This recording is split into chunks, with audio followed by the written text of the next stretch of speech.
Order.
Wes, are you online? I am, sir. All right. That being said,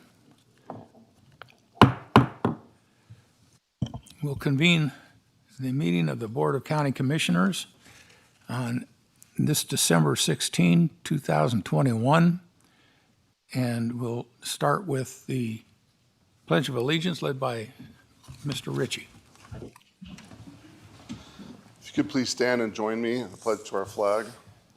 I pledge allegiance to the flag of the United States of America and to the republic for which it stands, one nation under God, indivisible, with liberty and justice for all.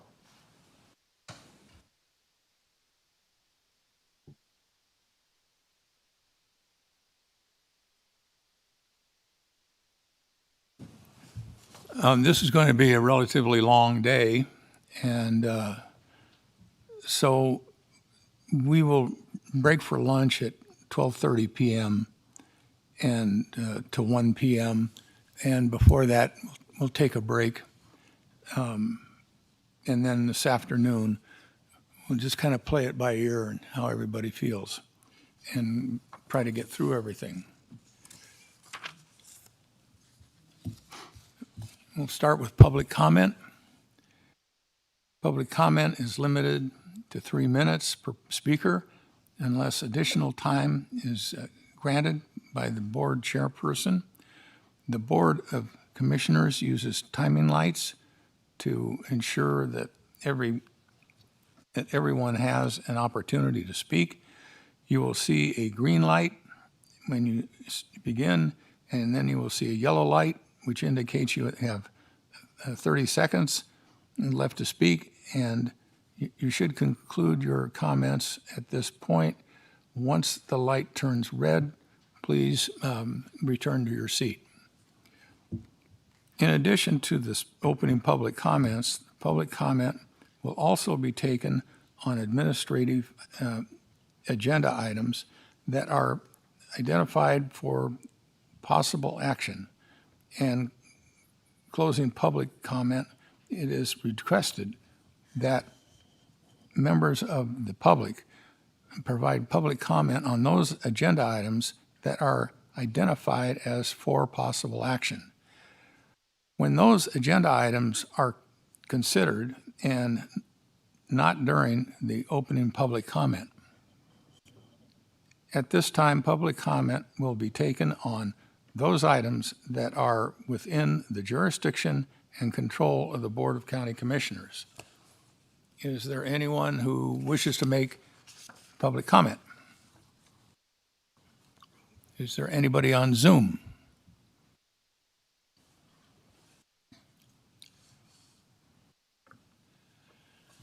Thank you, Mr. Chair. Marcia Johnson for the record. There's no public comment online at this time. I'll make a public comment. It's a little off topic, but it is on topic. When I was a young captain in the Army, I had just been transferred to the embassy in Athens, Greece from Vietnam. My CO, his name was Colonel Evans. He called me in the morning one day and he said, "Engels, have you got your dress blues?" I said, "Yes, sir." He said, "Okay, report to the auditorium at the embassy at 10 a.m. and just stand there and don't talk." "Yes, sir." Which I did. Well, they took a break and there were all these diplomats from NATO and other countries, and I went into the men's room and I was in there, I didn't realize it at the time, the ambassador from Taiwan. And he asked me in perfect English, "How are you, Captain?" I said, "I'm fine, sir."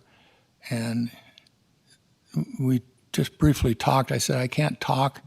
This is NATO top secret. I'm not supposed to talk to anybody." He said, "I understand." And I said, "But I do regret that China has kicked you out of the UN." And he said, "Well, that's diplomacy. Protocol, alcohol, and geritol." I thought that was pretty good at any rate. But yeah, that was that years ago, and China was already after them.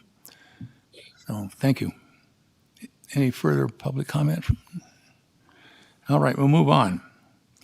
Approval of the agenda.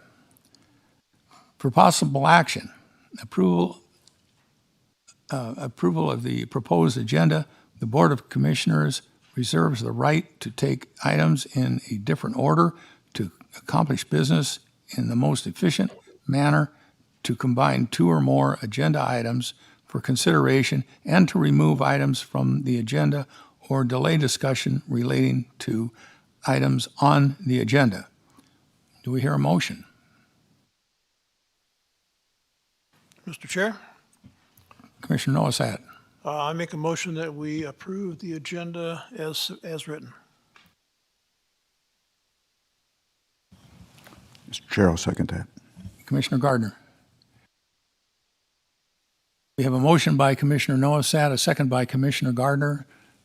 Commissioner Rice, could you hear that okay? Yes, sir. Okay, let's pull the vote. All those in favor signify by saying aye. Aye. Any opposed? The motion carries 5-0. Thank you.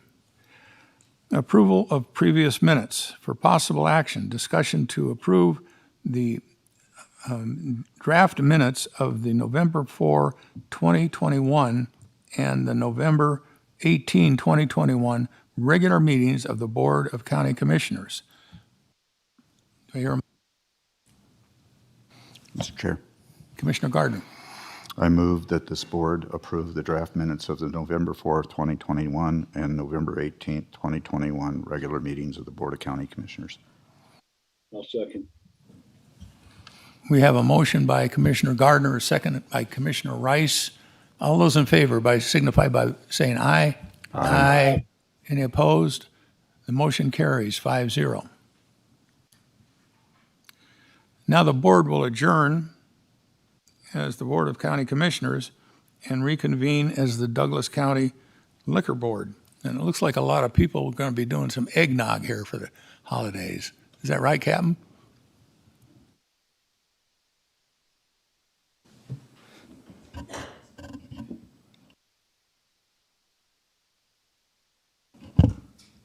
No.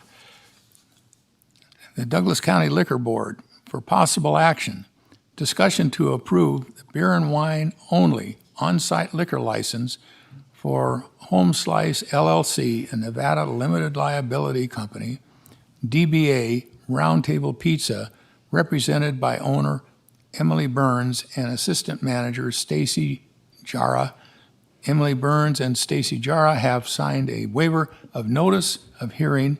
Roundtable Pizza is located at 961 Topsy Lane, Suite 440, Carson City, Nevada. Captain? Good morning. This applicant has completed all the required paperwork and paid the fees. We are not in objection. Do we have a motion? Mr. Chair, Commissioner Gardner. I move for the approval of the beer and wine only on-site liquor license for Home Slice LLC, a Nevada limited liability company, DBA Roundtable Pizza, represented by owner Emily Burns and assistant manager Stacy Jara, which have signed a waiver of notice. Roundtable Pizza is located at 961 Topsy Lane, Suite 440, Carson City, Nevada, which happens to be in Douglas County. I'll second. Thank you. We have a motion by Commissioner Gardner, a second by Commissioner Rice. All those in favor signify by saying aye. Aye. Any opposed? The motion carries 5-0. Item number 2. Mr. Chair, that should be a Oh, 6-0 that's vote. great. 6-0. I forgot the sheriff is included in this. All right. Aren't you cold?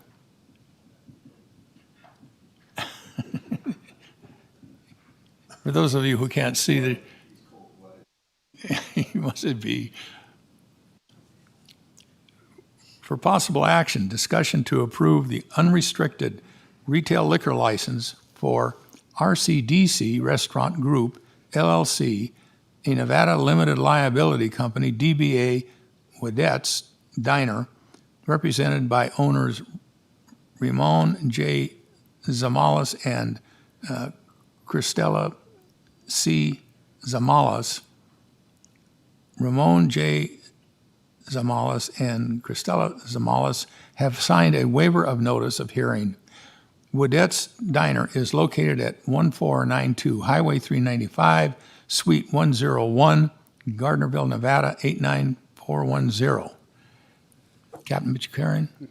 As with the first one, this is an ownership change, and all the required paperwork and fees have been paid. We are not in objection. Thank you, sir. Do we have a motion? Mr. Chair, Commissioner Noasad.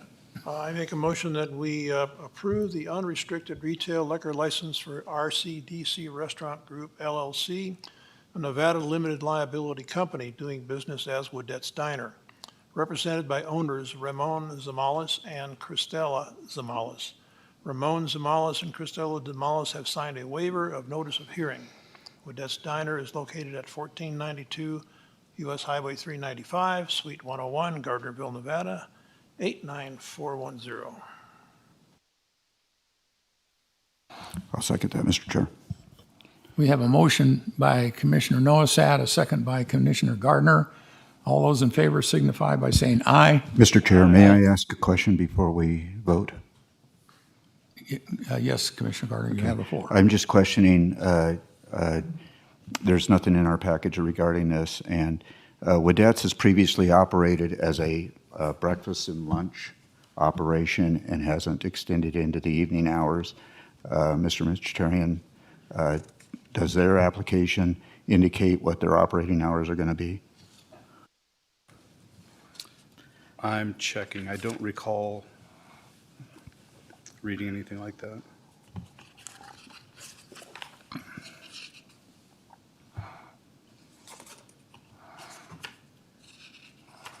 I'm actually hoping it is, but I don't know. Mr. Chair? I'd like to address Commissioner Gardner as to why he had that inquiry. Well, I thought I stated that, Mr. Noasad, is that traditionally they have operated as a breakfast and lunch item, and they're asking for a full liquor license, unrestricted liquor license, which would somewhat indicate that they're probably going to go in and start offering dinner also and cocktails and things of that nature. So that's my only reason for asking the question. Thank you. Board, I did find some information on that. On their liquor entertainment gaming license application dated 10/10 of 21, it does state that it will be used for food consumption in the restaurant for breakfast, lunch, and dinner. Thank you very much. I appreciate that. Okay. We have a motion on the floor. Is there a second? Yes, I seconded it. Yeah. We have a motion by Commissioner Noasad, a second by Commissioner Gardner. All those in favor signify by saying aye. Aye. Any opposed? The motion carries 6-0. For possible action, this is number 3. Discussion to approve the packaged retail liquor license for Longley Partners LLC DBA Johnson Lane General Store, represented by owner Robert A. Cashel Jr. and General Manager David W. Ketty. Robert A. Cashel Jr. and David W. Kettle have signed a waiver of notice of hearing. Longley Partners LLC DBA Johnson Lane General Store is located at 1392 Johnson Lane, Minden, Nevada. Captain? And again, as with the previous two, this is a new ownership. They have completed all the required paperwork and paid the appropriate fees. The Sheriff's Office is not in objection. Do we have a motion? Mr. Chair, Commissioner Gardner. I move for the approval of the packaged retail liquor license for Longley Partners LLC, DBA Johnson Lane General Store, represented by owner Robert A. Cashel Jr. and General Manager David W. Ketty. Robert A. Cashel Jr. and David W. Ketty have signed a waiver of notice of hearing. Longley Partners LLC, DBA Johnson Lane General Store is located at 1392 Johnson Lane, Minden, Nevada. Thank you.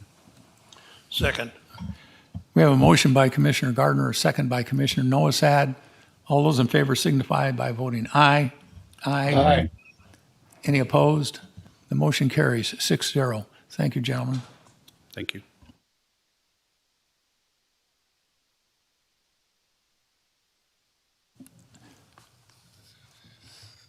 We will now adjourn as the Douglas County Liquor Board and reconvene as the Board of County Commissioners.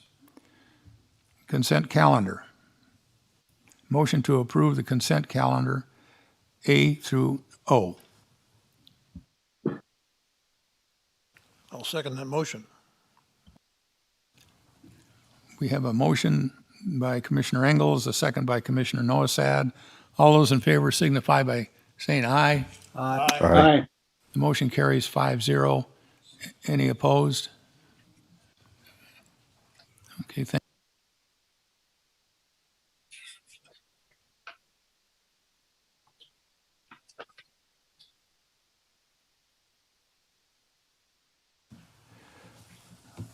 And we'll go to the administrative calendar agenda.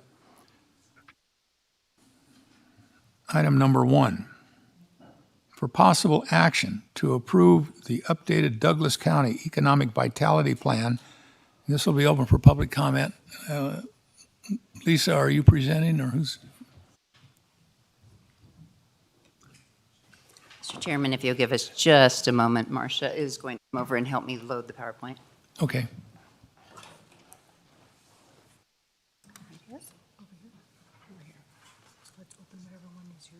I think it's supposed to be open already.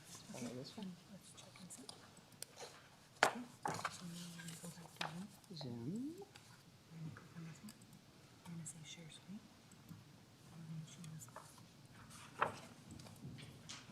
And share.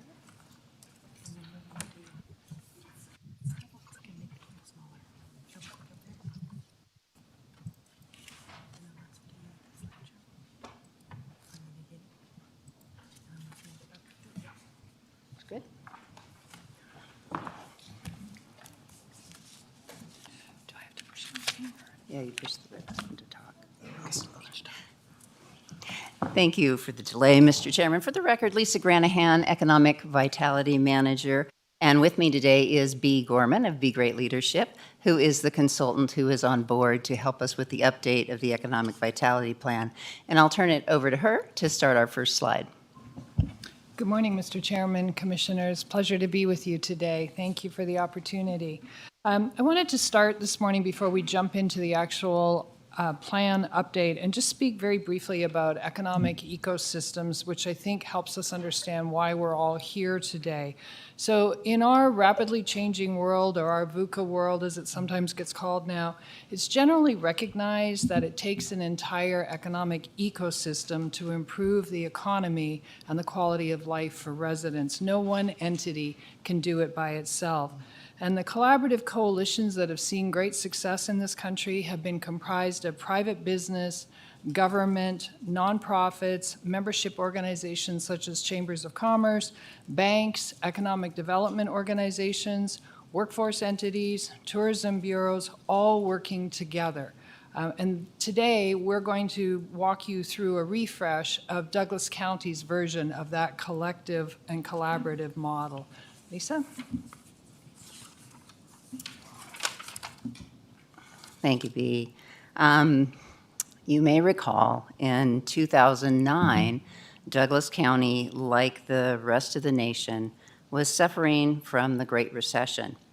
The county was working well with NNDA, Northern Nevada Development Authority at the time, to attract new manufacturers to our area.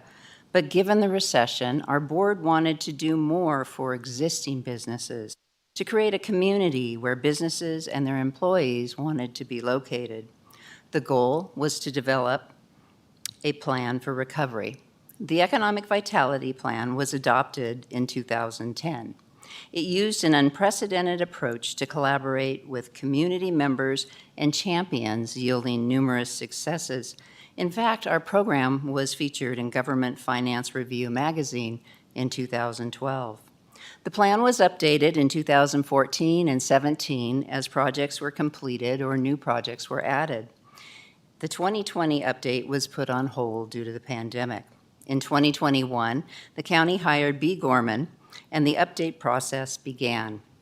The goal for this plan update is to provide future resiliency and sustainability for the Douglas County economy and to improve our citizens' quality of life. Here's a sampling of the projects that have been completed since the 2017 update. So let me just describe a couple of these in the interest of time. The second bullet down there is Career Bound NV, a pilot project where high school students received career pathway exposure and opportunities to explore different viable careers. It culminated with an opportunity to secure a paid position. It included a variety of business and career options.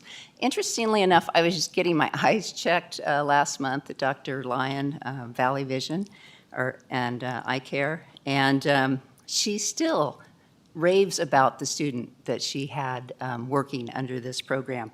And that student is still with her business today. Another example was our market analysis report and the suggestions contained within it. Now is the time to move forward with helping these small mom and pop type businesses and paving the way, the way to make it easier for new ones to set up shop. And now let me turn it over to B, who's going to describe the process we went through for our update and are still going through.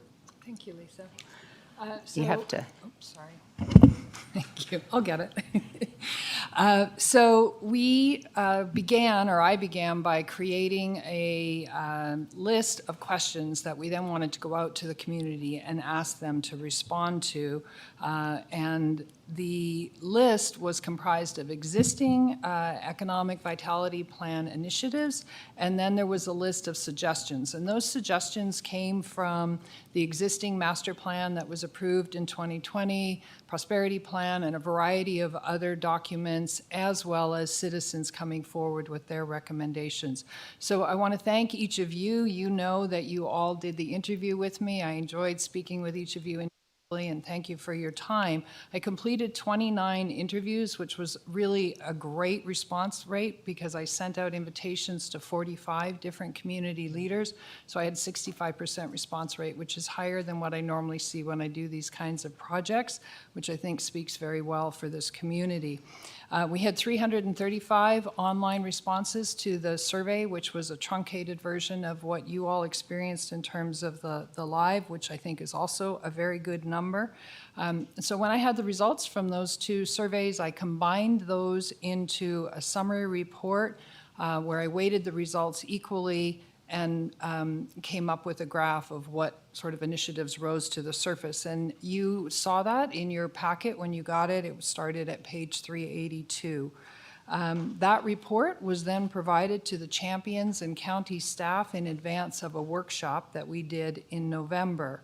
During the workshop, the participants were led through a progressive exercise to reach their recommended list of projects to bring forward. After the workshop, County Manager Cates and Lisa and myself got together and we had a conversation. We went out to some additional county staff and some additional champions to seek some clarification, and that resulted in the refined list that you're seeing today. We also discussed with Mr. Cates the final champions whose names you're also going to be seeing today. Thank you. Next. So when we went into the workshop, it was important to the participants that we have a criteria that they would use that day for deciding which projects would be recommended to you. So what you see here in the middle is the assumption that all projects will enhance the economy and the quality of life for residents of Douglas County. The right-hand side are the guiding principles that had been used in prior economic vitality plan updates. So those already existed and the champions were familiar with them. During the workshop, we added two new criteria. One was that a project needed to be what we labeled a common ground project. And what we mean by that is everyone in the county should be able to feel good about these projects in that they will benefit residents, visitors, businesses, and those businesses' employees. We also agreed that we would look at the ranking from the online survey and the interviews. In addition to that, I asked the workshop participants to rise up a level and look at the projects from the county global perspective, if you will, where I wanted them to not have their personal sort of passion project filter on, but to think about the greater good of the entire county. And I feel like they all did that very well that day.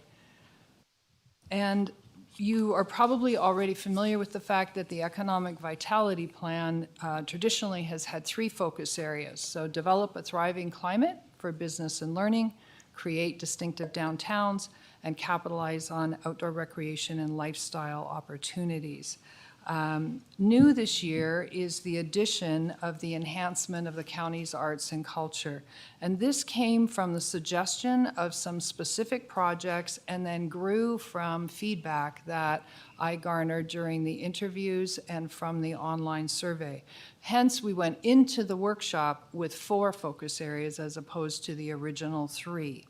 So next, Lisa and I are going to walk you through these focus areas and the recommended projects. So as you look at these slides, you're going to see one of the focus areas at the top. Then you're going to see a specific project on the slide. And below that description of each project, you're going to see the staff person who will work on that project, and you will see the recommended champion. I do want to mention that the champions are either on their way or here in the room, and they're on Zoom today, should you have any questions when we get to that section. You're also going to see on the slides a reference to the county's 2020 approved master plan action items below each recommended project. And before I move on, I think what I want to say is that after working through this process for the last 5 months, we believe that the projects being recommended to you today are ripe for implementation and really could provide this board with an opportunity to create a lasting legacy in the county.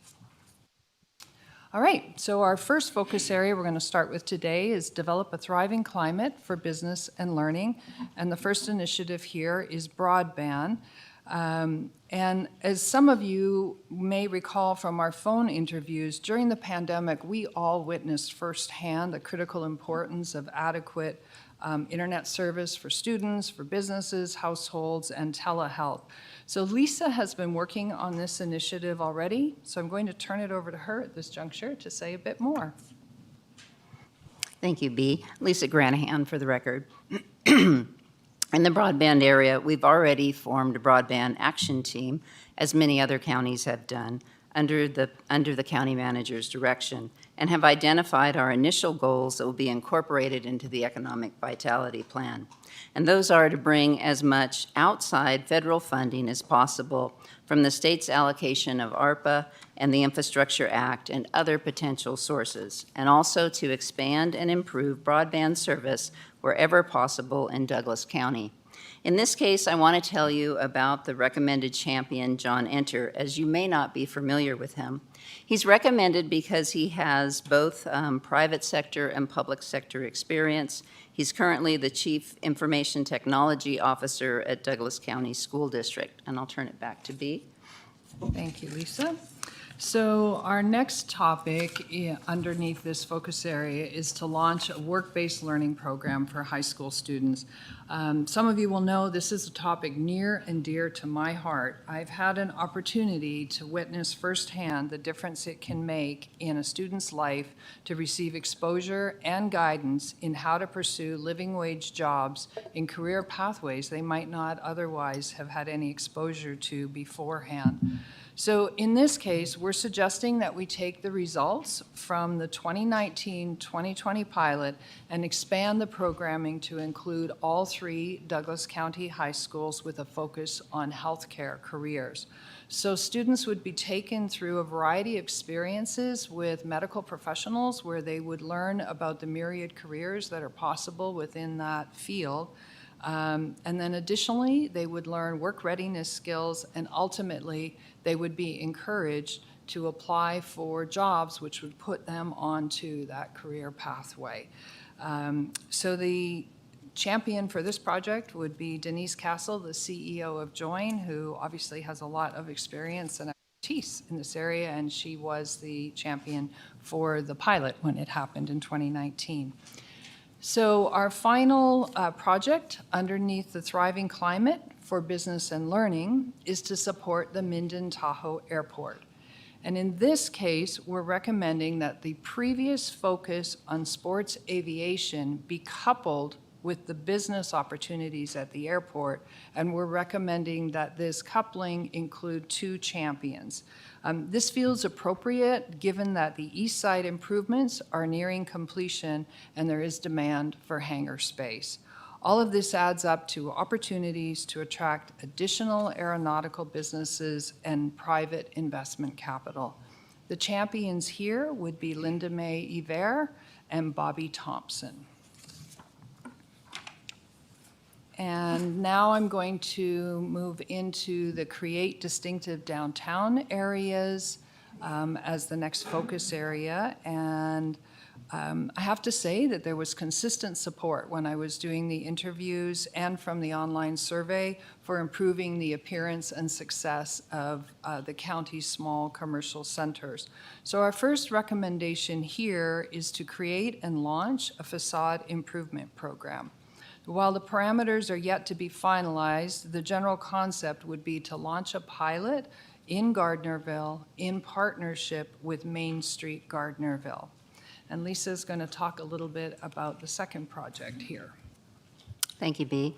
The second project area is creating tools based upon input that was garnered in the market analysis study.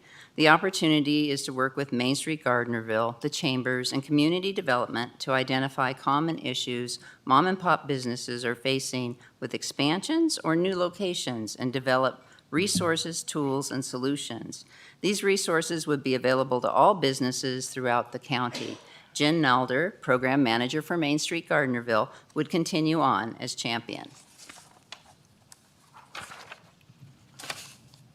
And our last recommended project under creating distinctive downtown areas is the Kale Drive Vision Plan.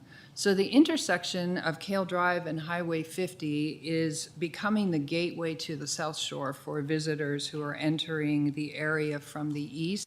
We're soon going to see the Barton project begin to take shape at the former Lakeside Inn location. And hence, we feel like the timing is right to focus some energy on this area. The Kale Drive Vision Plan would improve safety, provide water quality improvements, create multi-user mobility improvements, including bike and walking trail connections, in addition to the obvious aesthetic improvements that would be seen from finishing this project. The recommended champion on this project is Megan Kelly, and Megan is the Senior Project Engineer and the District Manager of the Nevada Conservation District. And now we're going to move on to the focus area of capitalizing on outdoor recreation and lifestyle opportunities. Our focus here is really trying to condense all of the feedback that we heard, if you will, from folks. So I just heard over and over again from interviewees and online respondents about the desire for additional trails, connectivity, and recreational amenities. So when we deployed the survey and interviews, some of you may recall, we asked about specific trail projects, such as the V&T Trail. The challenge became that additional suggestions were being made by folks, and it was kind of feeling like it was ballooning, a little bit. So through discussions during the workshop and later with the county manager and community services director, Scott Morgan, the recommendation actually being brought forward today for your consideration is to focus the attention on updating the comprehensive trails plan before focusing on any one specific trail. And as you can see from the list of master plan items listed here, this approach to recreation is well documented and supported. The benefit to taking this approach is that the plan would review a variety of potential trails, prioritize them based on design, funding opportunities, partners who might be brought in, and this would provide the county with a roadmap for the upcoming decade in terms of how to make those improvements. The recommended champion for this initiative is Deborah Lang, the general manager of Holiday Inn Express, and she was the prior champion for tremendous trails and outdoor experiences. And our final focus area is the new one, the enhancement of arts and culture. And the priority here is to create a public art program for the county. The recommended approach is to convene all the interested parties and stakeholders and engage them in a process to develop a plan for a public art program for the county. This would involve them working together to research best practices from other communities and adapting them to suit Douglas County. The final product would be a recommended cohesive approach to encourage and support the arts in Douglas County. The recommended champion for this project is Brian Fitzgerald, who is the board president of the Carson Valley Arts Council. So I'm just going to apologize right here for the size of the font on these two slides. If you want to refer to it, Commissioners, it's on page 377 and 378 in your packet. These next two slides are a depiction of what it could look like over the next 5 fiscal years. So the intention is that we would work with each team in January to support them in putting together an action plan for their first 12 to 18 months. The teams will work to identify major milestones that need to be attained and achieved in order to meet their desired outcomes. We've had conversations with each champion to identify potential high-level outcomes for the next 5 fiscal years. So what you're seeing on this grid and the next slide are the results of those conversations, which would serve as our starting points for the action planning sessions in January. So for instance, I'll maybe walk you through here the facade improvement program. So Lisa's already had initial conversations with Main Street Gardnerville, and they are very interested in working with the county to develop this program and potentially provide some seed funding. So the first step for this group would be to develop the parameters of how the program would be managed in terms of who would qualify, what kind of match would the businesses have to come up with, what kinds of projects would be acceptable. In some instances, there might be historical requirements, so that's what that group would have to determine is what that would look like. So once they've done their research and made those determinations, they would be prepared to secure the appropriate funding and then commence taking applications. The intention is to start this program as a pilot in Gardnerville and then expand it out to other locations within the county, such as Minden and Genoa. So that's an example of what the 5 years could look like for them. Very high level, obviously, and a skeleton really that we would need to put some meat onto in January. So then the next slide is the last of the initiatives. And it's really the same concept. So each fiscal year has what their high-level action item would need to be for that year. In some cases, they'd be coming back to you for additional approvals before they can move forward. And the only exception to where I laid out the 5 years would be the Kale Drive Vision Plan. Ms. Kelly felt like that project could be completed in 4. So that's really just an example of what those years could look like. And at this point, I'll turn it over to Lisa, and she'll talk a little bit about what we see as next steps. Thank you, Bea. Today, we're bringing this to you for consideration and approval. After approval, as you've just heard, it would be our intention to commence action planning with the teams in January. Based on your approval, I'll move forward with submitting the supplemental funding requests in the upcoming budget cycle, as well as seeking additional outside grants and federal funds. Staff's recommended motion is to approve the Douglas County Updated Economic Vitality Plan as presented here today. This concludes our presentation, and we're happy to answer any questions that you may have. And we want to remind you that the champions are here with us today, and should you have any specific questions for them as well.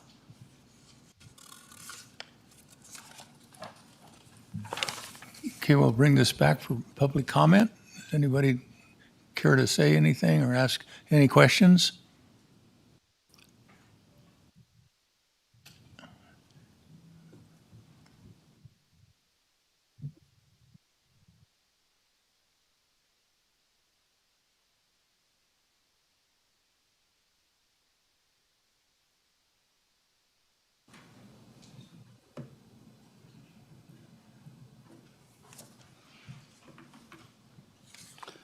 My name is James McCallum. I'm a Ranchos trustee. I'm not currently speaking for the board, but as a resident.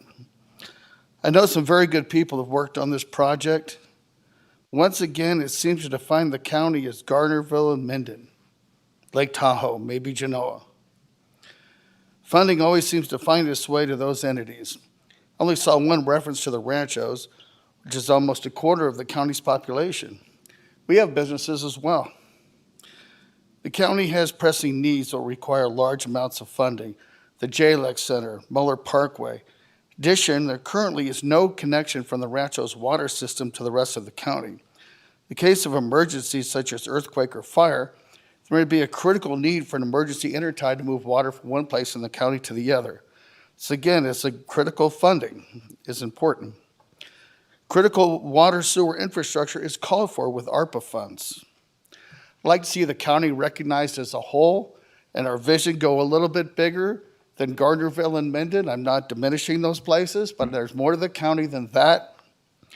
And someone suggested to me that the Ranchos isn't part of the county. If that were the case, I'd like to get my tax dollars back so we could spend it on critical infrastructure because it is needed. We're replacing water pipelines, we're doing other things that are required, and the intertie would benefit the whole county. So let's kind of, before we just give away ARPA funds, let's think about what they were intended for. Let's make sure we do those things first. Thank you.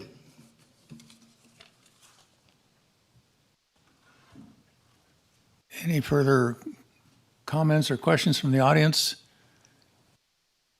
Marcia, do we have anything on Zoom?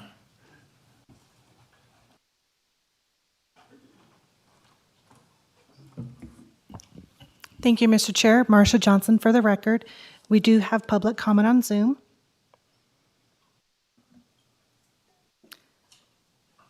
Steve, if you can unmute yourself and state your name, we'll start your time.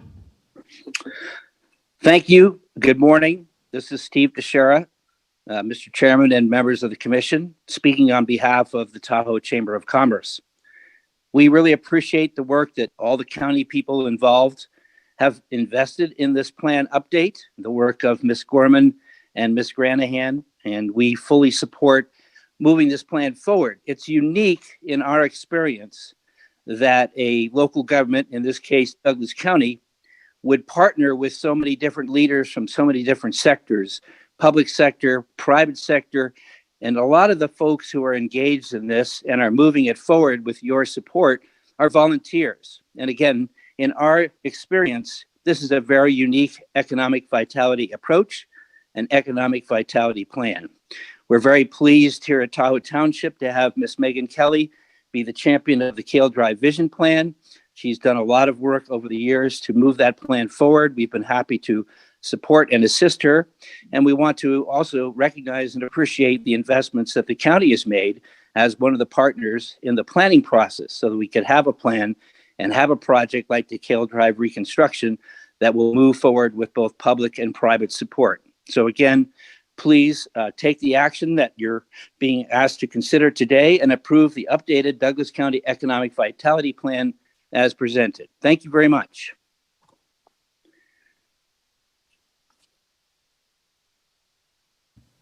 Thank you, Mr. Chair. Marcia Johnson for the record.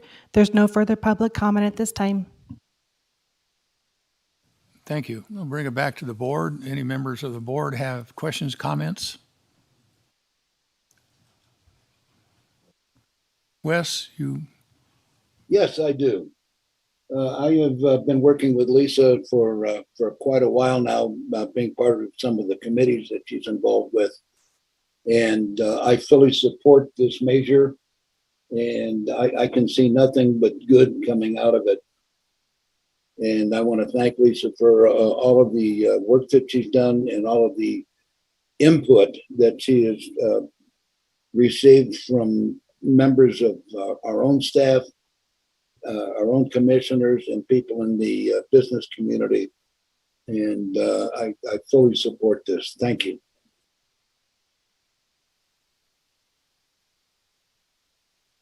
Commissioner Tarkanian? First of all, I'd reiterate what Commissioner Rice said. This was really impressive, and I know how long and hard it was, and the input you got from everybody in the community, including the commissioners. So thank you with that. I had a point of clarification so I can understand. We approve this. We are committing to future funding of each of these projects. Is that correct?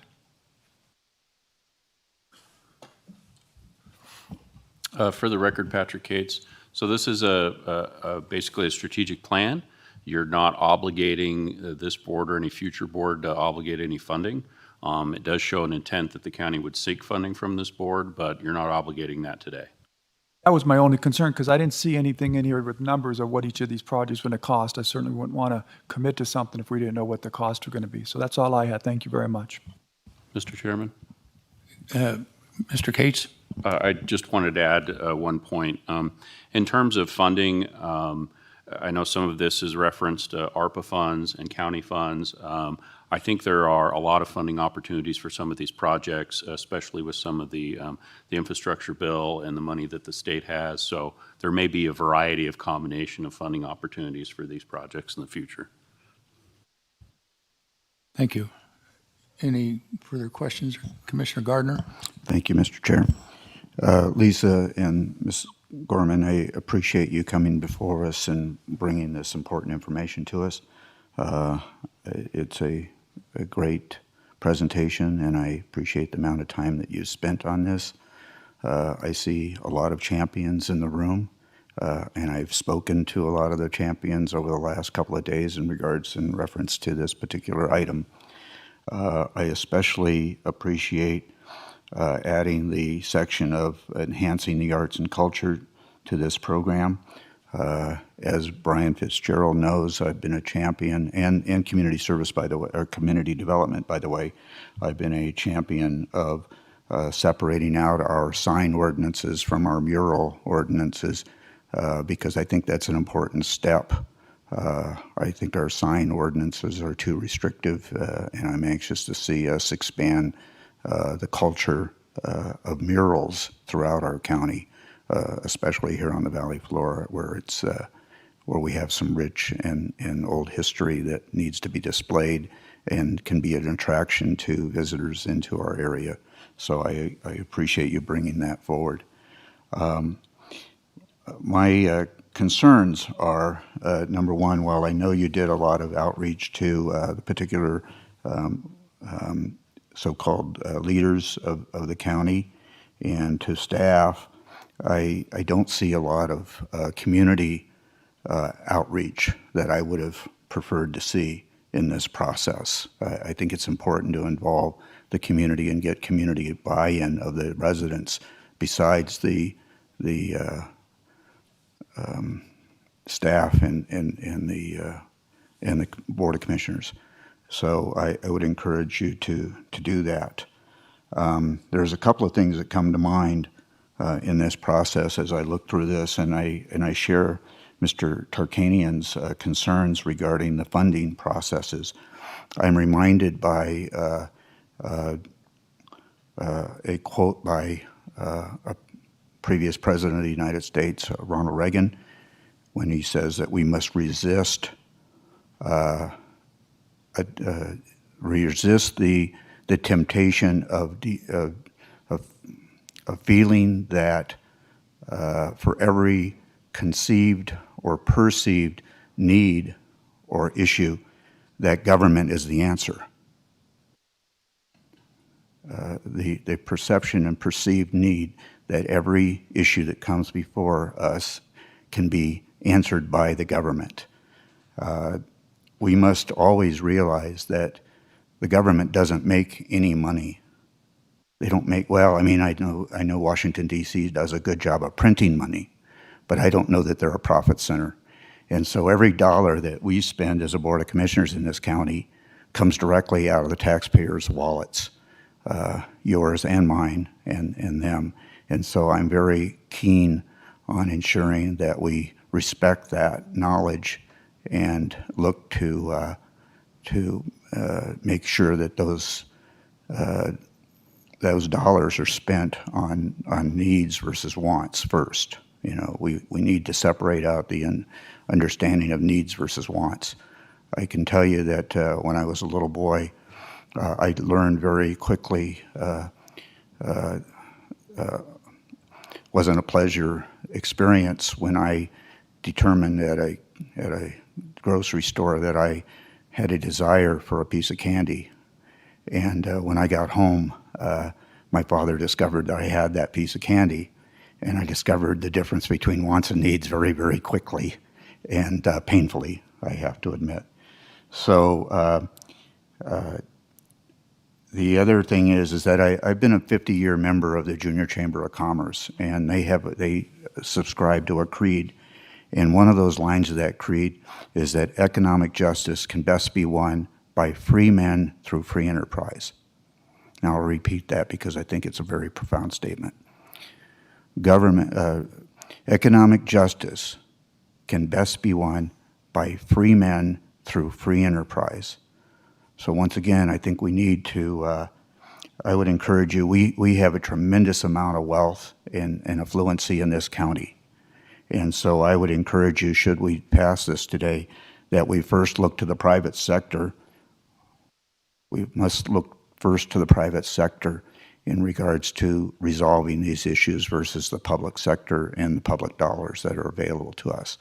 So my concern is, and I think it needs to go on record, is that too often the Board of Commissioners will approve something that may require possible funding down the line.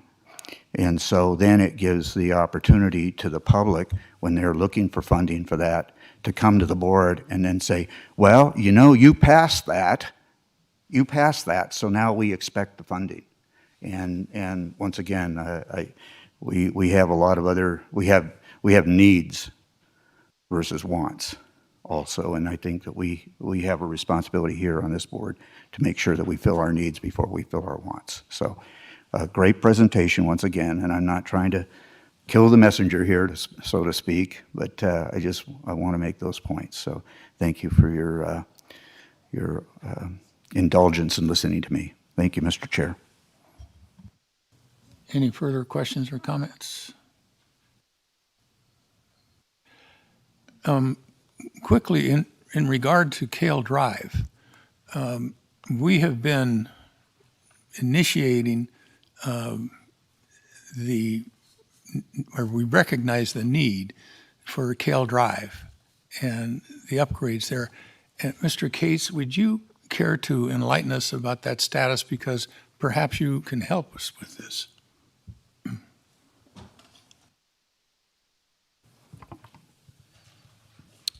For the record, Patrick Cates.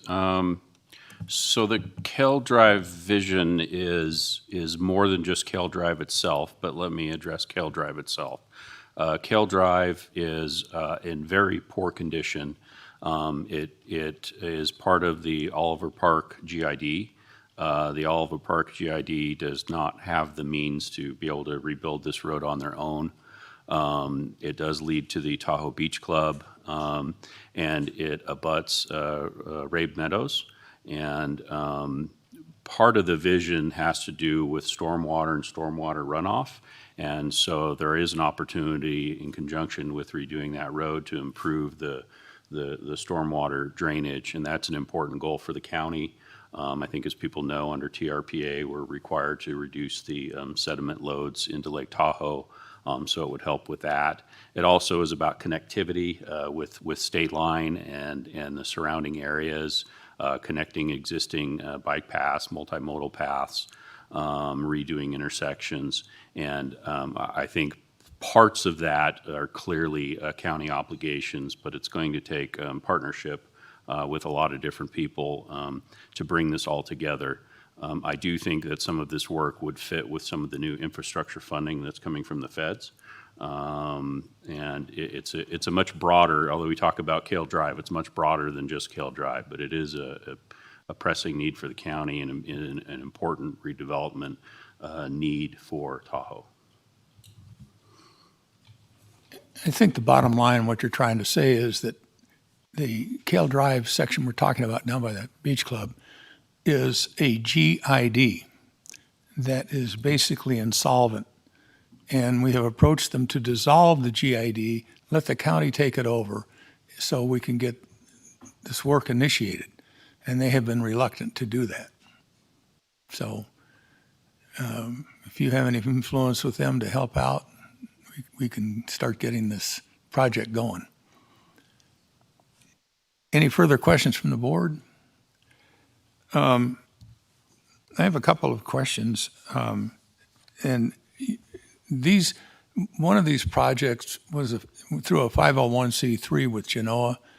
And I don't remember, B, whether we had a chance to talk about the Genoa Stagecoach project. Everything kind of died because of the COVID, the fires, and everything. And then one of the primary people who was helping to champion the program passed away. So everybody seems to be enthusiastic about it, but nobody's got the time to champion the project. And we had initiated it through the Friends of Genoa, which is a 501c3. We've done research through the Library of Congress. We found out that Genoa was a significant stagecoach stop back in the day. And Mormon Station, they're very enthusiastic about it. So just a heads up to let's not forget that we're working on that. And we had somebody in here from the State Treasurer's Department, and they had all this money that came in out of nowhere. I don't know what it was. And I looked at Patrick and I said, well, gee, maybe we could go from a stagecoach to a museum over in Genoa of stagecoaches and things, because on the other side of the mountain in Placerville, they have a stagecoach museum, and it's a major tourist attraction. The other thing that we just initiated, and Lisa is aware of this, and we had one get together to talk about it, and then fires and all kinds of things, and it just stopped on the vine, was the Gambler Fly-In project. And I'll let Lisa explain it to you, but basically it was a way to get these pilots from around the nation to come here and maybe have a 2 or 3 day package up at the lake, primarily to get them in to gamble, maybe play golf. So, but that just died, and we didn't talk about that. And I've talked to Bobby Thompson briefly about it, but we have 2 great assets here in the county. We've got the airport, we've got the casinos, and we wanted this just to be another way to capitalize on tourism to attract people in here. So at any rate, it's a lot of work, and I know you guys are, chipping away at it, but just thought I might mention a couple of other things you have to put in your quiver to deal with, and we I don't know, we don't want to let them die. Because the thing I find interesting is that I was talking to NNDA about the Stagecoach project. They were very enthusiastic.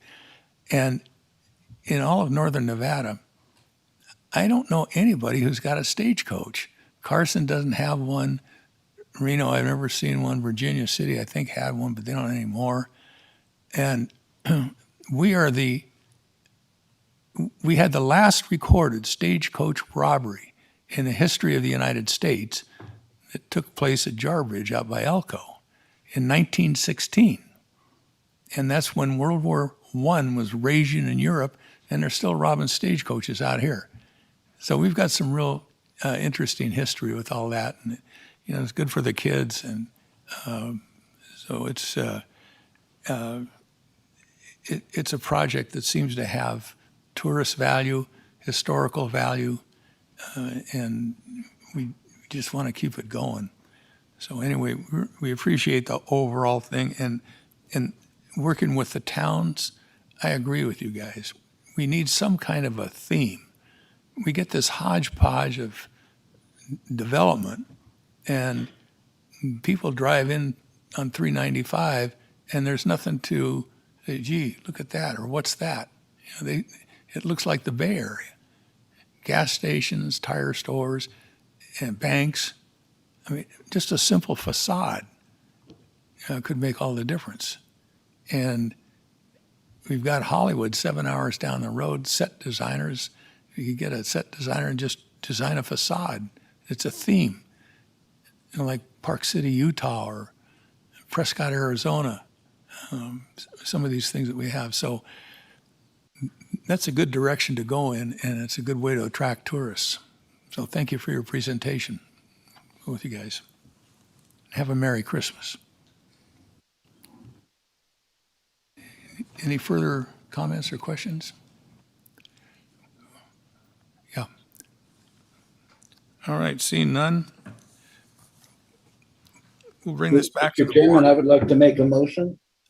Yes, we're going to do that right now. Is that Wes?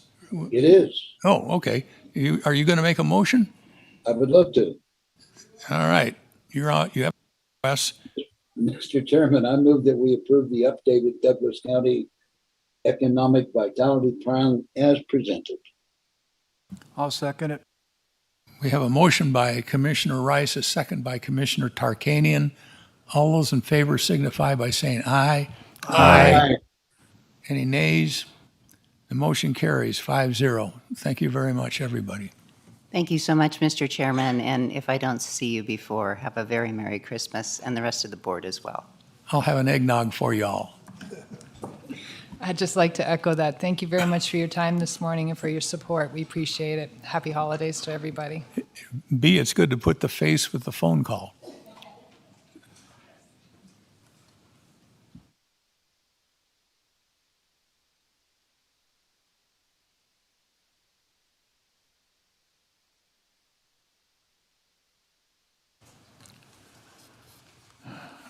Okay, we'll move on to item number 2.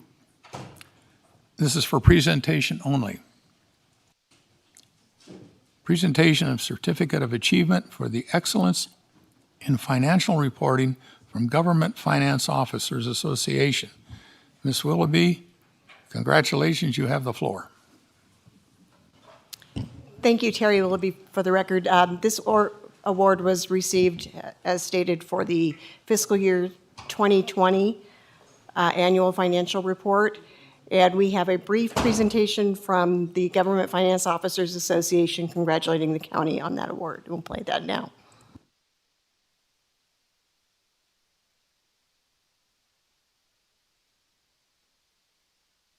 Greetings from the Government Finance Officers Association. I'm Chris Morrill, GFOA's Executive Director.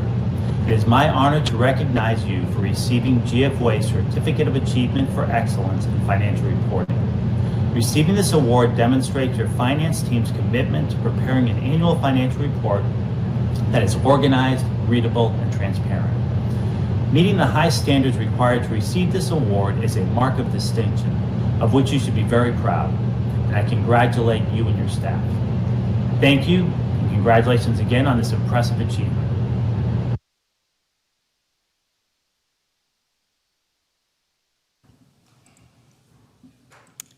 I'd be happy to answer any questions, but that's really it. We already issued a press release on this, but wanted to make a formal presentation. Thank you. You wouldn't have gotten this award 3 years ago. That's great. I mean, it's you and your staff. It's been an unbelievable task you've been confronted with. So good work, Terry, and for all your staff. Thank you. Thank you. Don't go away. I think we still have about 5 minutes left in your presentation. It says 10 minutes I here. may have overextended the time. When it defaulted to 10 minutes, I was like, oh, I saw that. I'm like, that won't take 10 minutes. Sorry. Congratulations. Let's talk about inflation. That's a good topic. Are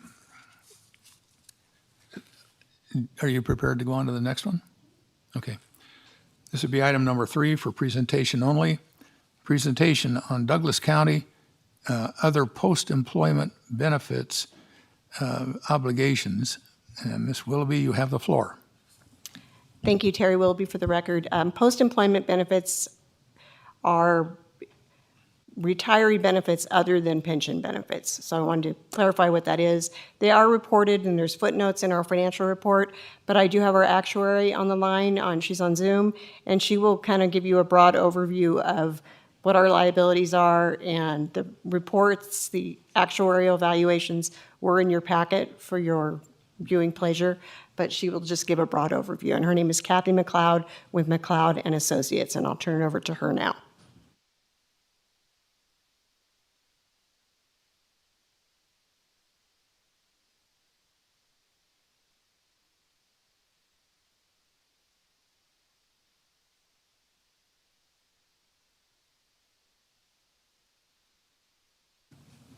I apologize, she's not available at the moment, so we will have to postpone this to another meeting if there was some miscommunication, but she's not available. So we will move that to another meeting. Thank you. All right. That'll be recorded as moving it to the beginning of next year. Is that I appropriate? will confirm when her availability is correct and bring it back at a future meeting, probably in January. Okay. Thank you. Thank you. Then we'll move on. For possible action, discussion to adopt Ordinance 2021-1590, adding Douglas County Code Section 10.040.070, adoption and enforcement of federal and state regulations for motor vehicle carrier safety to existing Douglas County Code Title 10, Vehicles and Traffic Charter, Chapter 10.04, general provisions adopting various federal and associated state regulations relating to commercial motor carriers, authorizing the enforcement of such regulations and providing for all other properly related matters. This is the second reading. Mr. Ritchie? Thank you, Chairman Ingalls. Doug Ritchie with the Douglas County District Attorney's Office. As indicated in the title, this ordinance amends our code to allow DCSO deputies to enforce federal and state commercial motor carrier regulations within Douglas County. Currently, the Nevada Highway Patrol enforces these regulations. However, 2 of the Douglas County deputies have received training and the required certifications in order to enforce commercial motor carrier regulations. It's fairly straightforward, but I'm available for any questions.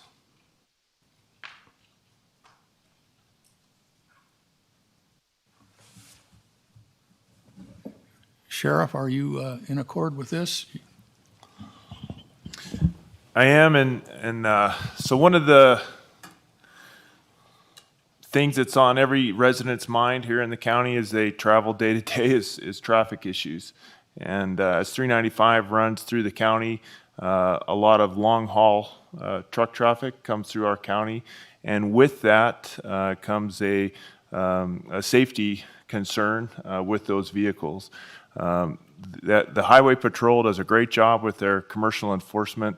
The problem is that the Highway Patrol is having a hard time with their staffing numbers and recruiting. And so this is an opportunity for the Sheriff's Office to assist the residents of the county to help keep our highways safe, and allows our deputies to stop and inspect these commercial vehicles and to ensure that they are safe as they're traveling through the county and that and maybe limit or reduce the number of accidents involving trucks.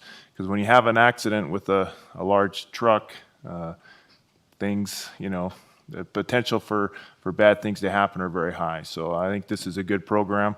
It's not going to cost us any more. It just gives us a little more latitude with the enforcement of those traffic laws.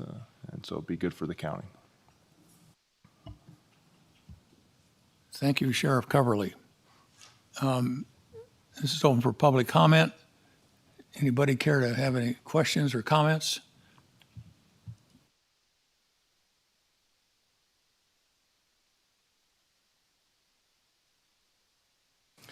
James McCallum, just a quick question. So you have 2 people now that are trained to do this? Yes, so there's a certification process to be able to understand, because trucking, commercial traffic is a whole different animal as opposed to just normal, citing people for speeding and your normal traffic. There's a lot of regulations that go along with the trucks, log books. There's, the drivers have to rest so often, and all that changes year to year. So these certifications allow us to know what those regulations are, both on the state and federal level, and then allow us to appropriately enforce those. So it's quite in depth. Does that include being briefed on all the Department of Transportation, the log, how many hours somebody drives? They're Exactly. driving through our city, they've been on the road for 12 hours? Exactly. That kind of thing? Yep. I'm just wondering, then you're planning on training more for that? We'll see how these 2 guys are good deputies, and so as the program expand, any interest and if it's we see a need, then we'll expand it, and we'll do as much as we can to make sure that the program's running good. The optimum is that the Highway Patrol does the bulk of this, but they're just having a hard time with their staffing levels. They are the experts, and they have some great programs, but we can help for sure. I think this is important. Thank you. Any other questions from the audience? Anybody on Zoom, Marcia? Thank you, Mr. Chair. Marcia Johnson for the record. At this time, there's no public comment online. Bringing it back to the board. Any questions, comments? Sheriff, I have a quick question. Are these traffic codes all in the NRS, or is there a separate code book? So each state has their own section for specific to commercial traffic, as well as there's a federal code also. I think the states adopt most of the federal codes, and then all we're doing is adopting those into our county code, which allows us to, the sheriff's office to issue citations and then and take enforcement action. And it's more about the training than anything, and just the knowledge of what the codes are and how to enforce them. It's extraordinarily complex when you start digging into it. And not only do you have to know the code, but you have to be mechanical, and there's a lot more to it than just the code. So, yeah, good for you guys. Well, this being an action item, do I hear a motion? Yes, Mr. Chair. Commissioner Gardner? Thank you. And before I make the motion, I do share Mr. McCallum's thoughts of, and I expressed that the last time this came forward on President. Certainly if the need arises, I hope we get more officers certified so that we make sure we have one person on staff at all times on the road. So anyways, so with that, I will move for the adoption of Ordinance 2021-1590, adding Douglas County Code Section 10.040.070, adoption and enforcement of federal and state regulations for motor carrier safety to existing Douglas County Code Title 10, Vehicles and Traffic, Chapter 10.04, General Provisions, adopting various federal and associated state regulations related to the commercial motor vehicle carriers, authorizing the enforcement of such regulations and providing for all other properly related matters. I would like to second that.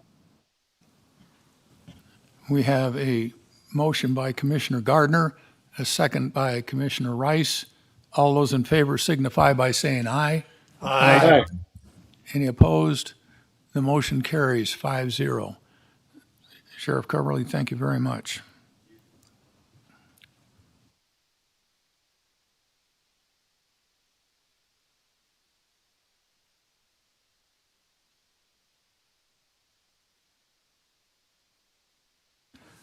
This is item number 5 for presentation only. Introduction of Ordinance 2021-1579, amending Title II, Chapter 2.32 of the Douglas County Code, redesignating the Regional Street and Highway Commission as the Regional Transportation Commission and updating the powers and authorities of the commission consistent with the Nevada revised statutes. First reading. And Mr. Rosser, you have the floor. Or that's John. I'm sorry. And thank you, Chairman Ingalls, Carrie Rosser with the DA's office. I'm also here, but virtually. And as you all will see in the background materials, the purpose of this ordinance is largely administrative to clear up some wording that has changed over the years through the Nevada legislature. And I would note that strange word redesignating does not appear to actually be a word adopted in the English language, but it is the word that the Nevada legislature used when they made this change. So we stuck with it. If you all have any questions about this, I'm happy to answer them. But for the most part, this is clearing up some legislative changes over the past 40 years now, and adopting officially our name as the Regional Transportation Commission, which we have used commonly throughout the county, at least as long as I've been here. And now it will officially match our code if we move forward with this item today and again in January.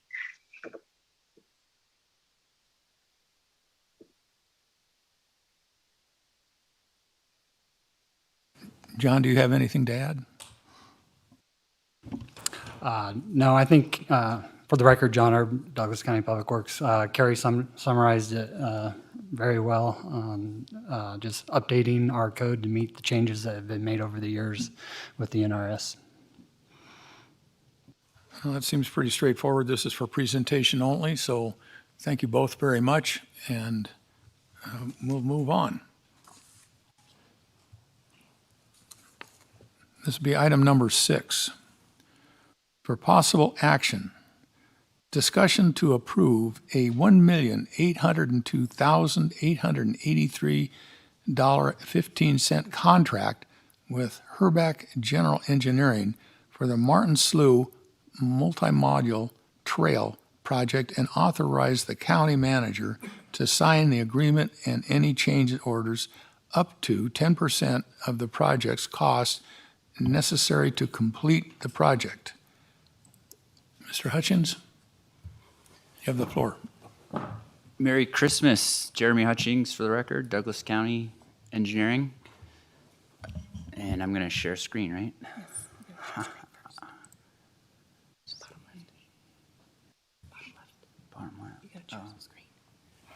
Mr. Erb, before you go, I know you've probably been busy over the last, excuse me, Mr. Chair, may I speak for just a moment? Gardner, you have the floor. Thank you. I just wanted to, I know you've probably been, your department's probably been very busy, and we appreciate you keeping these county roads open for our residents. So before you left, I just wanted to say thank you personally, so.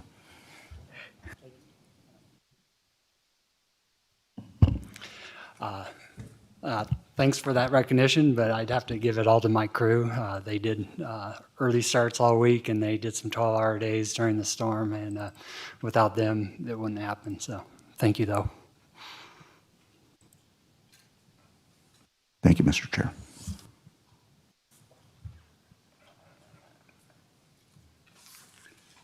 We're back. So this is agenda item 6, the Martin Slough Multimodal Trail.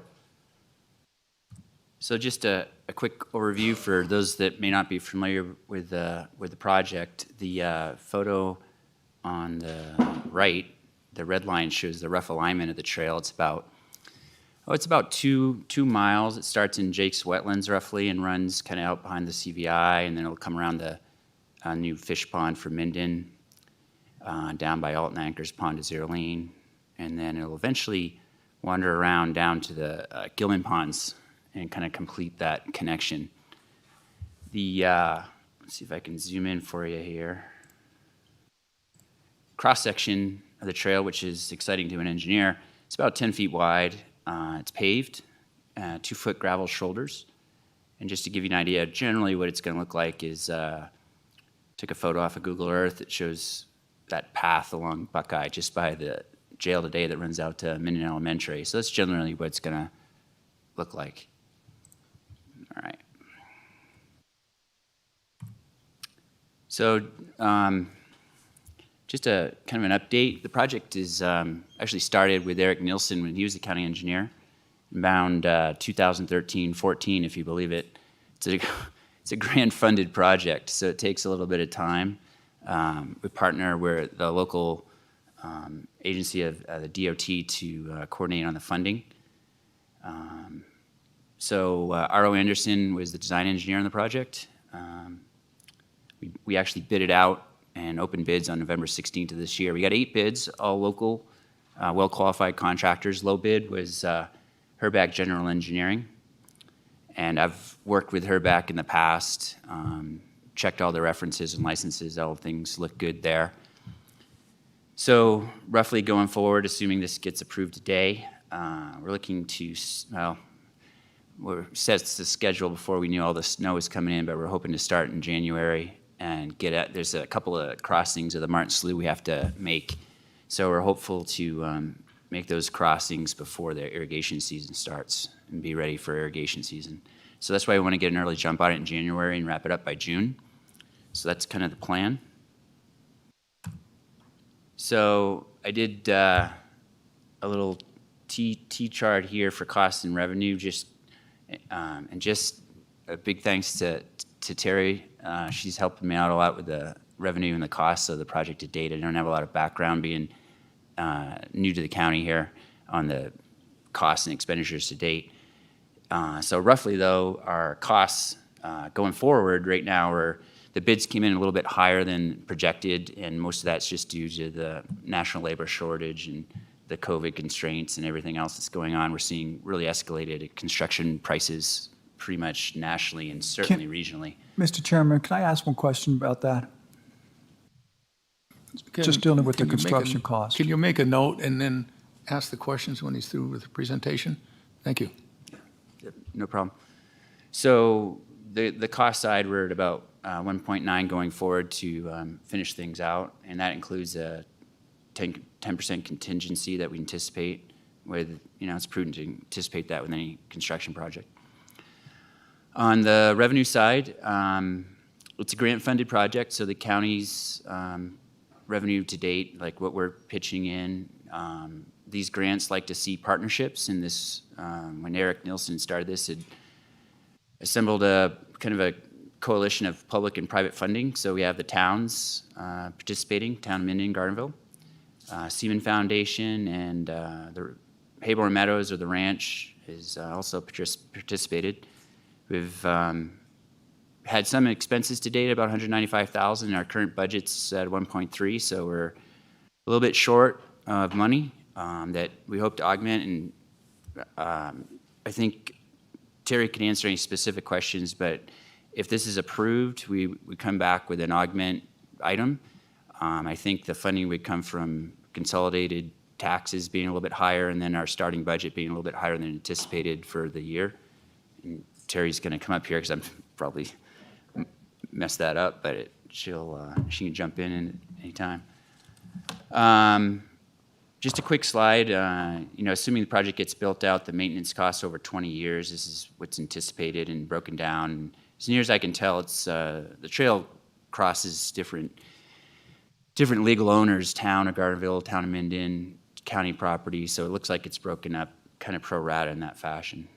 So then just the recommendation, so we're hoping to get your approval to go forward. If we get that approval at the project costs anticipated at 1.8 with up to 10% change orders, we can start moving forward with the construction contract with Herbeck General Engineering. Happy to answer any questions or flip back to any other slides to re-review. Okay, Commissioner Tarkanian, stand by just a moment. Let's take to the public. Is there any public comment or question? Anything on Zoom, Marcia?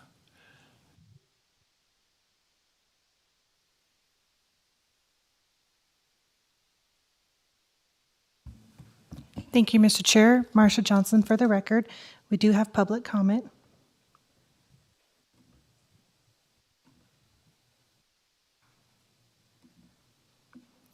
Beth, if you can unmute yourself, state your name for the record, then we will start your time. Anything on Zoom, Marcia?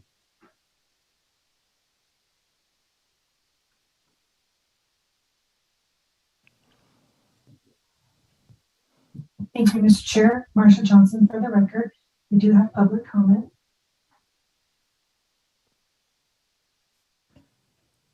Yes, hello. This is Beth Hynoski. I'm a resident of. Beth, if you can unmute yourself, state your name for the record, then we will start your time. My name is Beth Hynoski. Hello? My name is Beth Hynoski. I'm a resident of Chichester Estates, and I regularly utilize the Martin Slough Trail that already exists. Beth, can you hold on for a moment? I think we're having some technical difficulties. Yes, hello. This is Beth Hynoski. I'm a resident of.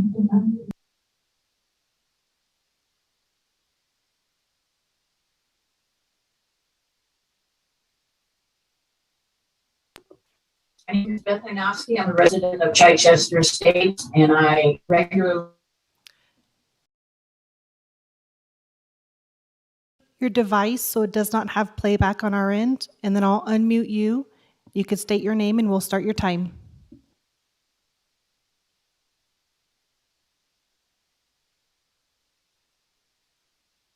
I feel that a very good method to reduce the cost is to not pave the entire trail.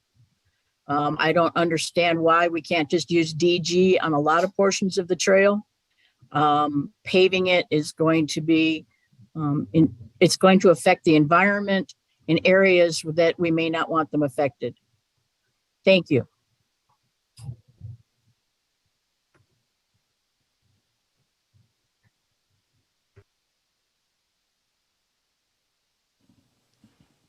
Mr. Chair, there's no further public comment at this time. Okay, seeing that, we'll bring it back to the board. Mr. Tarkanian, we'll give you a priority. First of all, I couldn't tell you how excited I am about the project. I think it's a great project, and I'm certainly want to do everything we can to get it approved. I got a question when you say there's been a slight increase and this, everything's small with you with regards to this. We're talking about a double increase from the price of what the county was going to pay. Originally, it was going to pay $686. Now you want us to add another $659. And if you take the total cost of it, if I understand it correctly, it was $1.2 million, $1.3 million, and now we're going to add another $600,000. So that's a 50% increase in the total cost of it. That's a huge increase. And I understand I'm involved in the development business, the increase in cost of all the different supply chain issues, but this is a huge increase. And I don't want to see it delayed either, but if it's only being caused because of the supply chain issues that now, assuming that those numbers get reduced, can we save several $100,000 by putting it off 3 months, 6 months? That was my only question.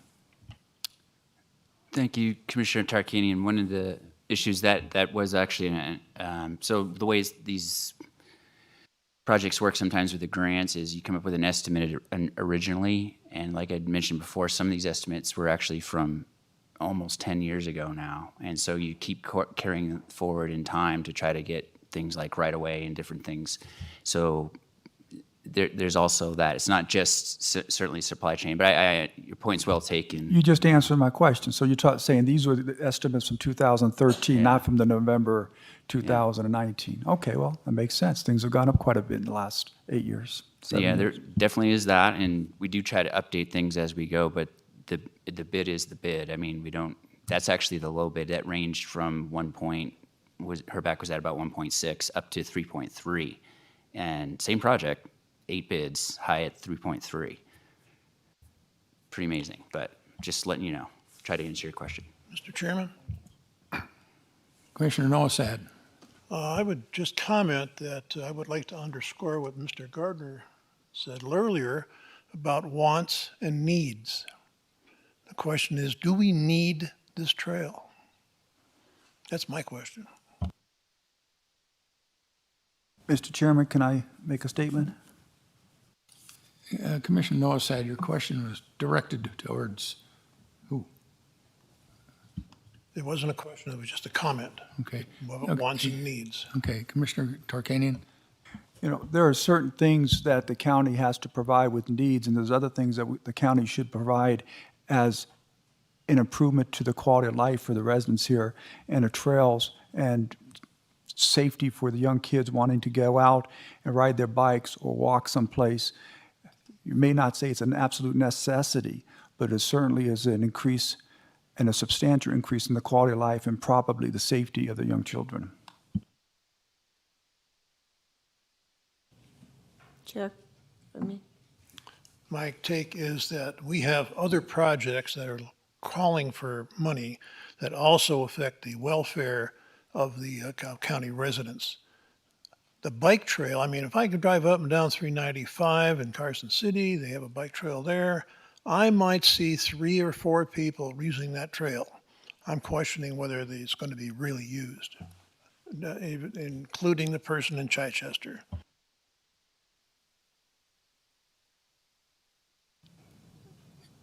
Any other questions? Commissioner Rice, you got any questions? No, sir. I think I understand the project and the increase. Oh, okay. I have a quick question, and either one of you can answer this. This is $1.8 million right now in this action item. Is that a cash layout from the county? Terry will be for the record, no, it's not completely from the county. We have grant funding, it's already committed. This project was one of the 3 top priorities in the capital improvement plan this year, which was why it's being brought forward at this time. We are asking for the county to cover the increase at this point, but there's also potential for additional grant funding that may be available as the project moves forward, we'll be also looking at. I believe there's $700,000 allocated in this year's budget from the county in the capital improvement plan. So this would be an additional amount to that to cover the 659. And funding is available. We have greater than anticipated revenues in the general fund, as well as greater than anticipated fund balance. There's money to cover this. So even in this agenda item, it mentions 1.8. The county is not going to write a check for 1.8 to anybody? That's the total project cost. As you showed in this analysis, there's been a variety of funding sources, grants, the towns have contributed, and so it's part of that is the construction contract, but there are other costs to the entire project as well as design. Do you have an estimate of what the cash outlay would be from the county?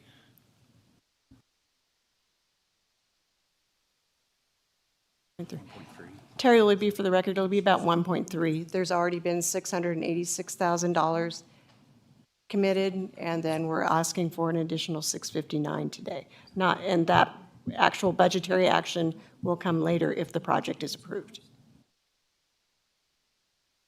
If this action item were delayed until we receive the grant money, would that create a problem? Terry will be for the record, we couldn't commit to the construction contract, and we lose those bids.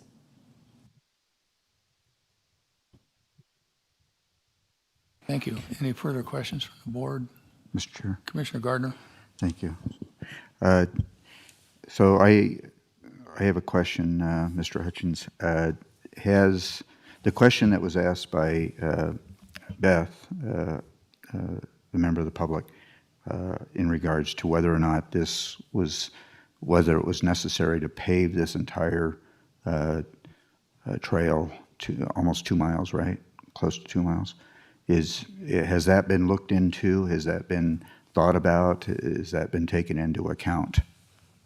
Thanks, Mr. Gardner. Yeah, that was taken into account earlier in the process, and I believe to qualify for that grant as multimodal, the paved surface was part of that original application. The other thing I wanted to point out I hear you talking about wants and needs and stuff. Just another thing I forgot to mention in the, let's see. There's actually, the other partner is the school district. We are installing some fiber conduit. There's the drop right there at the new roundabout on Buckeye. So they'll pick up that drop and extend it down so that they can connect. And I saw John enter in here earlier. I don't see him here now, but he's that school district's IT guy. So we're partnering with them to get that fiber connection to, I believe it's the middle school down here in Carson Valley Middle School. But circling back to your question, yeah, I believe the original grant application required that pavement to be considered multimodal and get the federal funding. And Terry Willoughby, for the record, that means that if we didn't do that, we would lose that grant funding of $707,000. And we'd have to repay the grant funds we've already received. If we didn't run the fiber optic, is that what you're talking about? Terry, if we have a grant that we applied for with the scope of paving and we changed the project, we would have to repay the existing grant funds that have already been received. So I know that there's a huge emphasis on broadband in the county, apparently, actually throughout the United States. And is that what you're talking about, Jeremy, is running additional broadband down to the school while this project is in the process of being built? Should it get approved? Yeah, to answer your question specifically, it's getting a little far afield from my area of technical expertise, but basically fiber is a higher speed connection for the school. And it kind of makes, according to my brief conversation with John, or several conversations, I guess, it's more of an interconnect there to get that school on that higher speed for internet. Okay, so Ms. Willoughby, would it be possible to go out and seek additional federal grant funding? Once again, I understand that comes all out of the taxpayers, but is there a possibility of getting additional funding because we are involved ourselves if we approve this? If we're going to, and I know that there's been a lot of emphasis on fiber optic and whether or not with the infrastructure bill that was passed by Congress, is there additional funding that might be available through this as we go forward, should we approve this, and take less strain on the county? Terry Willoughby, for the record, we can certainly look at that, and with the infrastructure bill, we're still sorting that out. So we can certainly look at that and any other funding opportunities as we move through this. One of the things I noticed is this project was taking place up in Carson City that Mr. Noah had referred to. It was interesting one day as they were completing that project, my wife and I were driving up through there, and there were actually motor vehicles accessing that new bike trail of about 10 feet wide. And so I immediately called a supervisor up there that I know, Maurice White, and I says, you need to get some signs out there immediately that this is not traffic or motor vehicle. So should this go forward, I would encourage you to have that available from day one, that this is not going to be motor vehicle traffic that's going to be allowed on that. So yeah, I can also add that the plans do include bollards, removable bollards, because sometimes you got to get down there for maintenance to keep people from, I mean, you'd have to be pretty aggressive four-wheeler to get onto the trail with the bollards in place. That's a good point. Thank you.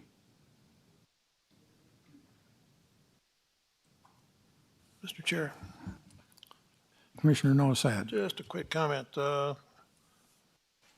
Discussion to approve a $1.802 million. And then I look at the page 473, and the amount comes to 1.983. Was there a change between the time the agenda was made and this? I can answer that for you, Mr. Noset. The 1.8, the 1.983 is the potential for the 10% contingency. So if you have a change order during construction for anything unforeseen, we're asking to be able to increase to 10% above that amount of the 1.8. So you're just building in the 10%? Yeah, that's the Okay. 10%. Thank you. Yep. All right, I've got another question here. So this is a trail, and it's also going to be four-lane broadband.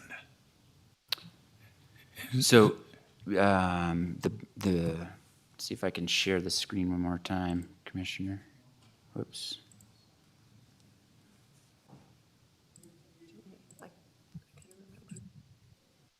It's only a portion of the trail, so let me see if I can zoom in a little bit here.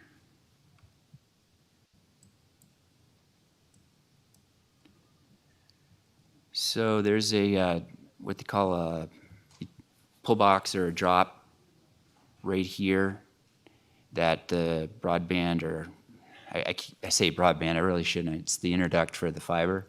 Perhaps it's broadband. Is going to follow down only on a portion of the trail. So like around here, that broadband that you're seeing is not going to exist. It's just going to exist right from that point of connection down out kind of behind the back of the existing middle school. Does that answer your question? I believe so. And who is going to maintain and monitor the broadband? The school district will be running that operation. Could the broadband be installed without the trail? I'm sorry, with what? Could the broadband be installed without the trail? Oh, could the well, the broadband, the way we have the easement, I don't think so. I think the answer is no. The way the right-of-way we've established or acquired through various, property owners is mainly for the trail, but we did add the element for broadband to it. But if the trail didn't go in, the project folds, and then the school district would be obligated, I suppose, to go out and acquire those easements on their own for that broadband or the interduct. Does that answer your question? Thank you, Chairman. Commissioner Nosad. You just laid the groundwork down for a need. Now, if you were to say you built this modal path so that you could support the broadband and the fiber optics, then you'd have a leg to stand on, I think. Okay. Thank you. See, these trails, they're only utilized about 6 months out of the year. When you start getting snow and cold and everything, people aren't utilizing them. And this, what is going on here, this is an extraordinarily expensive endeavor.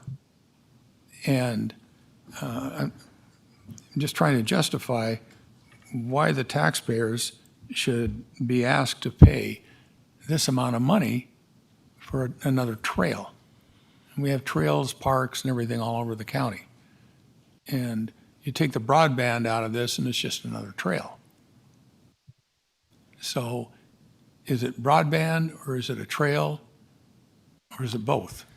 Well, I guess the answer is it's both. I think the project started as primarily a trail, and I guess I would argue having my path to work is down Buckeye, so I drive it about 4 times a day because I go home for lunch, and I essentially see somebody walking on that trail every time I drive by, and that's 30 seconds out of my day, 4 times a day, but I do see somebody walking that trail. People I know that work at the JLAC building are out there exercising, people that look like either they're retired and then the younger families as well, even during the week. So to answer your question specifically, it's a trail project that we've, again, one of the partners being the school district saw the opportunity to include the broadband. So it's now it's both. It's kind of, I suppose, started as a trail and has ended up as trail and broadband. I keep saying broadband, I mean fiber, but you get the point, internet. Mr. Chairman, Commissioner Nosad. question for Ms. Willoughby. You mentioned that if we said suspend this project, that the funding that we already got from the federal government would be returned. Is that correct? We would be on the hook to pay it back, correct? Okay, now, since they gave it to us in the first place, what was it to be used for? It was for a scoped project for the Martin Slough Trail that was previously approved by the board. That agreement had already come, the grant agreement was approved by the board like in 2013.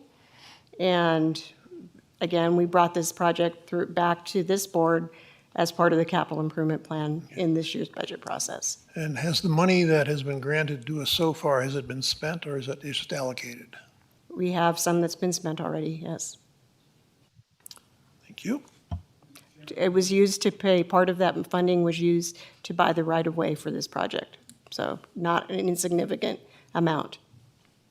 I would also like to comment that as far as trail use, I run during the winter in the snow all the time. God bless you for doing that. For the record, I don't run at all, winter or summer. No, I'm just. Commissioner Tarkanian.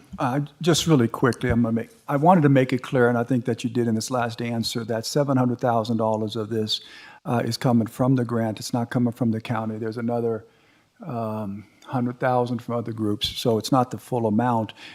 We would have to pay part of it back. And I, for one, have made it really clear that I think trails are very important for the community and bike paths. I think I know there's an older age for this community as opposed to maybe some other communities, but there are still a lot of young people that are here. When we first moved to Gardnerville, my wife ended up hitting somebody on a bicycle on 395, and it's obviously a very dangerous place to have young kids walking or riding, and this trail would alleviate that problem. I think it's a great project. I'm ready to make a motion if there is one available at this time. Commissioner Tarkanian. I'll make a motion to approve a $1,802,883.15 contract with Herbert General Engineering for the Martin Slough multi-model trail project, and authorize the county manager to sign the agreement and any change orders up to 10% of their cost as necessary to complete the project. Mr. Chairman, I'd like to second that. We have a motion by Commissioner Tarkanian, a second by Commissioner Rice. All those in favor signify by saying aye. Aye. Any nays? The motion carries 5-0. Okay. Thank you. Merry Christmas. Thank you very much. Merry Christmas.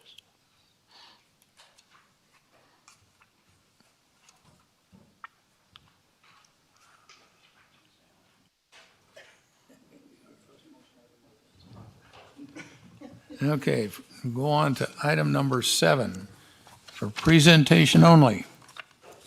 Discussion on introduction of the ordinance 2021-1591 and ordinance amending provisions of chapter 20.622 of the Douglas County Code, including the setting of occupancy limits, allowing vacation home rentals, VHRs, permits to be issued to closely held corporate entities, grandfathering in existing multiple VHR permits holders through December 31, 2031, subject to the conditions and terms of the renewal, clarifying the liability insurance that must be held by the VHR permit holders, increasing the length of the term of the VHR and advisory board members from 2 years to 4 years, imposing liability for permit persons who assist in the leasing of a VHR without a valid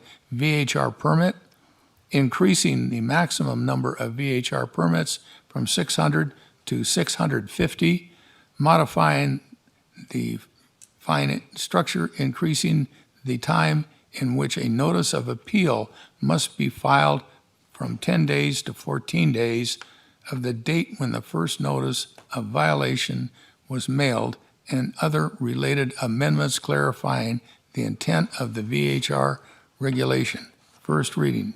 Mr. Ritchie. Thank you, Chairman Engels. Doug Ritchie with the Douglas County District Attorney's Office. This is the first reading. It's introduction of the proposed changes as shown in Ordinance 2021-1591. These are related to proposed settlement agreement.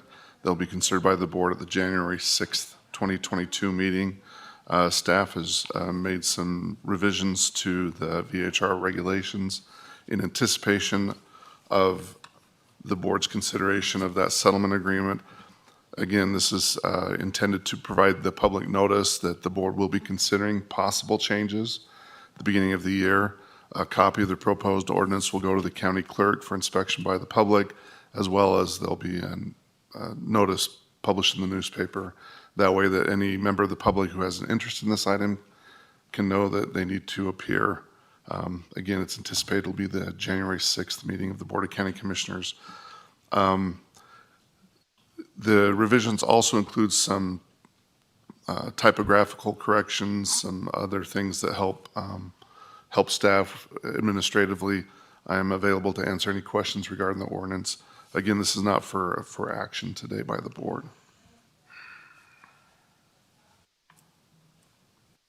Thank you, Mr. Ritchie. This isn't going to be open for comments or questions because we'll be here for hours. And we have a full agenda to get done today. So this gives you some information, and there's more detail in the background.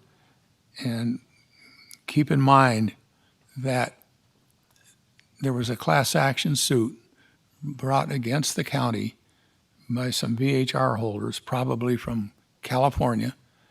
And all of a sudden, we're in a situation where we have a federal judge who is really deciding yay or nay what it's going to be. It's pretty much been taken out of our hands. So Mr. Ritchie has done an extraordinarily good job of negotiating this, our position in this class action suit.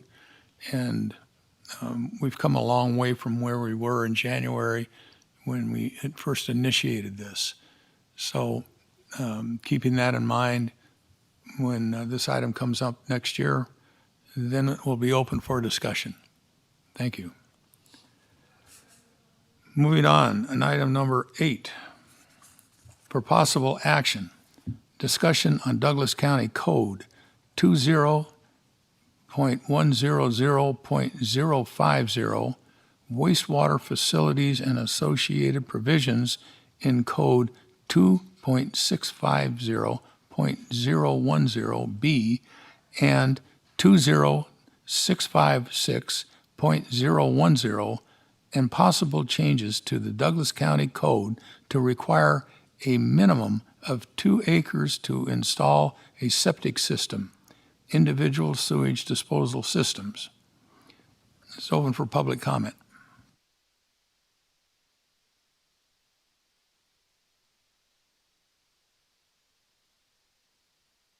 Seeing none in chambers. Marcia, anybody online?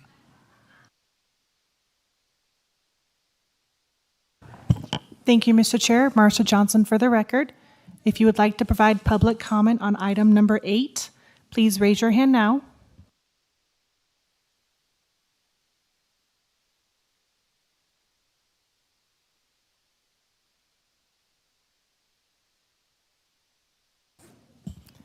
No response, no public comment online at this time. Mr. McCallop, do you care to make a public comment? 10 here, I think it's covered generally in the fact that within so many feet, whatever it is, you have to connect to a sewer system. And I think that that should be regardless of the lot size. I'm not sure what this does to areas that are more rural. in which the sewer system just isn't available. So I just see problems here. I think it's well intended. I think it might be better covered by what's already exists. The sense that if the sewer system's there, you have to attach to it. Thank you. Thank you. Any questions or comments from the board?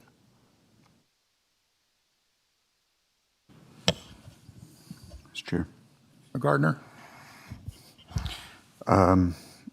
I certainly can appreciate, Mr. Ingles, the concerns here that you have and the impetus of the reasoning for this coming forward. However, the area that I represent in District 3 in the county is the most rural area of the county.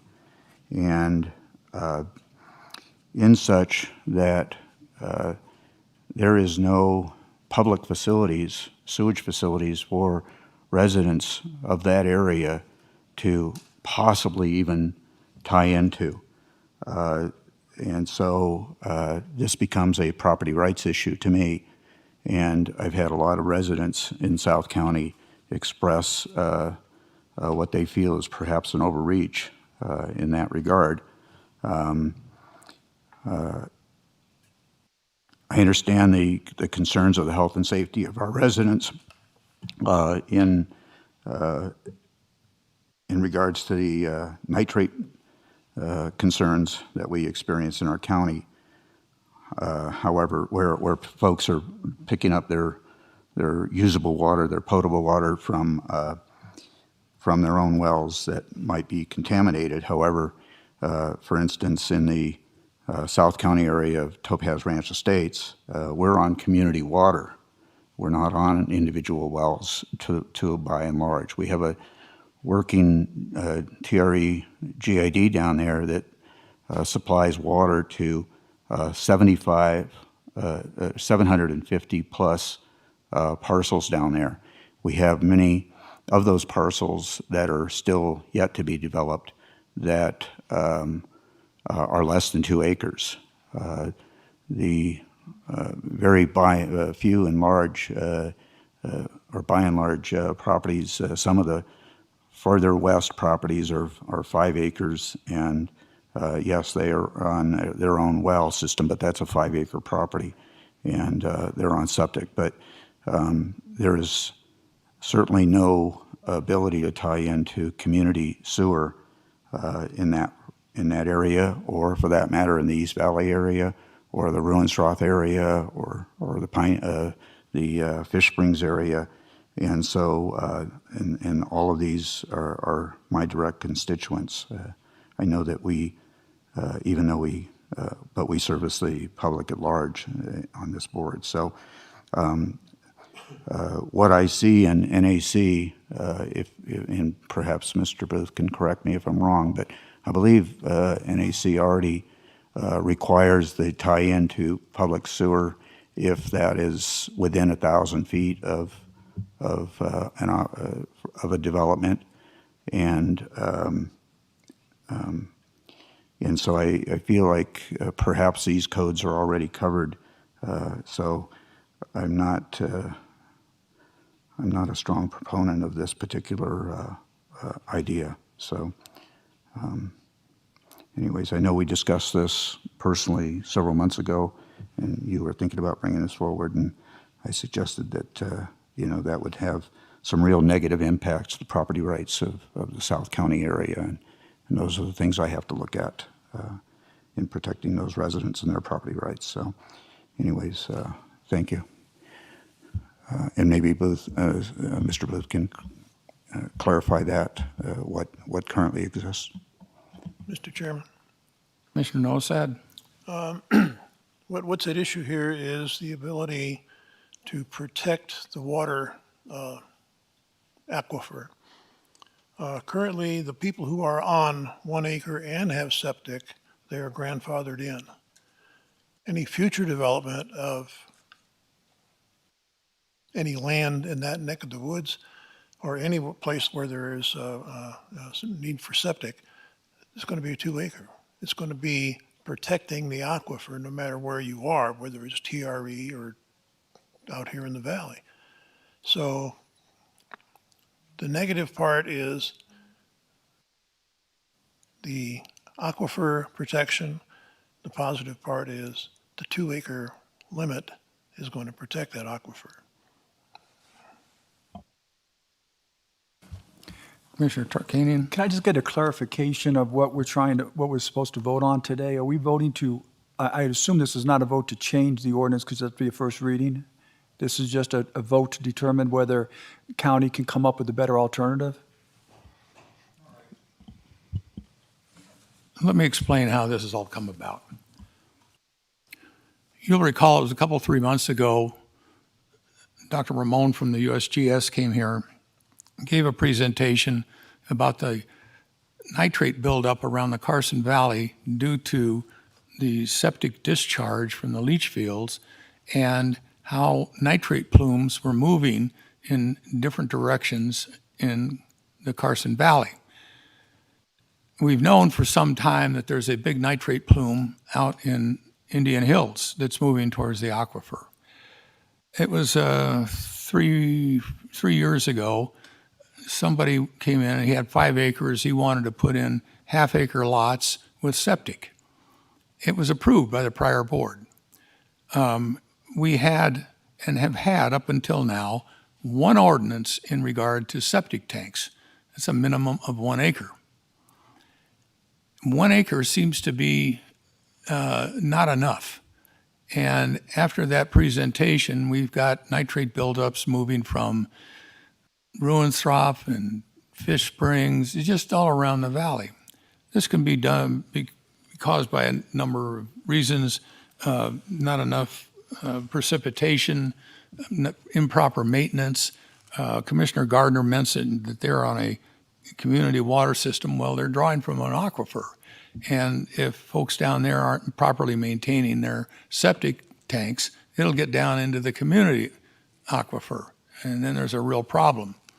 So in an attempt to make some sort of effort to slow down the discharge and have it manage to have a larger area to go from the leach field to spread out, it was considered, well, we could go from 1 acre minimum to 2 acres. And this is for future septic tanks installations, and it starts next year. Some of the other things that we have to start considering is proper maintenance of our septic tanks, and we've got to start doing this. We've got aquifers that are being depleted. We've got septic tanks that are causing nitrate buildup. If they get into our water supply, we've got a problem we can't even resolve. Now, if anybody puts in a septic tank today, it is completely out of hands of the county. It is now the state that has the codes for installing a septic tank. And part of it is that it has to have a nitrate separator. So this is a machine that goes between the septic tank and the leach field. It's a motor-driven thing. It's got a filter. Well, I've talked to our septic tank people, and what they run into is people unplug this thing and they don't change the filter. So there's no gain here. One simple thing we can do is just require more room for the leach field to spread out, so when we do get precipitation, it dilutes the discharge from the leach field. And that was the only reason, because that was the only code, was that minimum of 1 acre. And I've talked to some other people. Dayton has had the same problem. We reviewed some of that, and this is one of the other considerations that they had, was just expand the leach field. Some of the other things that need to be done, get soil engineers in. You don't want to have a clay soil with a leach field in there, because it just doesn't even work. It just kind of puddles up. So this is like a major consideration of sanitation. And this is why we brought it up. So would anybody like to ask me any questions? I would like to get an answer to my question so I can have a better idea what I'm voting on, and I didn't get an answer. Because again, your reasoning for bringing this up is really well founded, but then there's certain concerns, other concerns. I'd just like to know what we're voting on today. Could I get an answer on that, please? Yes, the current code in Title 20, and I don't know how long it's been there, says for septic tanks, this is the only thing it says is minimum of 1 acre. This would take it to a minimum of 2 acres next year. The current tanks and everything would remain the same. It'd be grandfathered. I understand that's what we're looking at, but I was told in our 2-on-1 that we weren't voting on the ordinance change. We were voting on having staff look at this, and that's what I'm trying to get a clarification on. There's a big difference. Chairman, if I may. Mr. Ritchie? Thank you, Chairman. Doug Ritchie with the Douglas County District Attorney's Office. As Commissioner Tarkini correctly pointed out, this is for direction to staff. It is not the introduction of the ordinance. Because this involves Title 20, it would have to go to the Planning Commission first and then come to this board for an introduction and then a subsequent public hearing.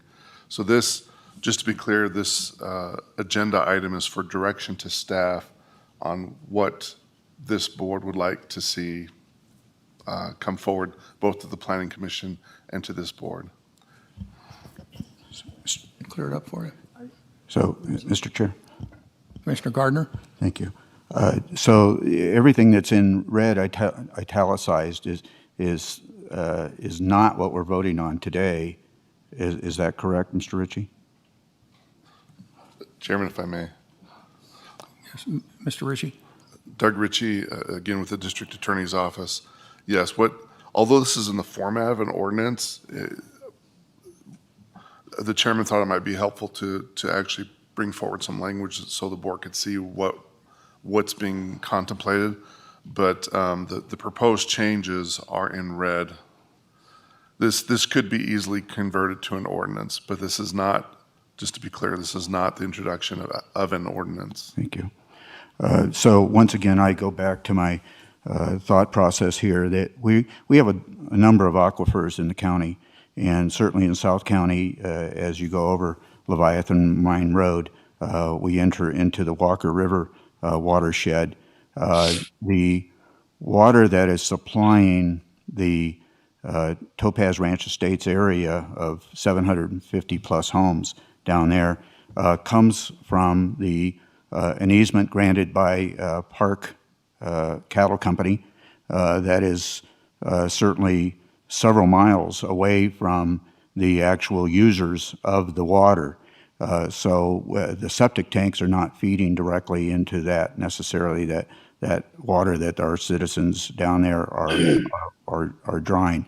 And so my concerns are that this is such a broad-ranging, county-wide, and I think it needs to be more narrowly focused. I just can't see people who have bought property and intend to develop that property, and it's less than 2 acres, and that property may not be developed at this point in time, but have intentions of doing so. It's taking away their property rights, and I have a difficult time doing that. In addition to that, certainly those people who have paid for those vacant lots and with the anticipation of future development, it certainly would create a diminution of their value of that property should they decide not to develop it themselves and seek to sell that property to somebody else. So while once again, I appreciate what your intent here, Mr. Ingalls, it's just too broad-reaching for this commissioner to buy into. So I really can't support this going forward, but that's me. Mr. Chairman, can I make a motion? Not yet. I'm going to need to take a break. I have to go to the restroom. I've been waiting, and we're repeating ourselves and saying the same thing. So this will only take a second. Oh, just hold on there. A landowner can always ask for a variance. Done. Do you want to make a motion now? I'd like to make a motion to. Hold on. We had public comment. And there was no on Zoom. Yeah. I'm going to make a motion to, Hold on. God, I'm going to call for a roll call vote, starting with Commissioner Gardner, your position, and you're voting yea or nay, and why. Excuse me, Mr. Chairman. Mr. Chairman, we don't have a motion on the floor for me to vote yes or no on. All right. Do I hear a motion? Commissioner Tarkanian. I'm going to make a motion to request the Douglas County staff to look into possible changes to the Douglas County Code to require a minimum of 2 acres to install a septic tank. Do I hear a second? Second. Okay, we'll call for a roll call vote, starting with Mr. Gardner. Commissioner Gardner. I've already indicated, no, I cannot vote for this going forward. For the various reasons, it's just too broad-reaching for our county and certainly affects the majority of my constituents. Thank you. Commissioner Rice. It's my understanding that this is exploratory and they will be looking at it. So I will vote yes. Commissioner Tarkanian. I'm obviously voting yes. I made the motion, and I believe that there are certain real concerns for this change, and there are also some considerations we need to address. I'm looking forward to the county providing us with that input. Commissioner Noasad. Yeah, I'm voting yes on this because I want to see the change made for the purposes of protecting the water. And obviously, my position is something has to be done, so I will be voting yay. So the motion carries 4-1. Thank you. And Commissioner Tarkanian, you are excused. We'll stand by for 5-10 minutes. Mr. Chair. Recording stopped. Mr. Chair. Commissioner Gardner, you're not on the record right now. Well, I just wanted to mention that the next item, it says for following items are not going to be heard until 1. So I'm in the mindset that we're in the process of Recording in progress. versus 12:30, as you previously indicated. So can we take a lunch break now versus waiting until 12:30 where we have no business to conduct?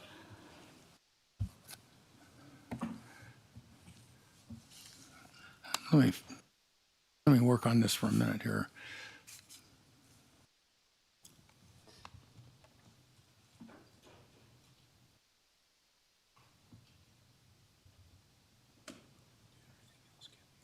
Huh? Okay. So at this juncture, we're a little bit ahead. We'll go ahead and break for lunch, and everybody try to be back here at 1300 hours. Civilian time, that's 1 o'clock. Okay, thank you.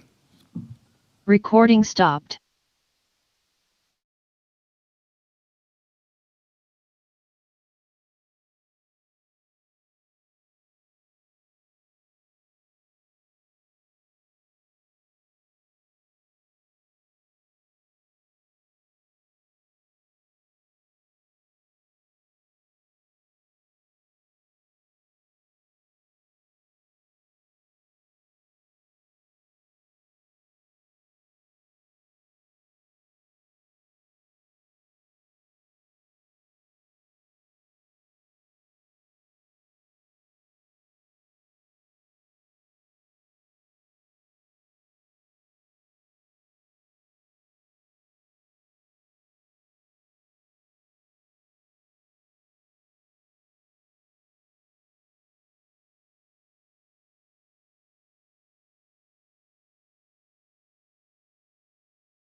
Can we bring the meeting to order?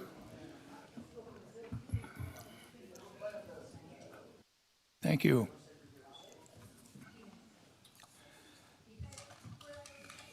We'll go to item number 9. This is for possible action.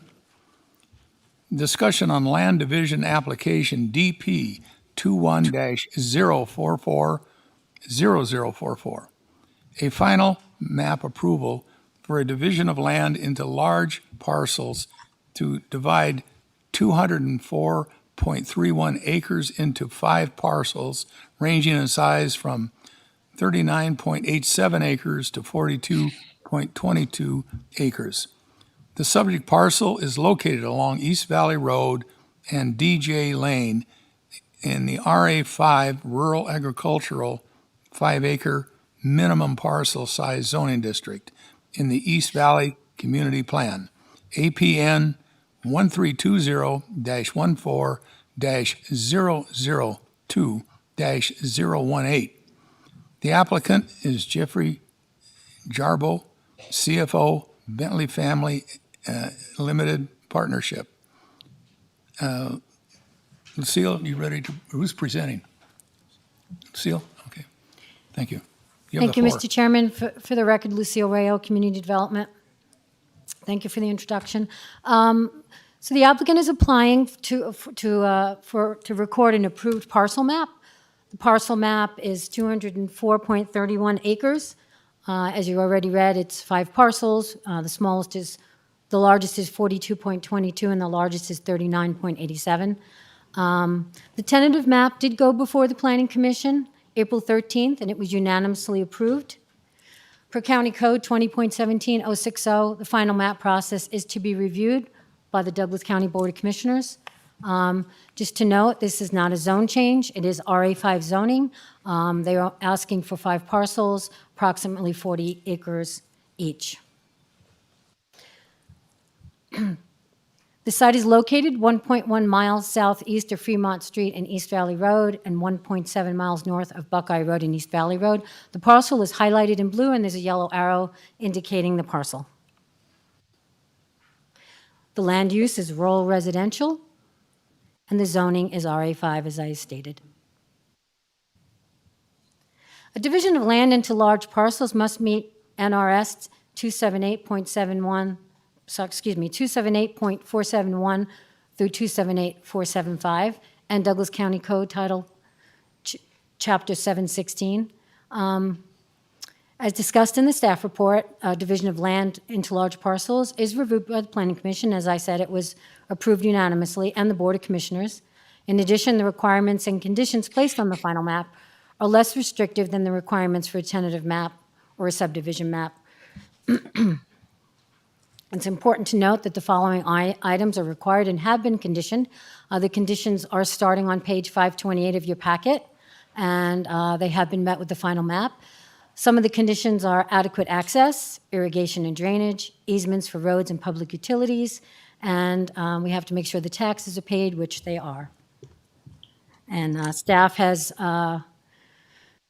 made sure that all conditions of the tentative map approval have been met. You have a large copy of the map. If you can also refer to packet page 540 to view the approved tentative map. Findings have been met, some of the findings. So finding A, the map does conform to the approved tentative map, and B, all conditions have been satisfied. C, the map conforms with all county ordinances, and D, all necessary certificates have been received. They were presented and have been received. So staff is recommending approval. Approve the final map for DP 21-0044 as presented based on the report submitted by the Planning Commission. Based on the report submitted by the planning staff, unanimous recommendation of the Planning Commission, public comment, and the discussion of county commissioners and the applicant's ability to meet all of the required findings. To note, I did not receive any public comment on this item, but there may be public comment today as we are here. The applicant's representative is available on Zoom, and if you have any questions, I'd be more than happy to answer. Thank you, Lucille. Would the applicant care to say anything?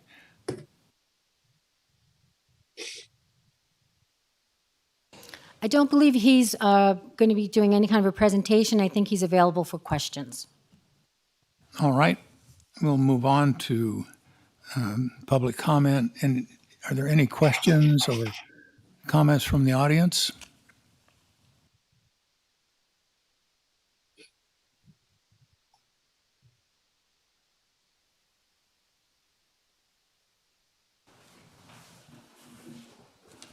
Please print your name. If you can state your name for the record, then they'll start your time. Okay, is it on? Age Ursic for the record. I just a quick question came to my mind when I saw the map. I'm sure this has already been addressed, but is there any data on how this project will affect the floodplain for the airport?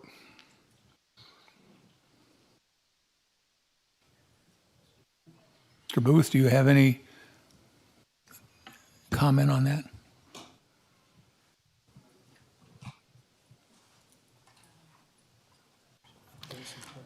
There is some floodplain. We don't believe it would have any effect on the airport. I believe Jeremy, I'm not sure if Jeremy Hutchings is in the audience. May I just take a look? Is there any data to look at? I don't like the, we don't believe there would be effect. Is there something we can look at? We'd be happy to provide any information after the meeting for you. Right. If you'd like to come to our office, certainly we can set something up. Where's that office at? Esmeralda Avenue, 1594. Yeah, 1594 Esmeralda. Thank you.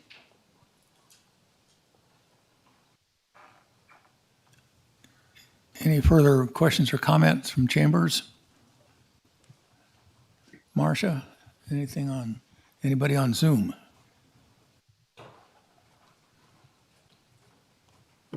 Thank you, Mr. Chair. Marcia Johnson for the record. At this time, we have no public comment online. Someone just raised their hand, I'm sorry. Keith, if you can unmute yourself, state your name for the record, and we'll start your time. I'm sorry, can you hear me? Yes. Okay, this is Keith Rubin. I'm with R.O. Anderson. I have no access. I was turned off, so I couldn't respond to any questions. I'm representing the applicant. One question that came up is how might this project affect the floodplain and the airport? I don't think this project has an effect on the floodplain. The floodplain exists today that goes to the site. We do show, I believe, the limits of that is extend through the site, but that's really the only requirement under NRS that we have to address. If it was subsequently developed, then there would have to be a flood study done. But at this stage with 40-acre parcels, it's not a requirement. Thank you. Any further questions from Zoom? Marcia? Thank you, Mr. Chair. Marcia Johnson for the record. There's no further public comment at this time. Okay, bringing it back to the board. Any questions, comments from the board? Mr. Rice, have you heard all this? Yes, sir, I have, and I have no questions.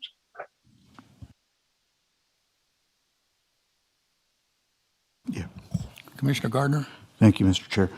So as I understand it, no matter how large this site is, whether it be 2 acres, whether it be 200 acres or 39.87 acres as proposed as the smallest lot, it's still zoned RA5. And there is no planned development coming forward at this time. So all those other requirements that would be involved in a actual development of property to residential would still have to go through the Planning Commission and would still have to come to this board for approval once that was determined. Is that a fair assessment? Yes, further subdivision of these parcels would have to be brought, another application would have to come forward to us, either a tentative map or a subdivision map. That's correct. It would go to the Planning Commission and the board for approval for a subdivision map. So really the true benefit of this, as I see it, is that the current landowner, Bentley, is looking to create 5 parcels versus 1 large parcel in an attempt to perhaps entice buyers to buy a smaller lot size that they may want to develop in the future rather than buying the entire 204 acres in one fell swoop. Is that also a correct assessment, Mr. Booth or Ms. Rao? You can assume that, yes. At this time, we do not have any applications in for further subdividing of the property, but yeah, I guess you could assume it would be easier to sell a 40-acre parcel versus a 200-acre parcel. Okay. So if the owner, currently Bentley, wanted to develop all 204 acres, then that would certainly be his right. However, that would still require nothing less than 5 acres and also approval, site maps and all that other process go through Planning Commission and then Community Development Planning Commission and then back to this board for approval, right? That is correct. Okay. Lucio Rayo for the record. Keep forgetting that. No further questions. Any further questions from the board? Okay, this is an action item. Do we hear a motion? Sure, Mr. Chair. Commissioner Gardner? Okay. I move to approve a land division application DP 21-0044, a final map approval for a division of land into large parcels to divide 204.31 acres into 5 parcels ranging in size from 39.87 acres to 42.22 acres. The subject parcel is located along East Valley Road and DJ Lane in the RA5 Rural Agricultural 5-acre minimum parcel size zoning district in the East Valley Community Plan APN 1320-14-002-018. And the applicant is Jeffrey Jarbo, Chief Financial Officer of Bentley Family LTD Partnership. Do we have a motion? I'll second it. We have a motion by Commissioner Gardner, a second by Commissioner Tarkanian. All those in favor signify by saying aye. Aye. Any opposed? The motion carries 5-0. Thank you.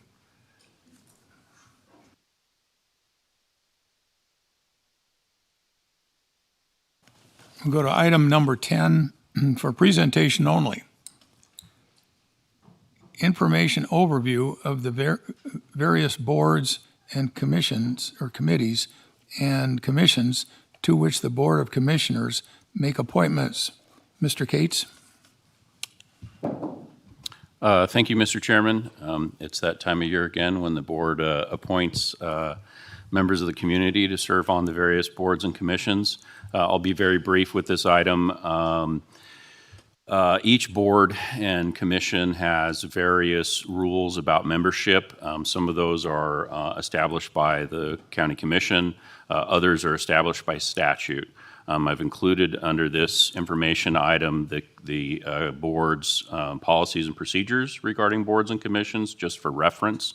One thing I will point out in those policy and procedures that seems to come up every year is the policy and procedures say that a person may only hold 1 seat on a board or a commission. However, I would point out that the board in the past has made exceptions to that on a case-by-case basis, and that may come up today as well. Just for information, for state boards and commissions, there was a state law that kind of read the same way, said you could only serve on 1 board or commission, and the legislature approved that and approved changing that in the last session to allow someone to serve on multiple boards and commissions because it's challenging to get people to volunteer, and if somebody's willing to serve on multiple, they wanted to allow that at the state level. But again, totally the board's discretion. And that's all I have. Thank you. Thank you, Mr. Cates. Item number 11. For possible action, discussion to approve the appointment of 2 members to the 9/11 Surcharge Advisory Committee for a 2-year term from January 2022 through December 2023.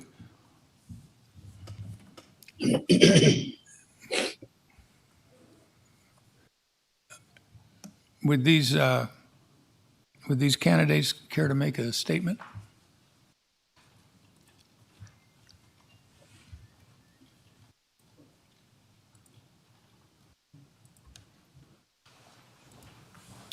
Mr. Chairman, Mr. Gates?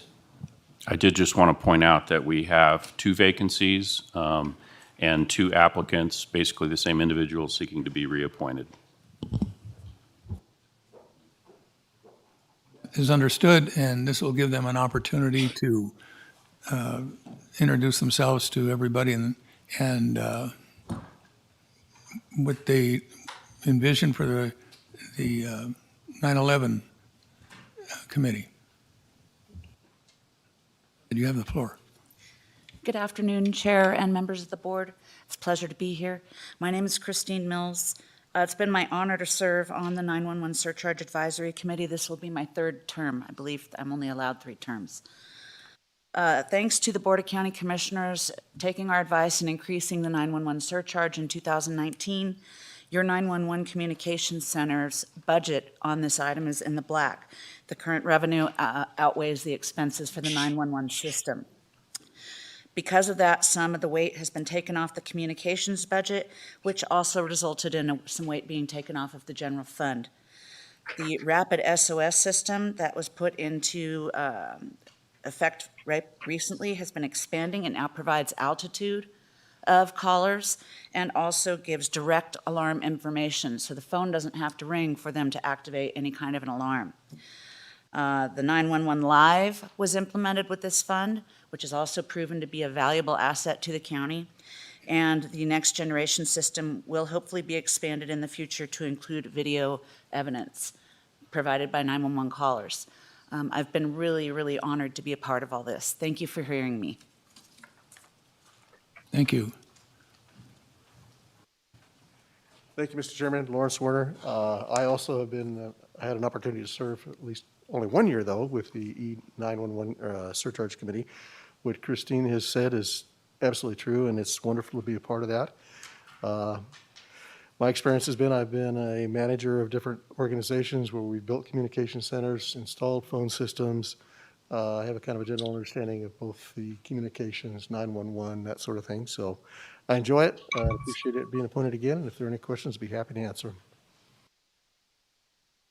Thank you, sir. Would you do us a favor when you're talking to the 911 staff, how much they are appreciated by everybody in this county? And, you know, Christmas Day, Christmas Eve, they're going to be on duty.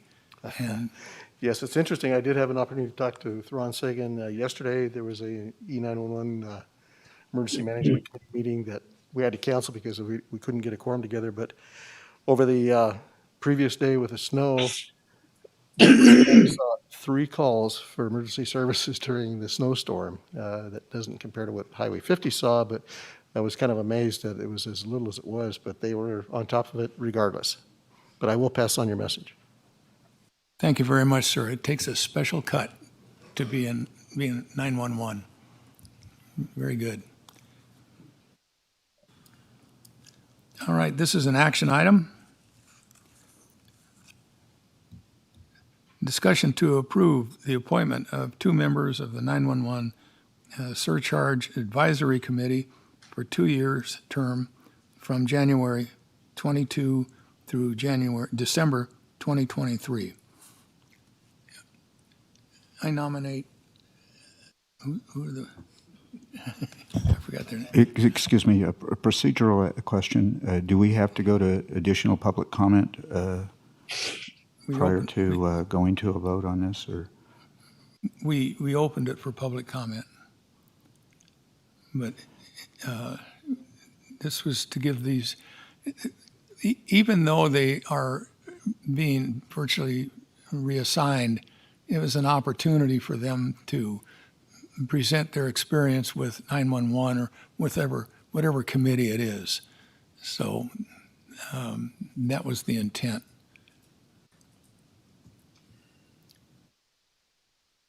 Does somebody want to make a motion?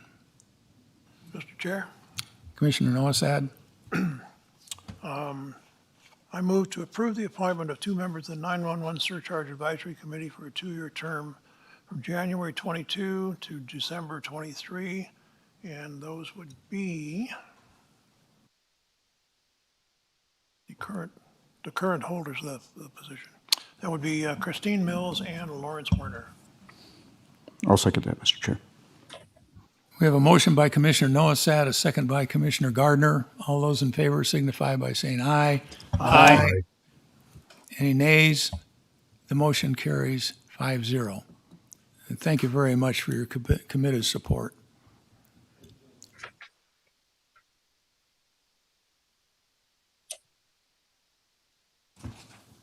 Item number 12.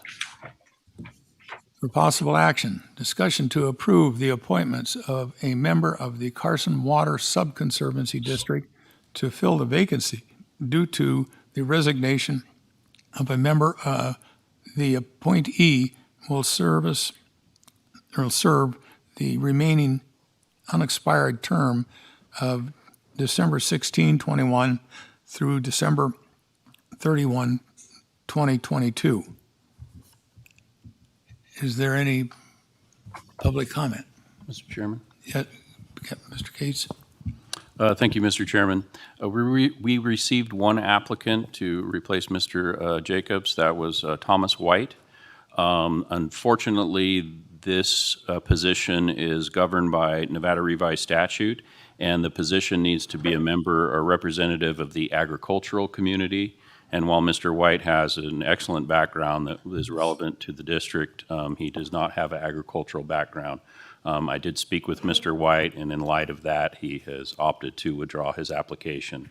So we don't have anybody to appoint for this. I'd be looking for direction from the board to go back out and recruit again for this position.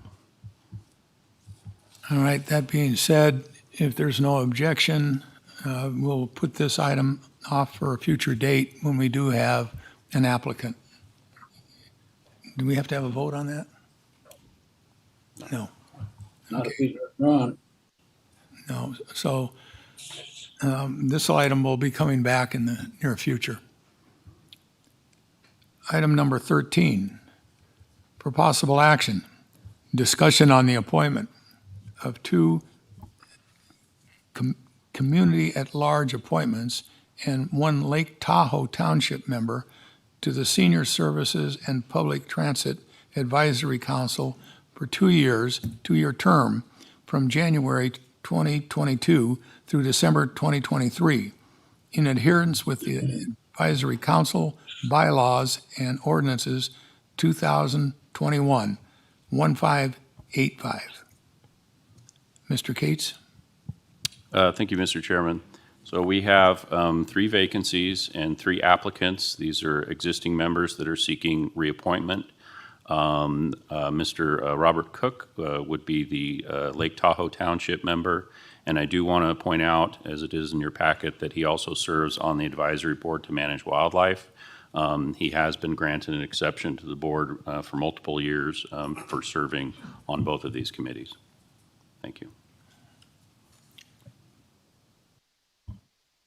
Is there any comment from the audience? Questions? Anything on Zoom? Thank you, Mr. Chair. Marsha Johnson for the record. Mr. Cook is online, and I'll see if he would like to provide comment at this time. Mr. Cook, if you can please unmute yourself, if you would like to provide a statement. Good afternoon.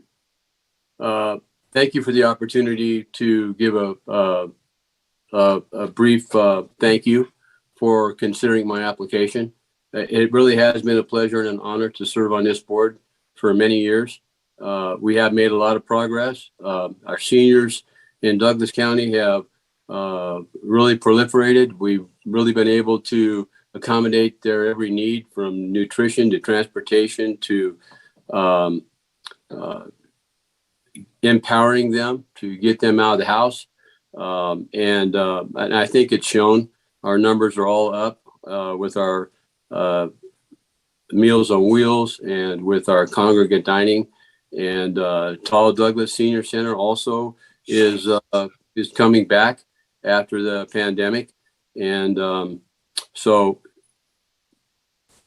we are senior advocates in every way, and I appreciate the opportunity to serve in this capacity. Thank you very much. And I know that I'm on 2 boards, and I just wanted to thank you for your consideration in that too. Thank you. Any comments on Zoom? Thank you, Mr. Chair. At this time, there's no further applicants for this board on Zoom. Any questions or comments from the commission? Commissioner Gardner? Mr. Chair, thank you. We do have Paul Lockwood here in person. If he wants to address us. But the fact that we have, I had the pleasure of serving on this committee 2 years before I became a commissioner, and I know all 3 of these individuals. And I did encourage them to reapply because they are very engaged. They attend every meeting and take their responsibilities very seriously. So when it comes time for a motion, I'll be proud to make one. Yes. Oh, I'm Paul Lockwood. I didn't really prepare to say anything, but I've been on the board with Bob Cook for a long time. I was one of the founders of the new senior center, and also one of the. I've been on the boards, the triad board for the since it was founded, the triad board for the sheriff's department, and I was one of the founders of the Young at Heart board, which is, I think, one of the best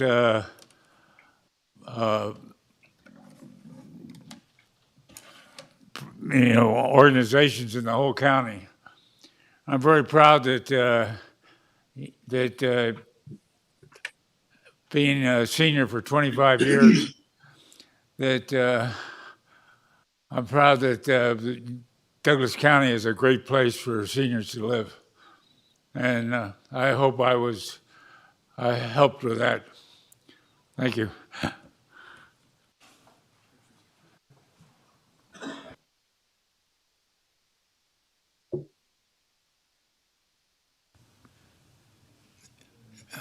Mr. Cook, are you still online? Can you hear us? Yes, sir. I am. Just a quick question. Did you get wrapped up in these fires? Yes, sir. Quite an experience. There's no question. First time I've been evacuated in my 50 years of living here in Zephyr Cove. Well, let's hope it's the last. Yeah. Well, I'm glad that everything worked out, and it was a tough summer. It started July 4, and we didn't have any summer at all. So all of us had a memorable experience, and it wasn't good. Mr. Cook, thank you very much. You're welcome. Thank you. Do we have a motion? Yes, Mr. Chair. Commissioner Gardner. And I would mention that I believe Bob Cook has previous fire experience as well. So he's been involved in more than one. Anyways, it gives me great pleasure to move for the appointment of Bob Cook, Paul Lockwood, and Carol Vogue to the Senior Services and Public Transportation Advisory Board. I would like to second that. We have a motion by Commissioner Gardner, a second by Commissioner Rice. All those in favor signify by saying aye. Aye. Any opposed? Motion carries 5-0. Thank you very much, gentlemen. Moving on to item number 14. For possible action, discussion on 4 appointments to the Douglas County Airport Advisory Committee for a 2-year term from January 2022 through December 2023 in adherence with the County Code 2.58, one representative is appointed from the community at large, one from the business community, and one from the airport-powered community, and one from the airport soaring community. What was that? Sorry, my phone was not on. Oh, okay. Did you get that recording? And you got that transcribed okay? All right. We'll open the floor for any public comment.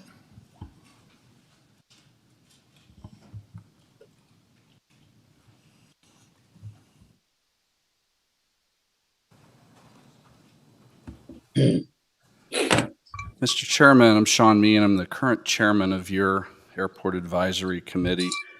And I've got a dialogue going on with the county manager that's starting that's very productive. I'm going to be very brief with my comments here, so I stay germane to your agenda item.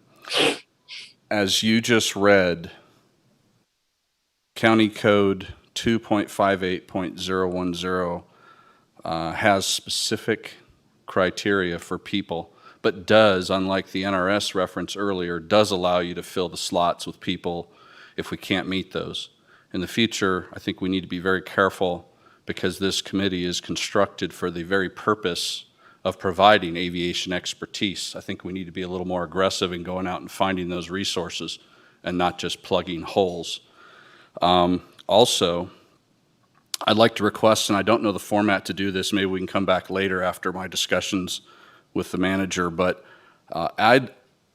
I've received several miscommunications that members of this board have tried to reach out to me that we're not doing our job and not giving you enough feedback, and it appears that actually isn't true. You know I'm a resource. I know all of you personally. Bottom line, I'd like to ask if it's appropriate when you select and welcome the new members to the Aviation Committee, if you could give them a 20 or 30-second welcome of, this is your job, not this. Because if you look at the county code and look at the history of this committee, that is an advisory committee, has no power or authority or approval or denial. It's grossly misunderstood by certain people in the community and members of the committee, and it's caused us to not be as productive for you and the residents of Douglas County as we might be. Hopefully that's something that we can work on. Sean, you were a Air Force loadmaster, were you not? Yes, sir. So you know a little bit about airplanes. Everything from cleaning the bathrooms to the airport to washing the grease off the bottom, loading them, private pilot. Pretty much I've done everything in aviation. Perfect candidate. Thank you, Mr. Chairman. Okay, we have, this is open for public comment. Would any of the candidates care to give a brief background or say hi?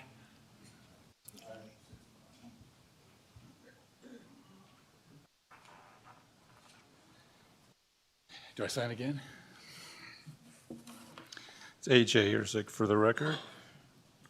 I'm currently on the board. I wasn't prepared. I just thought maybe if you might have some questions for me. There's one item on my application that I know you're dying to ask me about. Oh, you didn't read it? Ah. I just want to say that it was incumbent upon me being appointed to this board that I did some history rechecking, and it seemed to me, and in the past, and this might dovetail with what Sean was saying, that I'm not sure for what reason, but the board, the committee didn't seem to be utilized, let's put it that way, to its fullest extent in the past.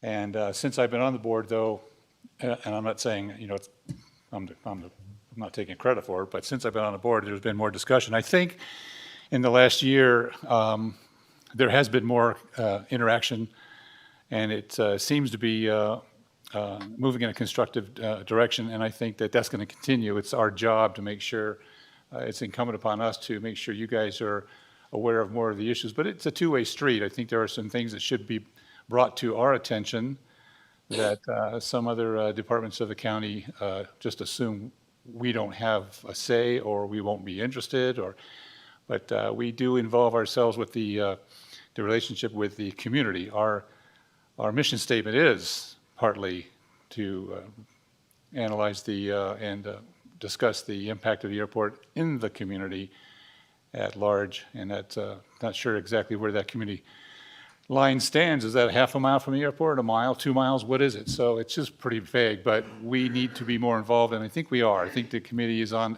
its way to be more of a instrument of constructive work for you guys. But you need to utilize us. You need to. It's a two-way street on that. And the other item, I'll answer your question. I know you're dying to ask me. On my application, I indicated that I am a certified, authorized operator of a 30,000 RPM Dremel tool.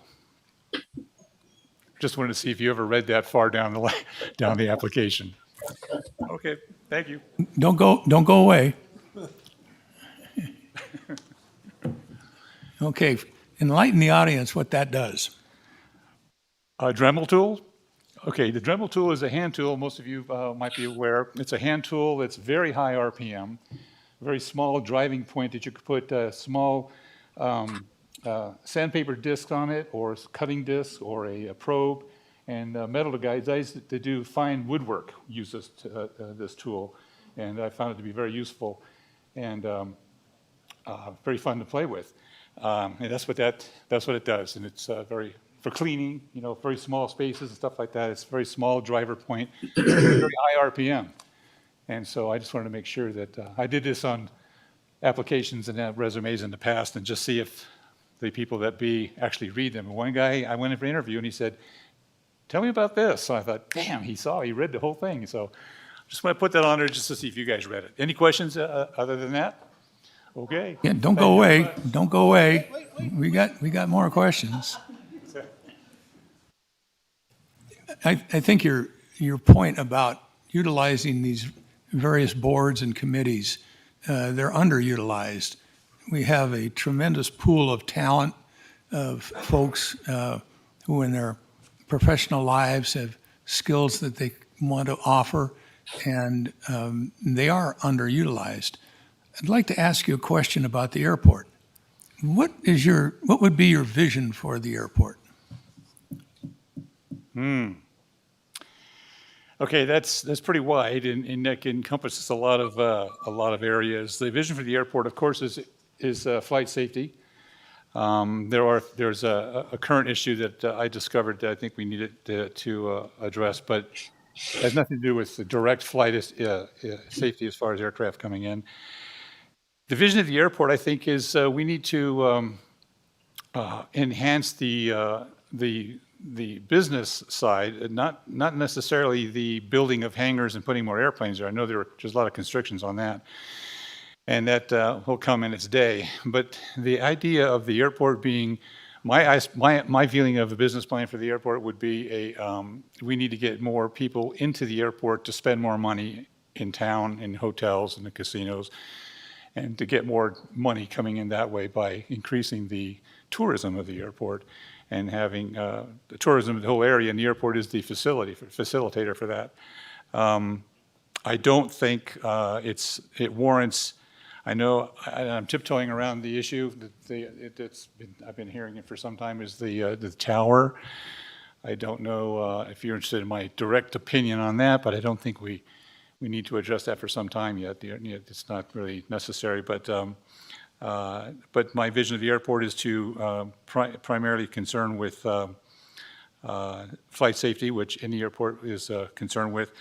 But other than that, the next thing would be then to make the Douglas County, Carson Valley area more accessible for, like I said, the dollars. We need the dollars to come in. It would come in through the airport. There's a lot of money that can come in through the airport, not as permanent FBOs, which later can certainly help, but right now to get more people to come in and be attracted to the airport. It's a fine airport. It's a really nice airport, and we need to do that. Mr. Chairman? Commissioner Nosad? What do you think of the idea of having corporate jets stationed here? In other words, pilots who are on call to somebody else to take them where they want to go and to station them here at the Douglas County Airport. So would this be a scheduled, okay. So the jet is somewhere else? Or it's here? No, the jets would be based here. Because they're here and the pilots just said layover. Are you talking about layover facilities? More like the pilot lives here Ah, and is on call to his master, if you will. yeah, I get it. Well, can I add something to that? Where we're going with this is if we had private corporate type jets here that are registered in Douglas County, the personal property tax is very enticing. And Carson City has their auto dealerships. We don't have that here. But if we had 5 or 6 corporate jets stationed here and registered here, it would be a huge impact for the county on the personal property tax. That's what I think Mr. Nosat is driving at. Okay, so the question is, should we help these people out with a better tax base by stationing jets here? No, just having a hangar for them so that when they get called out, they go pick up their owners and go wherever they're going to go. Okay, as far as flight safety, there's no impact on that. I think that the community at large would be a little interested in the jet noise, of course. I get calls on the jet noise, but I don't know if it's in the purview of this committee to discuss the advantages and disadvantages of basing a jet here for tax purposes. You know, does it do anything for the airport directly? I think would be the important question. Just having a hangar, well, you know, they're going to pay for the hangar, but as far as the aircraft being here, I think it's more of a traffic impact than the aircraft sitting on the ground at the airport. But if there are residents here, they do have the right to enjoy that privilege, but it would be something we'd have to look at carefully. Don't be shy, and I know you're not. You know, if you have an idea for a presentation to the board with Bobby Thompson or something, please feel free to come and present it, discuss it, so that we're aware of it, because a lot of these things we aren't even aware of. Exactly. And this is what these committees, we'd like them to do. Well, we'll get on it. All right. Sounds good. Thank you for your presentation. Any more? Okay, thanks.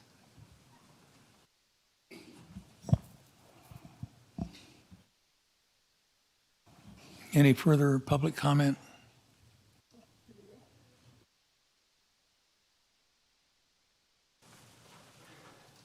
Good afternoon, Mr. Chair, members of the Commission. My name is Keith Richter, and I am the current sitting committee member for the Powered Aircraft Community and reapplying for the committee again. I've enjoyed the last couple of years working on the committee with the other members and with the airport staff. I'm a 7-year resident of Zephyr Cove, having moved up to Lake Tahoe after retiring from a long service in the fire service. And as far as qualifications for this position, I'm an active private pilot. Also, I'm a patron of many of the businesses on the airport, and I have a lot of connections with friends who are also pilots in the community.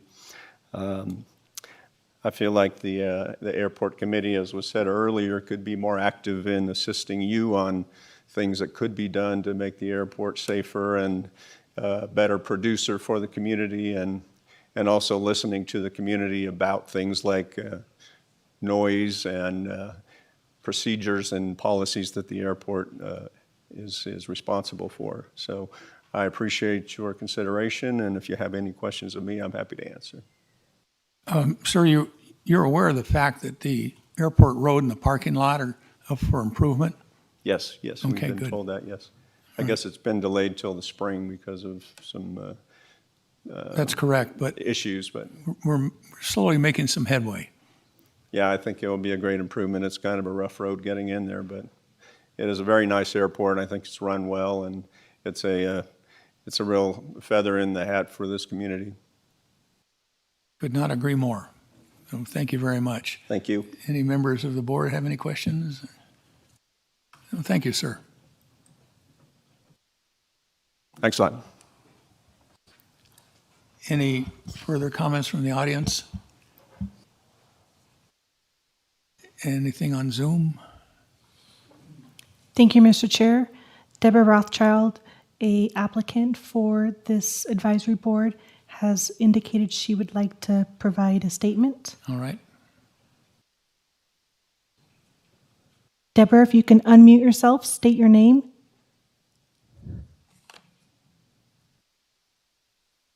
This is Deb Rothschild. How are you? We're good. We can hear you. Go ahead. Okay, very good. I am a business owner right over on the corner of Airport and Hayborn. I'm a flight instructor, both helicopter and fixed wing. I've worked in, and I have been an instrument rated, and I know you have an instrument system over here at this airport, and a wildland firefighter. I worked in fire and aviation for 14 years prior to becoming a flight instructor. And so I think what that does is I'm really interested in the airport community at large having a voice and input and impact into what happens at the airport, representing the instructors, the students, the commercial aspect of it. Again, from a business owner standpoint, also from, and a resident and a community member. And I've been a resident of Douglas County for about, on and off for about 15 years. I have some military spouse background as well. And my husband was in the Army. And so we traveled a bit. Also involved with a lot of youth programs. I was a EAA Young Eagles coordinator for 4 years, and just getting some of the different community interest in aviation, representing everyone from like the fire to the business owners to the local flight safety, Civil Air Patrol. I think would be one of my priorities for the board.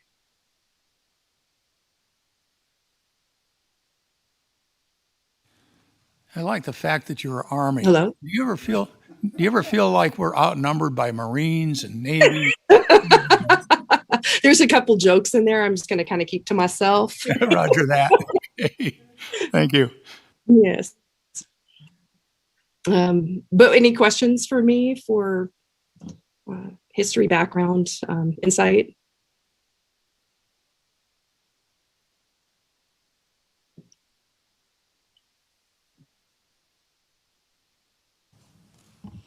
Mr. Chairman.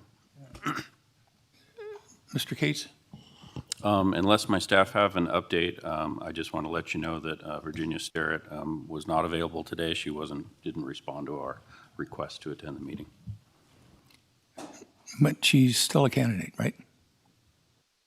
Correct. She currently serves on the board and is seeking reappointment. Okay. So, Any further questions from the board or comments? Mr. Chair. Commissioner Gardner? Thank you. I do know that Virginia Sterrett she wasn't available today. She happens to be down in Southern California visiting her first great-grandchild that was born a few days ago. So I know that's where she is. So also, I'm getting feedback here. Virginia Sterrett was appointed by this board back, I believe, in February or March to fill a remaining term on the board that was vacated. And so at that time, I made the mistake of not, under full disclosure, of indicating my association with Virginia Sterrett. And so I want to correct that at this time. But when I look at all of this entire packet, I know almost everybody in this audience and in this booklet that is applying for and I'm proud to say that I do. So that didn't influence my vote at that time and doesn't influence my vote at this time. So I just wanted to make that perfectly clear and make sure that that was on the record. I believe we have 4 people for 4 different positions. Keith Richter for the airport-powered community, AJ Ersick, and I have to admit, AJ, that I did not delve into your Dremel activity simply because I know you and I know what your involvement has been on this board, and so I didn't really have any questions. So I didn't need to go that deep into your resume. So my apologies for not doing that. Deborah Rothschild has applied for the 3 different positions, and so and we have one individual, John Walter, who failed to renew for the or apply for the airport soaring community. And Virginia Sterrett is once again applying for the business community. She does run a political consulting service here in the county, and also so AJ's. So at this time, I would like to nominate Keith Richter, Deborah Rothschild, Virginia Sterrett, and AJ Ersick for the 4 positions that we have available on the Airport Advisory Committee. Is this a motion? Yes. We need a second. Second. We have a motion by Commissioner Gardner, a second by Commissioner Nosad. All those in favor signify by saying aye. Aye. The motion carries 5-0. Thank you very much.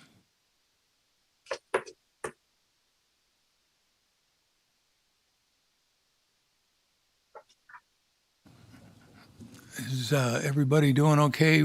Wes, you need to take a break or anything?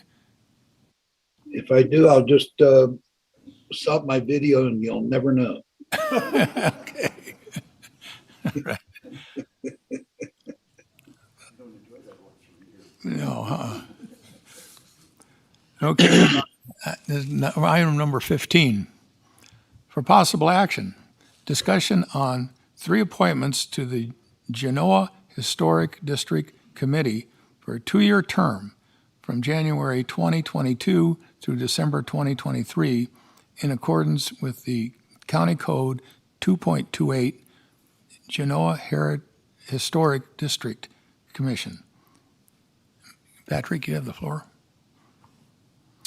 Thank you, Mr. Chairman. We have 3 applicants for 3 positions. These are the current positions, excuse me. These are the current members of the committee currently seeking reappointment. Thank you. Any questions from the audience or comments? Anybody on Zoom? Marcia? Okay. Oh, we do? Oh, wait a minute, stand by.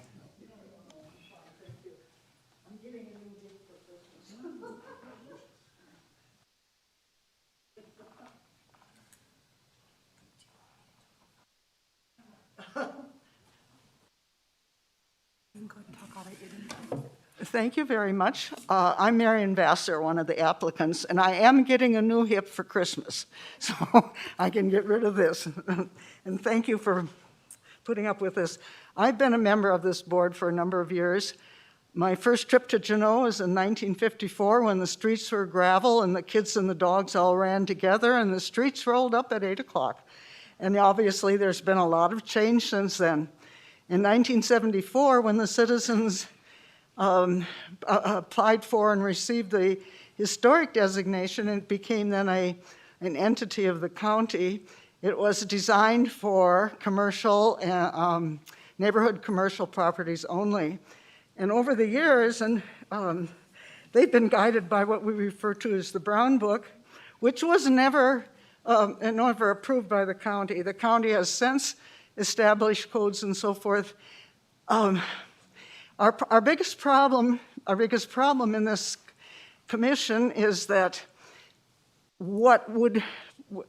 there's been, for about maybe 10 or 12 years, trying to get the codes updated, and we've been working on it with different people over these years. We are having a problem with that. Because of that, there are issues that have come up in Genoa that we have not been able to oversee, unfortunately. And I would like to see this move forward in a more timely manner so that we would have the opportunity to not have some of the things that we now have. This really is an opportunity for the whole county of Douglas County. Genoa is a gem. It is the first permanent settlement in the state. And I think the county really appreciates the fact that Genoa wants to maintain their historic integrity. And that is why I continue to be on this board as long as I am appointed. I love it. I love Genoa. I thank you very much for all you do for us, and I thank you for your time. And I'm sorry to say, Maggie Tracy was here, one of your applicants, and she had to leave about 10 minutes ago. So I thought Judy was going to talk for her, but I think that she's not. Thank you very much. Well, Okay, Judy, you can talk. we appreciate what you're doing to that great town, and there's so much history in Genoa, and so it's a fight to keep it historic, and we appreciate that. Are you coming up to speak? Okay, come on.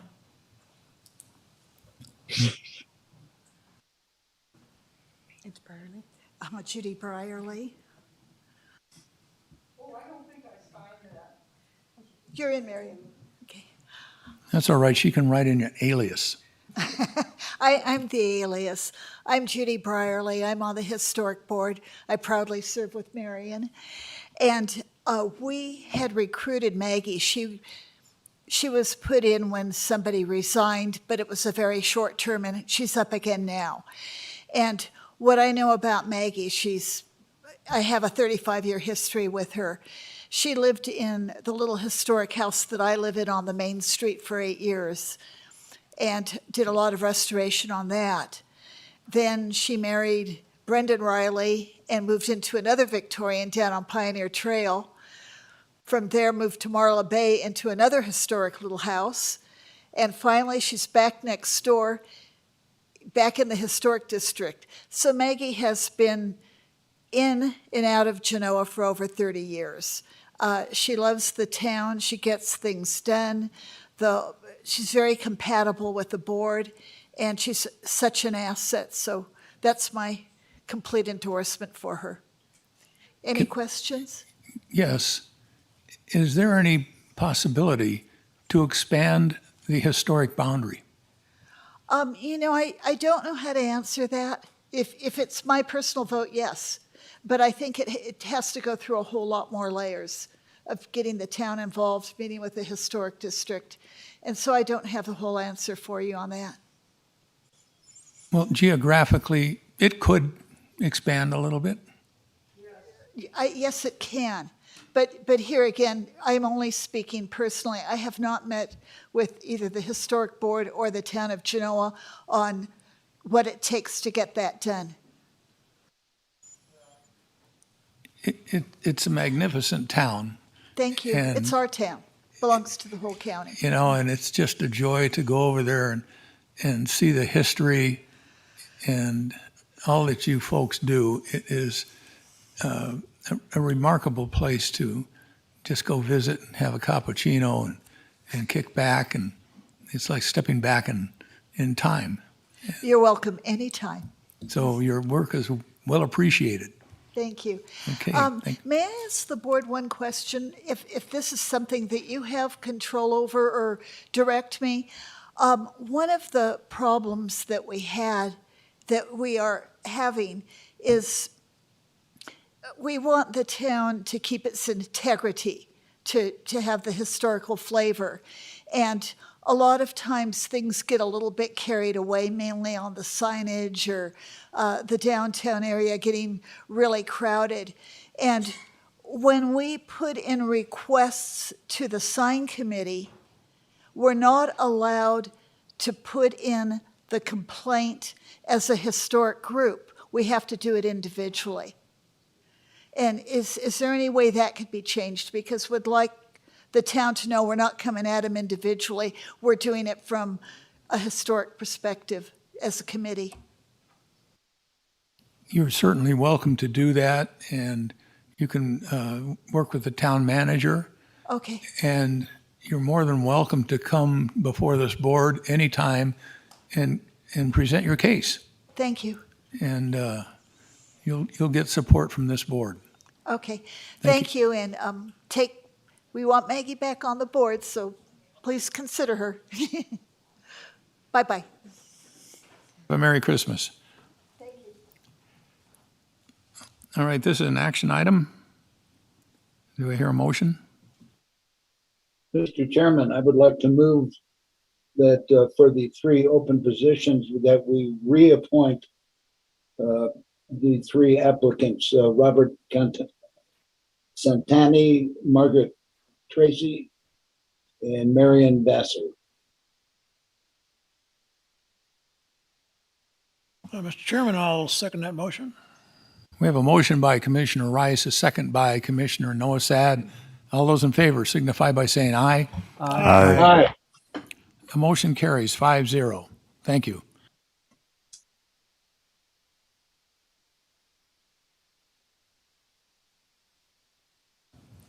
Moving on to item number 16 for possible action. Discussion on the 3 appointments to the Douglas County Advisory Board to manage wildlife for the 3-year term in adherence with NRS 501-260. Any Mr. Chairman. comment from the public? Mr. Chairman. Mr. Cates? Thank you, Mr. Chairman. So there are 3 positions open on the advisory board to manage wildlife. Craig Burnside, JT Chevalier, and Michael Turnipseed are all current members seeking reappointment. We also received an application from Tim Miller, who is not currently on the board. Tim Miller also sits on the Board of Equalization, so if you consider him for this appointment, you would be granting an exception to policy for serving on multiple boards. Thank you. Is that the Ken Miller that's on the Gardnerville Township? Different. Huh? Oh, Tim. Okay.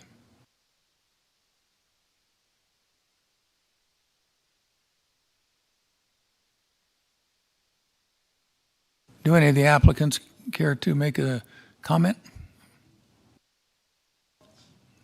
Anybody on Zoom, Marcia? Oh, we got one comment. Okay.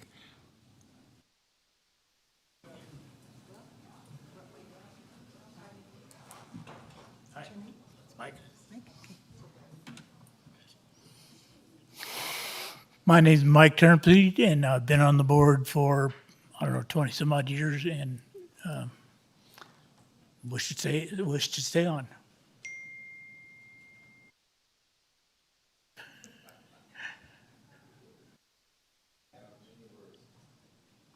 What's the Nevada sage-grouse status right now? It's down. The population is down, but it's still, I think it's doing fine. Are they suffering because of the drought? I'm sorry? Are the sage-grouse suffering because of the drought? I don't know that, but at its peak, there was a lot more range available for cattlemen. This drought has affected so much of the wildlife and even the ranchers and everybody, the domestic livestock. There were guys from Placerville calling us over here to get in touch with ranchers, trying to get if there was any pasture land to lease, because all of their pasture land and over in Placerville and those areas, it had dried up and their cattle had no forage. It's been bad. It has had damaging effects on almost all wildlife, but sage grouse eat primarily sage seeds, and there's plenty of sagebrush still in Nevada. All right, sir. Does anybody have any questions or comments? Wes? You must be taking a break. All right. Is there any? And we have another guest commenter.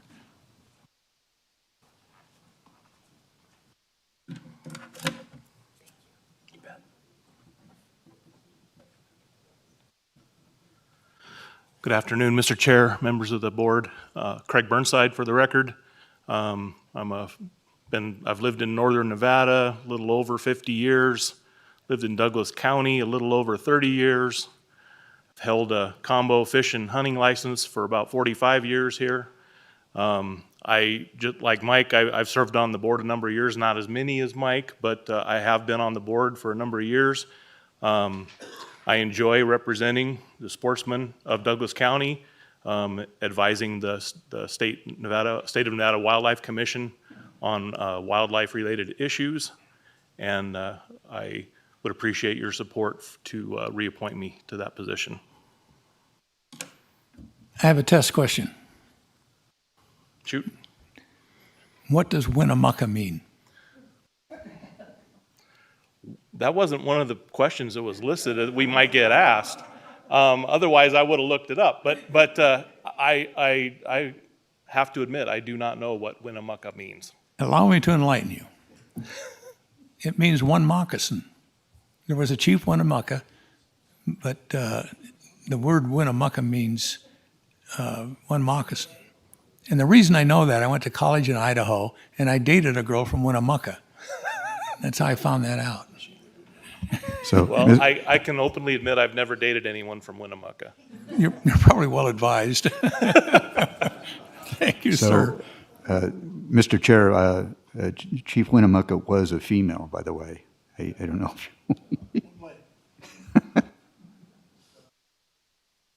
And it's one moccasin. All right, Tim, thank you very much.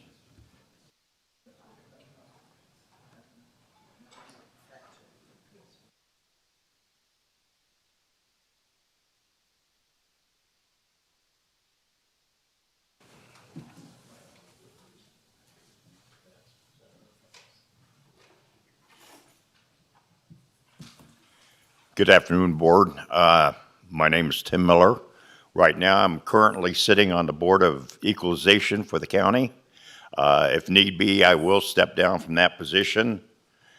As far as my background in hunter safety, I've been involved in this, in wildlife. I've been involved for the last 40 years. Currently the director of what we call Carson Valley All About Youth, Inc., which, for those that don't know the program, we take the youth out and we teach them all about hunter safety. We teach them archery, fly fishing, BB gun, wrist rocket, 22, and give them a barbecue. This is all free for the youth. We also have other people involved with that program, and we deal extensively with wildlife on this program. I've been a member of just about every organization for hunting, Wild Sheep Foundation, Rocky Mountain, Ducks Unlimited, Carson Valley Chucker Club. I've been involved just about every program you can think of in this county for the last 40 years. But as I get older, my body won't let me do a lot of the things I used to do, such as officiate and being out there with softball and Pop Warner and these effects. So I'm looking for settling down to something that's not going to destroy my body any further. And like I said, it'd be an honor to serve the county. So I appreciate your time. Yeah, it'd be great to be 20-something again. Any further questions from public comment? Any questions of Tim? Anything on Zoom? Thank you, sir. Thank you, Mr. Chair. Marcia Johnson for the record. We do have one applicant online. It's JT, and he has indicated he would like to make a statement. JT, if you can unmute yourself, state your name for the record, and you can begin speaking. Yeah, can everybody hear me okay? Yes. Excellent. Well, first and foremost, good afternoon, commissioners. Thank you for giving me the opportunity today to speak about my interest in serving again for an additional term for the Douglas County Advisory Board to Manage Wildlife. You know, I just want to say it's been a pleasure to serve on the board with the fellow board members, Craig Burnside, Mike Turnipseed, Bob Cook. And I really do look forward to serving again for an additional term if that's an opportunity that you think that I would fit in and do well in. I do believe I bring a unique perspective and a youthful perspective to the board as well as a younger sportsman. I'm an avid sportsman, part of many organizations, and I would really love the opportunity to serve again. It's been a pleasure, and I would love to stay involved in public service in Douglas County. And I will say you can't make a bad decision with any one of these applicants. They're all exceptional people with great backgrounds, and I look forward to the future of the Douglas County Advisory Board to Manage Wildlife with or without me on it. So thank you very much for your time, and happy to answer any questions.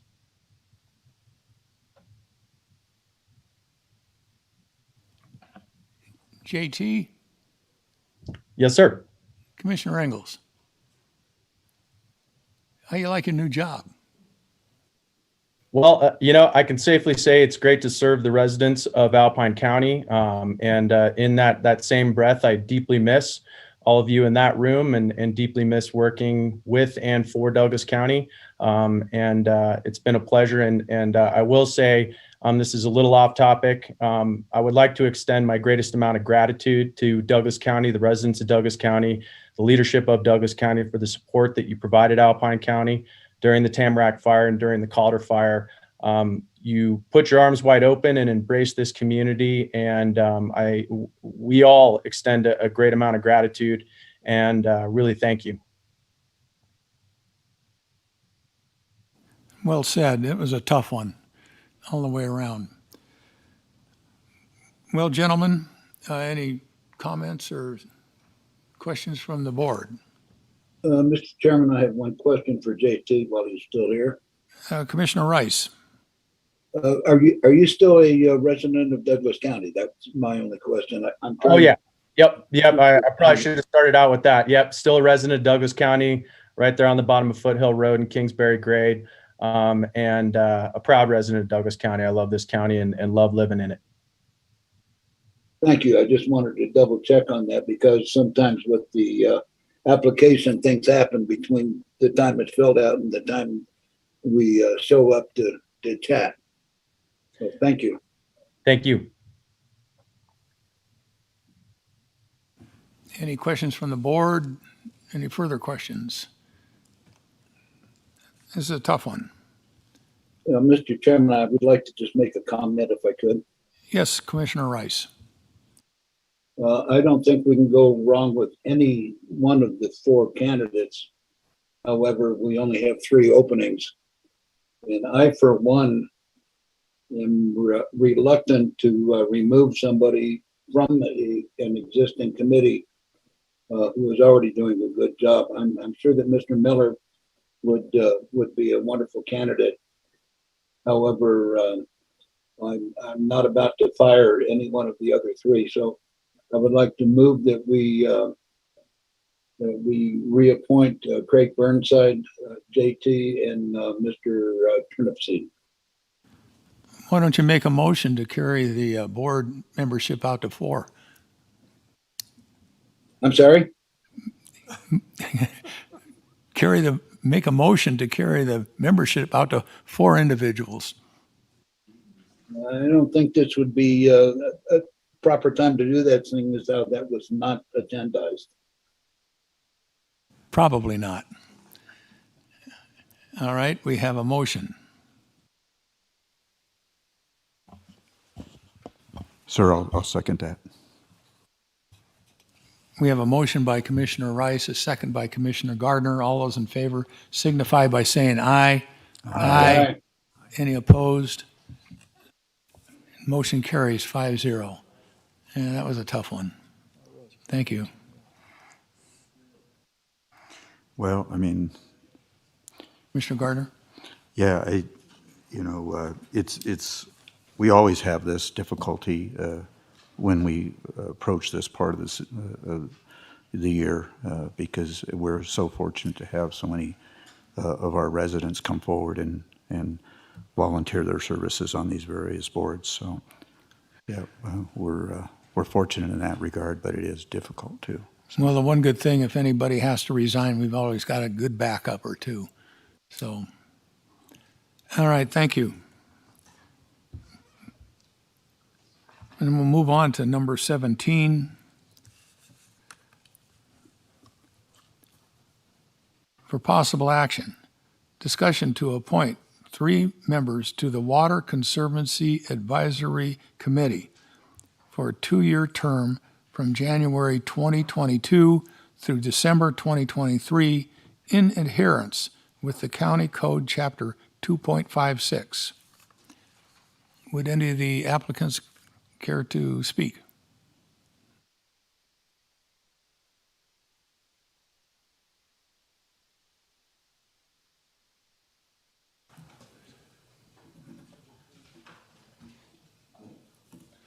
Hi, I'm Charlie Holmes.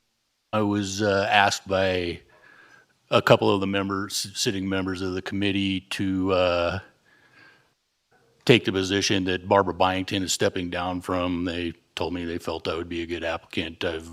My family's been ranching in this valley for 42 years. I'm very familiar with the ditch system in my part of the valley and several of the others, and I'd be happy to serve. So if you have any questions, I'll be happy to answer them. Did those old boys tell you what you'd be getting into? Yeah, I'm also the treasurer of the Carson Valley Conservation District. I got a pretty good idea how sometimes you get stuck on these for life. So, All right. Are you running cattle? Yes. Boy, they must like this moisture that's come in here. Yeah, it's a pretty good deal. I wish we wouldn't get it all at once. Well, never fails. But hopefully we've got some holdover for this season in the spring and the summer, and the livestock can not get so stressed out. So let's see what happens. That's already better than last year. Yeah, you're right on that. Right on that. Any comments from the Mr. public? Chair, I have a question for Mr. Hone. Yes, Commissioner Gardner? Mr. Hone, earlier it was indicated that we were lacking a member for appointment on our Carson Water Sub-Conservancy District, which is a board that involves itself with water, obviously. I guess that's a redundant statement. So my question is, but that requires a rancher or somebody from the ag community. And so my question for you would be that should we have 3 positions available with 4 people here, should you not be chosen for this board, would you have any inclination to consider appointment to and applying for that particular board? I would have to look into what it involves. I'm a pretty busy guy, so I already serve on one. I told them I would be happy to serve on this one. Barbara was worried that she couldn't get someone to replace her. So, anyways, I would just have to look into it and research it a little bit. But if I have the time, I would do it.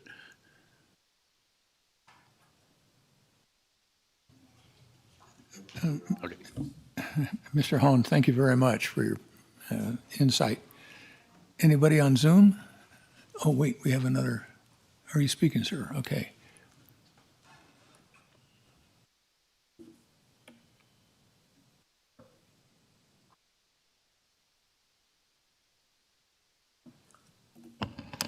Good afternoon. My name is Russell Scassa, and I'm currently a member of the board. And I've been actually on the Watercourse Advisory Committee since its inception. I was a charter member of this organization. The family has been in this area for 149 years, and we've been on the same ranch for 136 years. And we reside on the South Foothill, so, and nobody else on this committee or being appointed to the committee is in that particular area. So I think I have a unique perspective on what's going on in that area, and I could be valuable enough to provide information to the committee on that. And like I say, I've been on this committee for a lot of years. I enjoy it. And I think we've done some great things with it. So I would like to serve one more term. So that's, if there's any questions, I'd like to answer them. You run on livestock as well? Yes, sir. How did you do last season? Okay. It was pretty dry. Sure was. It was pretty bad. I mean, every year it keeps getting drier and drier. Well, this is a great storm. This is the kind of storms we need. Like Charlie says, Mr. Hone said, it doesn't always have to come at once, but that's what you have to take it any way it comes. But the ditches are really important. You know, this area here, if you're on the other side of the hill, you can wait for the green grass to grow from rainstorms, but it doesn't happen in this side of the hill. You have to have snow and irrigation, or you'll have brown grass. So that's why the ditches are so important, that you can still get your water and everything's maintained the way it always has been.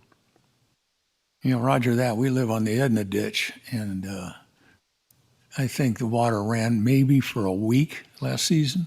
Yeah, I believe they got one irrigating on most of that. Yeah.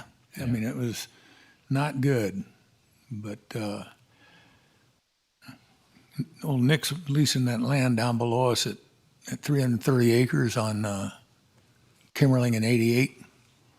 And we had a lot of fun.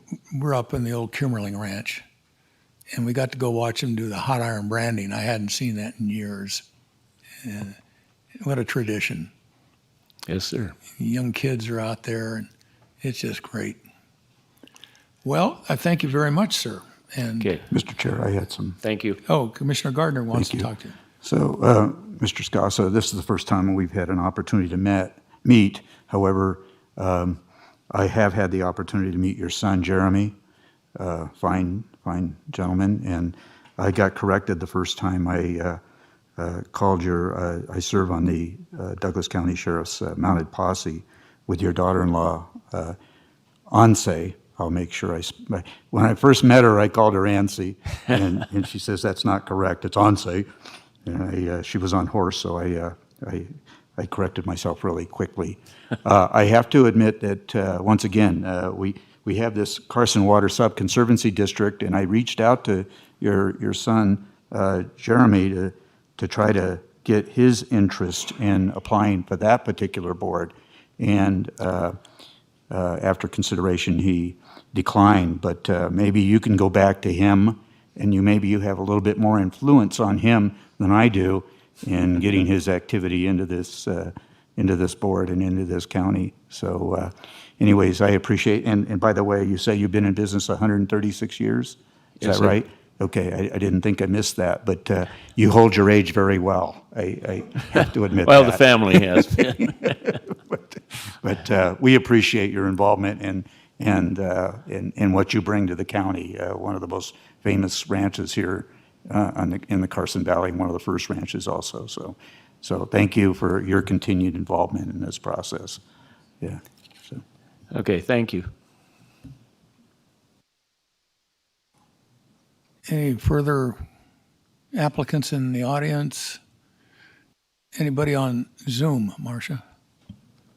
Thank you, Mr. Chair. At this time, there's no applicants online for this board. This is an action item. Do we hear a motion? I'm going to make a motion to appoint Charles Horn, Russell Scosa, and Frederick Stodik, if I'm pronounced that right, Stodik, to the board. I'll second that, Mr. Chair. We have a motion by Commissioner Tarkanian, and a second by Commissioner Gardner. All those in favor signify by saying aye. Aye. Aye. Any nays? The motion carries 5-0. Thank you to everybody. Mr. Gardner? Cates, could you possibly, thank you, Mr. Chair. Could we possibly reach out to Cassandra Uhart, who was not appointed to this board, and see if she might be interested possibly in the other? Oh, no, you have to be from the ag community, right? So I don't know if she's, yes, okay, never mind.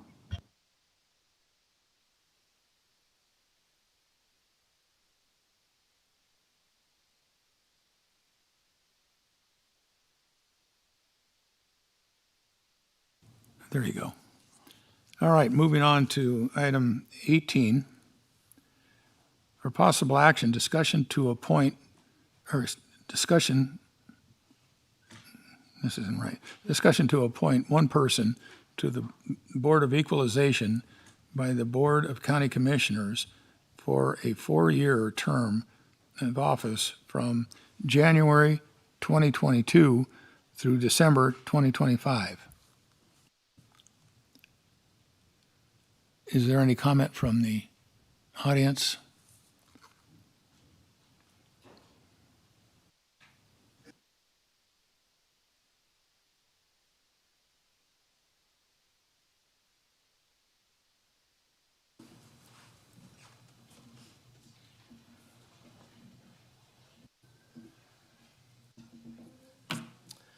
Good afternoon, Mr. Chairman and Commissioners.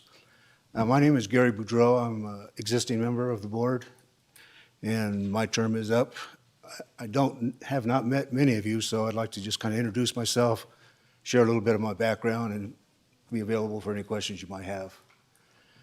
In my prior life, I was a very active CPA in Southern California, 37 years of practice, all in tax, dealing mostly with income tax, but a fair amount in sales tax and property taxes as well. Anywhere from the very small business to very mega large corporations. My biggest stint, I did 15 years with Deloitte as a tax partner in the Orange County, Southern California office. Now, we retired. We're up here with our grandkids. That's what got my wife up here. I do love the tax situation. But now, besides serving on this board, I'm also a volunteer fireman at Sheridan Fire Department. I am the treasurer there. And then when you see the pine nuts on fire, I'm the guy driving the water truck down those roads to replenish water supplies in various places. I'm also for Genoa Lakes Golf Club. I'm the treasurer there as well. And that's much less dangerous than driving those big trucks. So anyway, I'm very experienced in these kinds of matters, have been for a very long time, and I'm very willing to lend whatever expertise I have to the board. So, questions or comments? I thought you said you were retired. Well, I did hang my pencil on the wall, so it's still there. So. Busy guy. I'm proud of you. Well, sir, thank you for your introduction, and we appreciate your stepping up and participating. So. Perfect. Thank you very much.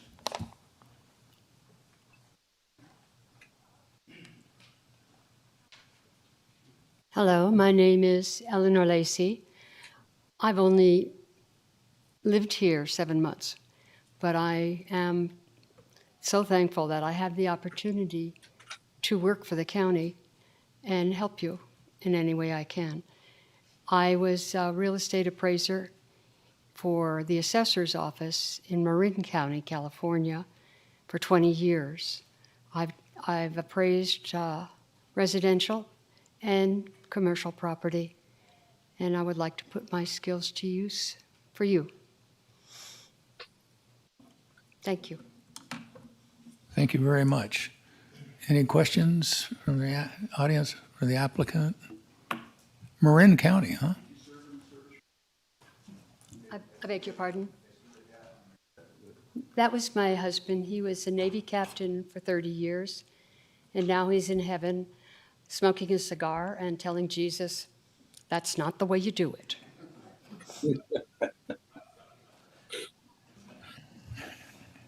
Mr. McCallop.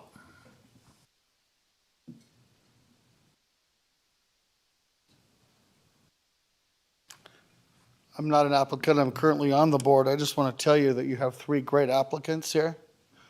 Gary Boudreau, I've been on the board with him, and I've got to know Eleanor Lacey and her background, and she's also very well qualified. Tom Sterrett was a real estate attorney who can't be here for the same reason his wife can't be here. Their great-grandchild has been born. And it's a hard decision. You've got 3 great people. I just want to tell you, it's a pleasure to be on this board, and I think you've got a hard decision. You've got 3 great applicants. Thank you.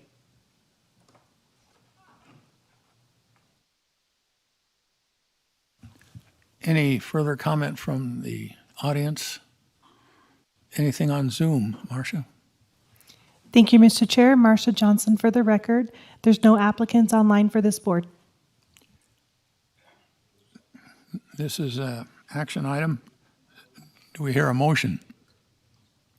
Mr. Chairman, Commissioner Rice. as I said earlier, when we have people returning wanting to stay on the board that they're already on, I'm reluctant to remove anybody unless they're not doing a good job. And I believe that Mr. Gary Puerto has been doing a very good job, and I would like to make a motion that we return him to his expiring office. We have a motion. Do I hear a second? No second? Huh?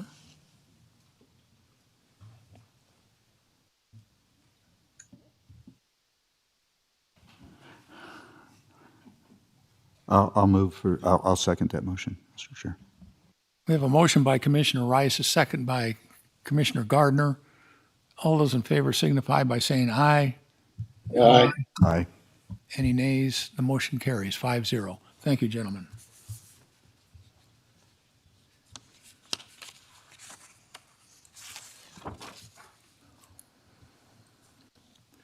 Okay, item number 19.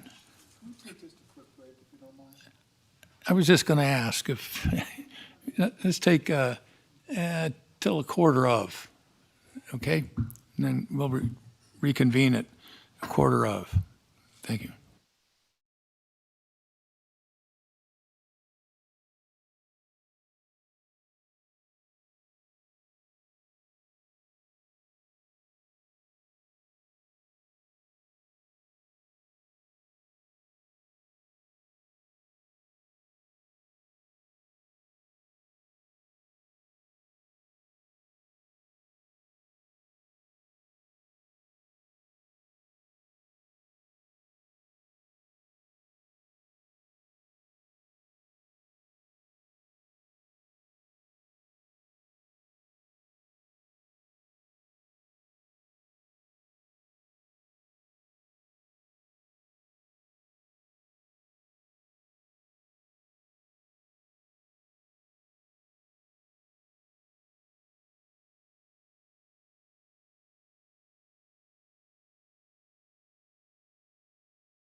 Recording in progress.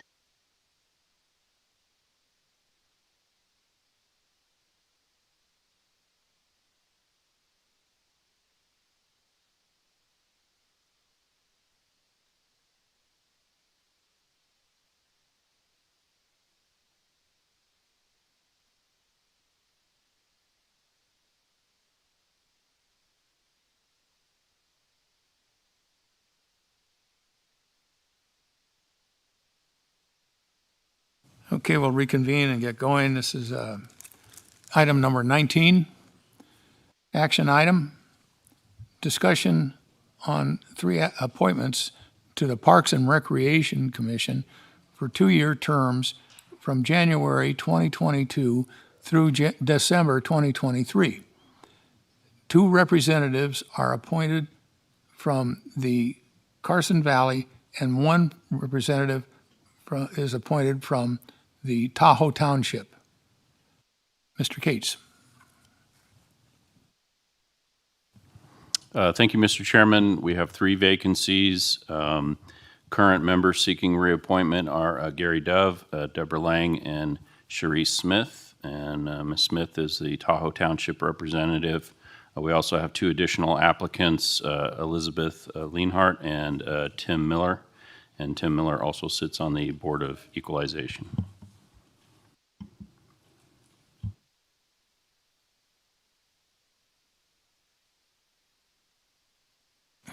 Are any of the applicants present? Would they like to introduce themselves?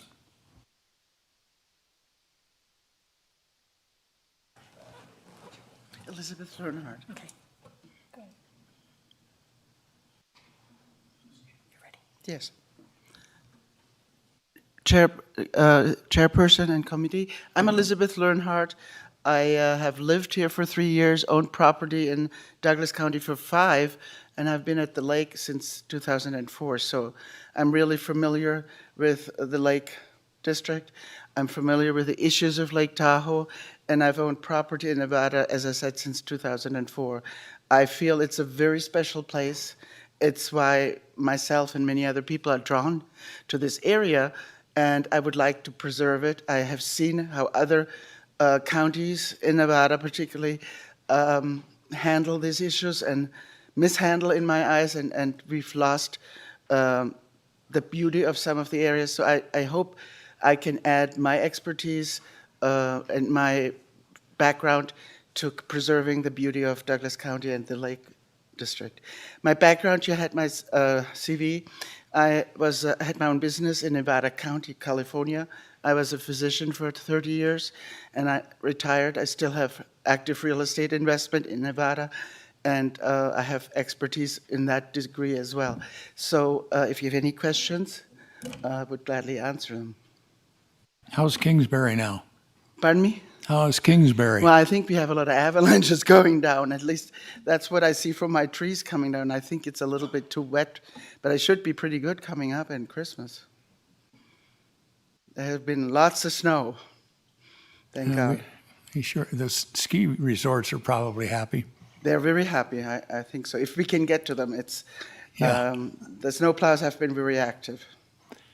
Well, we thank you very much, and we appreciate you coming down here through all of that. And You're giving welcome. a And I do have a presentation. Dremel tool, just to mention that. Hello, I'm Cherise Smith. Thank you to the Board of County Commissioners for considering my reappointment.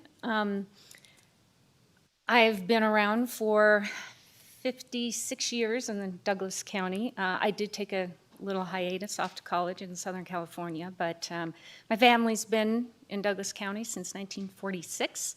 My uncle's a graduate of Whittel. I'm a graduate of Whittel. My kids are graduates of Whittel, and I absolutely love this place, this county, and I love serving on this advisory board. No, we're not a board anymore. We changed our name. We're an advisory committee. So have just gone through that. My experiences, I think, in this county I have been on every inch of the lake here. I have been on every trail. I ski every mountain. I talk to everybody. I go to the gym 5 days a week. I'm very passionate about the fact that what brought me back here after college and being in Southern California for a time, what brought me back here is my experiences here.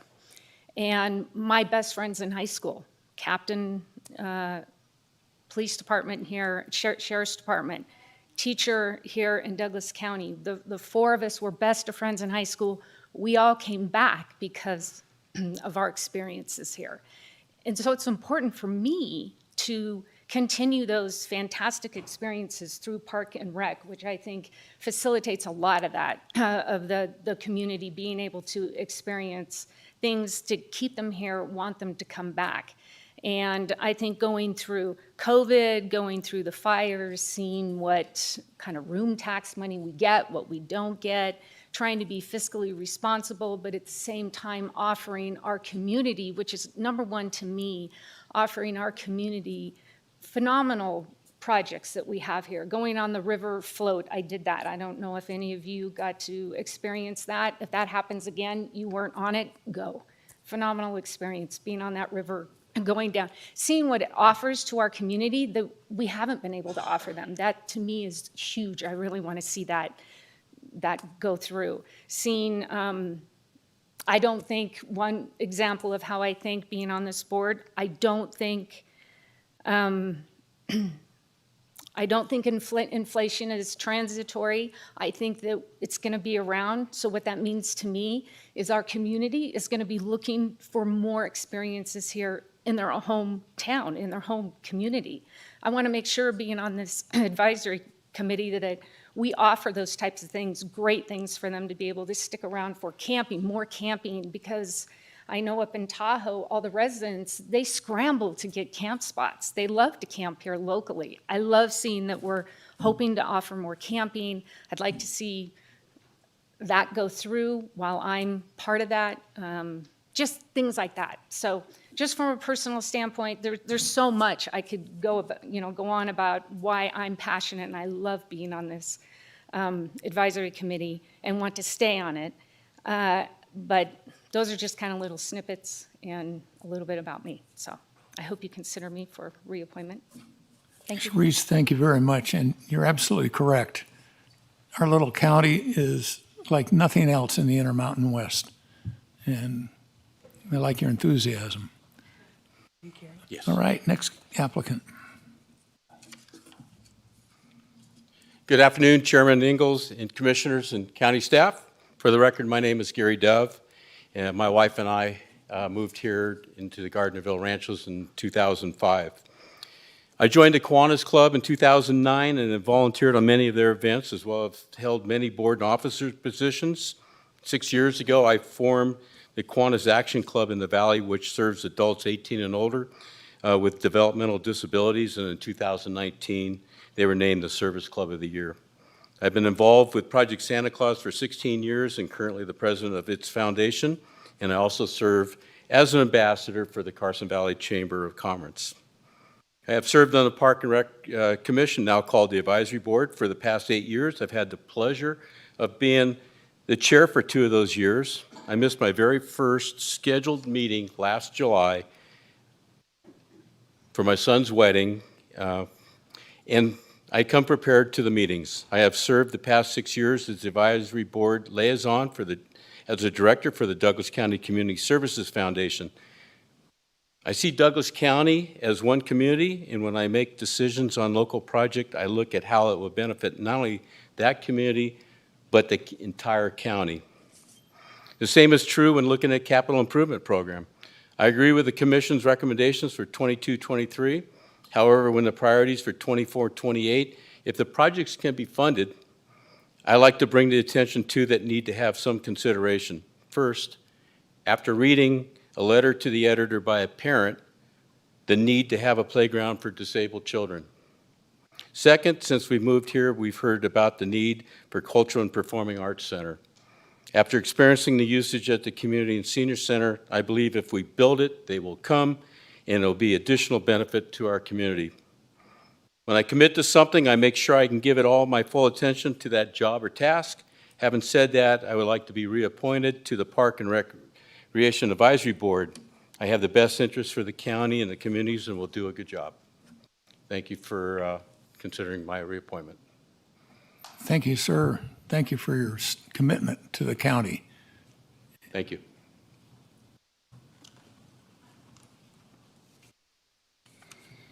Good afternoon, Mr. Chair and members of the commission. I'm Deborah Lang, a resident of Douglas County since 1975. I lived at Lake Tahoe for 5 years, and then with the advent of a moratorium, a building moratorium, my husband suggested we move to the Carson Valley. To be truthful, I was not 100% on board for that trip down to the Carson Valley. I wasn't sure it was for me, but I can assure you now it would take 1,000,000 horses to drag me away. I love it here. I am honored to currently serve on the Park and Rec Board, and I do hope and wish for your reappointment so that I can continue to do so. I have to say that my interest is more non-traditional than traditional, although my husband and I raised 3 children, and now our grandchild is participating in all the traditional types of offerings that Douglas County has to offer. My interest is outside of that. My interest is, it came to me when the pandemic set in, well, even a little before that, the pandemic set in, and we were just overwhelmed by persons, families from our near neighbors that were locked down and had to find a way to get out of their home and get their children out of their home, and they all came over, and the plethora of outdoor recreational opportunities that we have to offer were what brought them here. And I can assure you it brought them in groves, and it was definitely an economic boon to our community. And so I am interested in things like the continuation and the addition of campgrounds in the Carson Valley, which we don't have right now. I feel the residents of Carson Valley should have access to our river.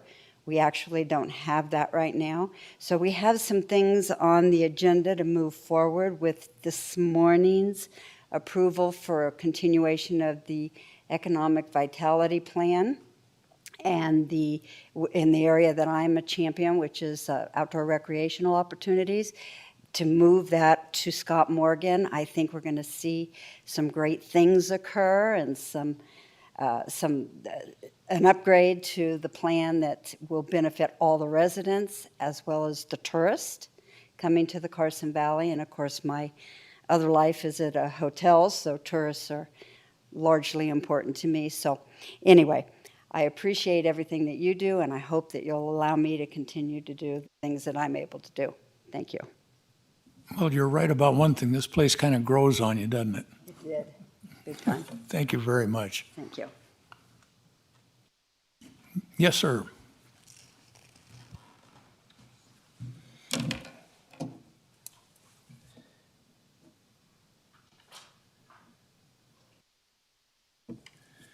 Good afternoon again. Name's Tim Miller. At this time, would step down from the Board of Equalization to take the position on Parks and Rec. I have been involved with Park and Rec for approximately over 40 years, watching youth groups, being involved in youth groups, knowing the people that do run their youth groups and the adult groups, and also knowing a majority of the activities that we have in all of our parks. It would be a privilege to sit on that board and be able to help it go along. I see a lot of good progression. I see some things that need to be changed, but other than that, I believe it's really a good board. Thank you for your time. I got one question, please.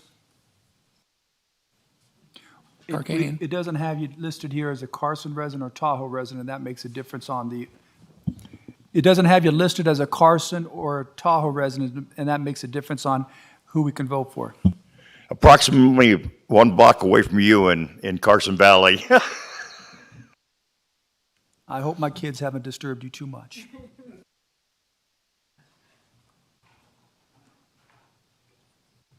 This is an action item. Do we have a motion? Commissioner Gardner? Thank you. Once again, we're in a position where we're going to have to disappoint some folks. However, with that being said, I serve on the Parks and Recreations Commission as the board representative, and I have worked with Gary Dove, with Deborah Lang, and with Cherie Smith on that board for this last year. I can assure my fellow commissioners that they come to the meetings extremely prepared and engaged and ask very pertinent questions. And so while I really like Elizabeth, and I know all 5 of these, so that's what really makes it difficult. Also with Tim Miller, I can't see myself replacing any one of the 3 current members of that commission. So at this time, I move that we reappoint Gary Dove, Deborah Lang, and Cherie Smith. Gary Dove and Deborah Lang being from the Carson Valley, and Cherie Smith being from the Tahoe Township. So that's my motion. I second the motion. Second.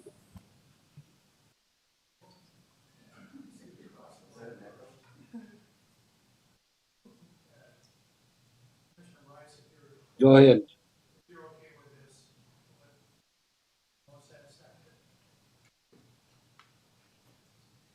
Okay, we have a motion by Commissioner Gardner, a second by Commissioner Noasad. All those in favor signify by saying aye. Aye. Any opposed? I'm going to oppose, but I want to make a clarification. I have nothing against the 3 that are going to be reappointed, but I liked Mr. Miller. I think his background in sports would have made him a great person on this board. So I'm going to be the only non-unanimous one so far, and I apologize, but I wanted to make that statement. Well, we all agree with you, but if we do that, then we're going to have an open spot on the Board of Equalization. So, anyway. Okay, so we've got a motion by Commissioner Gardner, a second by Commissioner Noasad. Huh? Yeah, and so all those in favor signify by saying aye. Aye. Aye. Aye. All opposed? It's me, no. Okay, the motion carries 4-0. Thank you. 4-1. 4-1.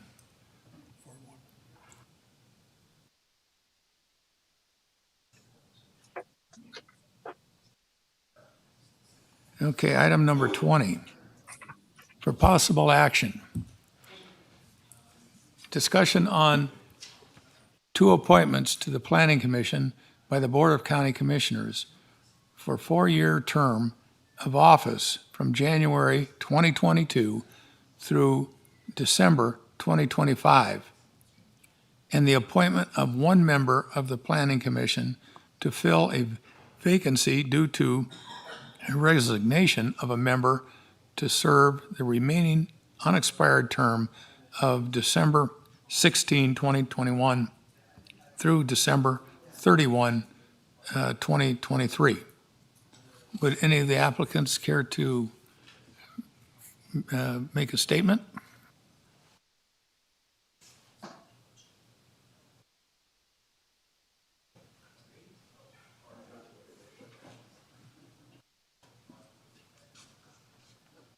Please.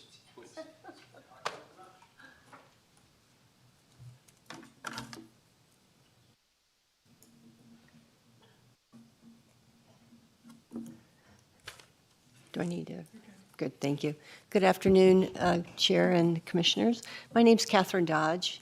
I've had the privilege of moving here in the last 2 years, a year and a half ago, to join my sisters. And I'm lucky enough to have had a sister that was wise enough to move to Genoa to bring us here. We've been enjoying it immensely since moving here.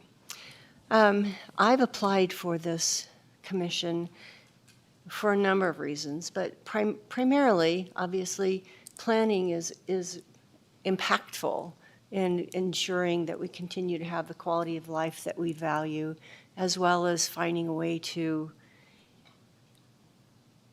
balance the tension between growth and maintaining our rural spaces and our quality of life and the natural resources we were talking about on break how important it is that we are getting the rain that we're getting, and the fact that we know we're using limited resources that are key to surviving and continuing to have the quality of life that we have here. I also applied because I've spent about 15 years working in and around planning and zoning. I was in the leadership group for the mayor's office where I lived in Fairbanks, Alaska. I forgot to mention I came from Alaska. And in that role, I was the economic development specialist. So I worked on developing a comprehensive economic development strategy. So I had to work with community planning just to find out what those regulations were, work through the Planning Commission for approval, and finally to what we called our assembly, or the board of BOCC. And in that period, I also worked on creating what's known as a TIF, a tax increment finance area. We worked on, I actually challenged the federal and state population estimates. So I worked closely with planning again to document the fact that we were significantly undercounted. And after that, I spent 6 years as our equivalent of a county commissioner. And as you know, I don't know, a lot of what we spend time listening to are discussions about zoning, about variances, about improving how we manage those. In my time serving, we developed zoning and land use for cannabis so that we could manage that in our community in a way that we felt appropriate.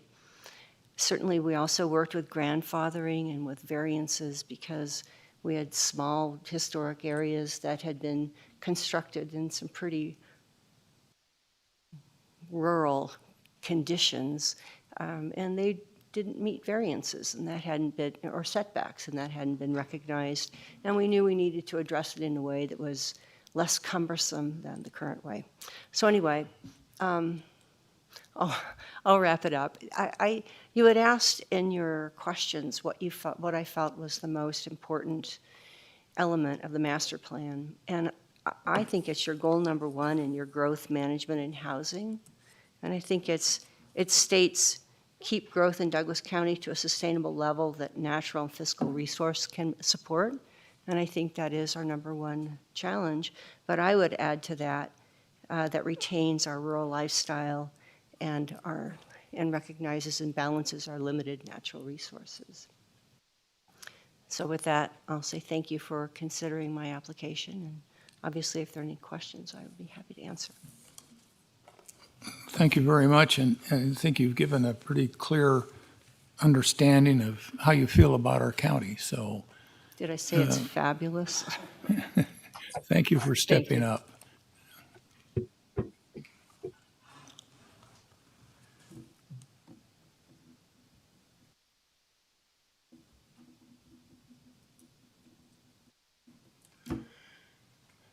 Mr. Chairman, members of the board,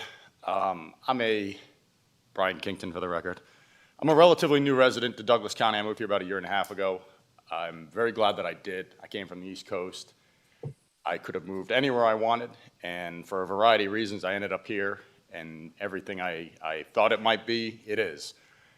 Even though I'm relatively new, I do bring with me a 20-year career of experience and expertise in all things planning and design related that a planning commission is going to have to deal with. I've been a golf course architect and land planner for the last 20 years, and while I think a lot of people can speak very intelligently and very educated about water issues and floodplains and conservation easements and trail systems and wildlife issues, development issues, golf courses, other recreational amenities. I actually design all of those things and have had a tremendous amount of experience on this side of planning commissions and working with various planning commissions all across the country to get projects passed through the regulatory process. I know the difference between good design and great design and projects that aren't too feasible. I think that this experience provides a tremendous amount of value to the other commissioners and helping them make better decisions, and in turn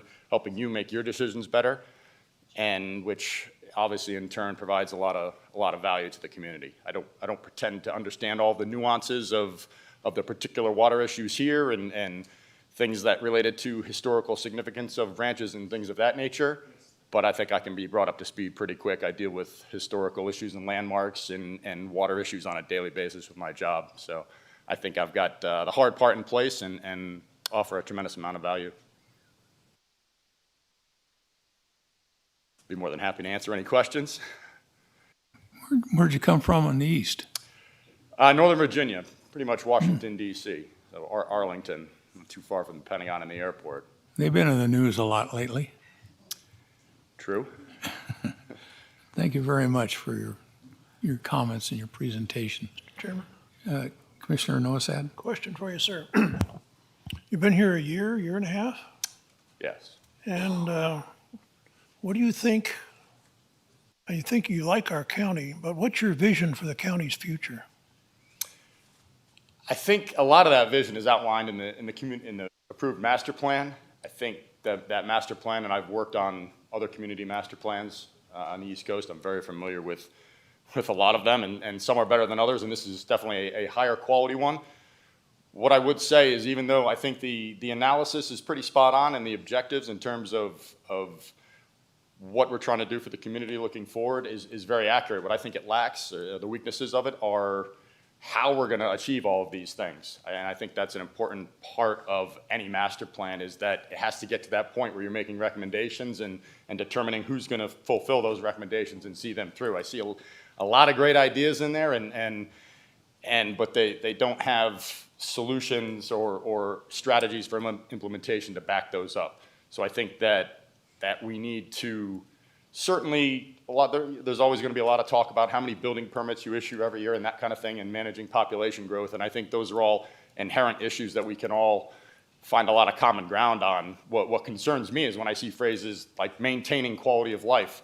And while we certainly don't want to lower quality of life, I reject status quo. I think that any time you embrace status quo, it only ends up to be in a state of decline. I think we need to look for ways to enhance the quality of life for this county, and just managing growth and all of these other issues, some of which have been talked about today, I think are all a part of that, but the overall objective, I think, sometimes gets lost sight of, which is we need to protect our community and enhance that quality of life, but not just looking 5 years down the road or 10 years down the road, but we have to be thinking about 50 years down the road and even 100 years down the road. And in this county, when we've got affordable housing crisis and existential water issues and population surges and a potential real estate bubble and on and on and on, and all these historical side of things and preservation of all that culture are all very important things that all need to be part of the conversation. But I think that we need to focus on strategies for improving quality of life, not just making sure no mistakes are made. Mr. Chairman, I just want to say, for someone who's been new to the community too and was asked that question when I ran for office, that was a great answer. Thank you. When we were putting the master plan together, I can guarantee you that it was a real taffy pull because of different interests and so forth. It wasn't easy. But one of the things that we did get in there that everybody did agree on is architectural oversight. Do you have any comments on that? I think it's important. I think there's a lack of it. I think that preserving the cultural aspects of what this county is all about, and part of that cultural are the aesthetics of it, and then that gets into things like architecture and streetscapes and how you design neighborhoods and what the facades of buildings look like and all of those things. And I think there's a distinct lack of consistency. I think you see some consistency in Genoa. I wish there were more than one places to get a bar, or get a beer after dark there. But I think there's some consistent aesthetics there versus when you go through Minden and Gardnerville. I think it's a blend of those aesthetics, and a lot of communities, and that's typically part of a community master plan, is you develop that set of standards. Sometimes it's a subcommittee, but you develop that standard so that any kind of new development, particularly in downtown areas where it really matters and you really want that consistency, usually that's part of those plans and maybe something that we should consider. You're correct. And we've got a lot of heritage from the Old West in the area, and hence cowboy hats. Right. Things of that nature. And these are things that we can capitalize that really fit in with our community. And it also invites tourism. So I understand what you're saying, and thank you for your insight. Yeah, I don't think we want Virginia City, but I think a lot of what you just spoke to is hidden. I think we can find a balance somewhere and bring a little bit more of that out. Well, you're going to have to get a cowboy hat. I was just going to ask. You're not the first person to suggest that, Mr. Chairman. Thank you very much for Thank you for your time. meeting with Appreciate us it. and talking. Okay, thank you.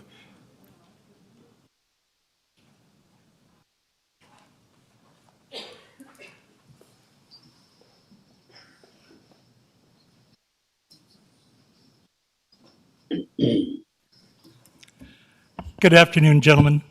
My name is David Nelson. You might want to know why I'm here. Well, my plan was to be sitting there, but that didn't work out. So I looked at myself and what I want to do and how I can best serve Douglas County for the next 4 years. I think the best way I can do that is to be on the Planning Commission. And the reason I think that is because of my background. I've got over 50 years in real estate and performed a lot of different things in the real estate industry. One of the things the creed of the realtor begins with, under all is the land. The important thing is what we do with what goes on top of that land and how we organize it and how we plan it. And my experience is vast in that area. I think I can do a lot of good for Douglas County. I'm currently serving on the Carson Water Subconservancy Agency. That agency is a regional agency, and it's hard to do much with a regional agency. But I think I can do a lot of good to Douglas County by being on the Planning Commission. When I sat on the board that you're sitting on, there were things that I would like to have known from the Planning Commission that was never there. And I think I can help the Planning Commission do a better job of serving the board because I have sat where you sat. And I'm willing to take any questions at this time, or I can go into more background of what I've done. If I may, Mr. Nelson, you and I sat shoulder to shoulder on this board, and we fought all the development that came through, and we voted 100% of the time against more development. We were overruled, and hence we've got still over 4,000 rooftops going up. And your sage counsel, your fundamental understanding of our county is sorely missed by this commissioner. And what you have done for the county is absolutely extraordinary. So I would strongly endorse having you on the Planning Commission. Thank you, sir. Mr. Nelson, is that a cowboy hat? I'm sorry? Is that considered a cowboy hat? I was just trying to clarify. This is actually an Orvis fishing hat. Well, they were telling me I was sort of a cowboy. Christmas is around the corner, Mr. Tarkanian. I did wear this hat quite a bit when I was sitting on the board, but thank you. Mr. Chairman, Commissioner Nosad. I'd like to make a motion that we nominate and elect. We have another I'm speaker. Slow. Yeah. Go ahead and make the motion. No. Good afternoon, Chairman, Commissioners. My name is Dan St. John, and I can see my biggest mistake today is not bringing my cowboy hat, and my bolo tie. But I did throw my name in the hat for your consideration. I do believe I've got a tremendous amount of experience in Northern Nevada in local government. serving various boards and committees, including one of the committees that you support, the Nevada Tile Conservation District, which I sat on for over 20 years. I believe my experience as a public works guy, a water guy, a civil engineer, both having in my past worked in land development as well as in government agencies supporting public works and utilities and overseeing master plans and development, and also supporting committees and commissions. I believe that experience could be useful to this county. I'm committed to this county. I've been a resident of Northern Nevada for 25 years or more. We moved here in 1989, raised our kids in Washoe County and up at Lake Tahoe. I'll never forget the first time I came through Douglas County in 1974. I loved it. I fell in love with it then. Every time we came back, when I came back in '89, we considered moving here, but it was just too long a commute. I was still working then. I'm retired now. I'm committed. My granddaughter's here. My daughter and son-in-law are here. I love the outdoors. I love the commitment you've made for a balance between nature, agriculture, and limited growth. I think this county has much to be proud of, as you commissioners should be proud of your master plan. It's a very balanced approach. I think your growth management approach is outstanding. I cannot think of any other program where development rights are allowed to be transferred in such a thoughtful manner as this county has done. And I know you'll be keeping an eye on that as it's not a fledgling program, but it's something that you'll want to look at and probably tweak as time goes by. I'm an outdoors person. I love the scenery. I love your mission.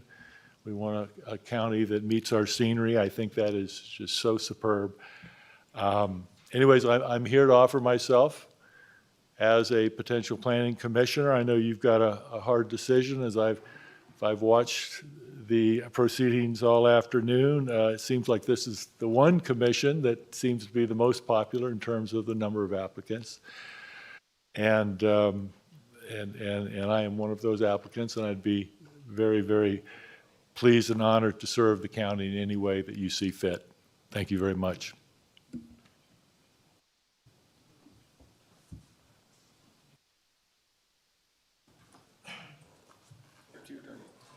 Mr. McAlliper, are you running for commission slot? Do you have a question? I appreciate your insight, and your experience on water might be very valuable in the future. So. Thank you. And also, I'm a public works guy.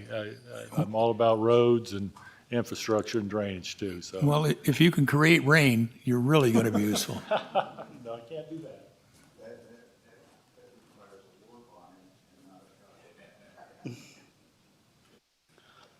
I just wanted to give some public comment. I've known Dave Nelson quite a while. As Dave Nelson's taught me a lot about this county, about balancing growth with infrastructure, with natural resources. Dave taught me what a transferable development right is, and I think half the county does have no idea what that is. I've gotten a lot of my basic knowledge of the county from Dave. He's a former county commissioner, and I hope you will consider him for the Planning Commission. Thank you. Yes, sir.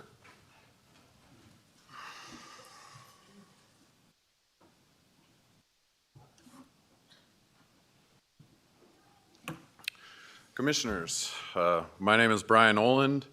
Like the former Brian who was up here last time I was here only a year and a half into my residency here in Douglas County.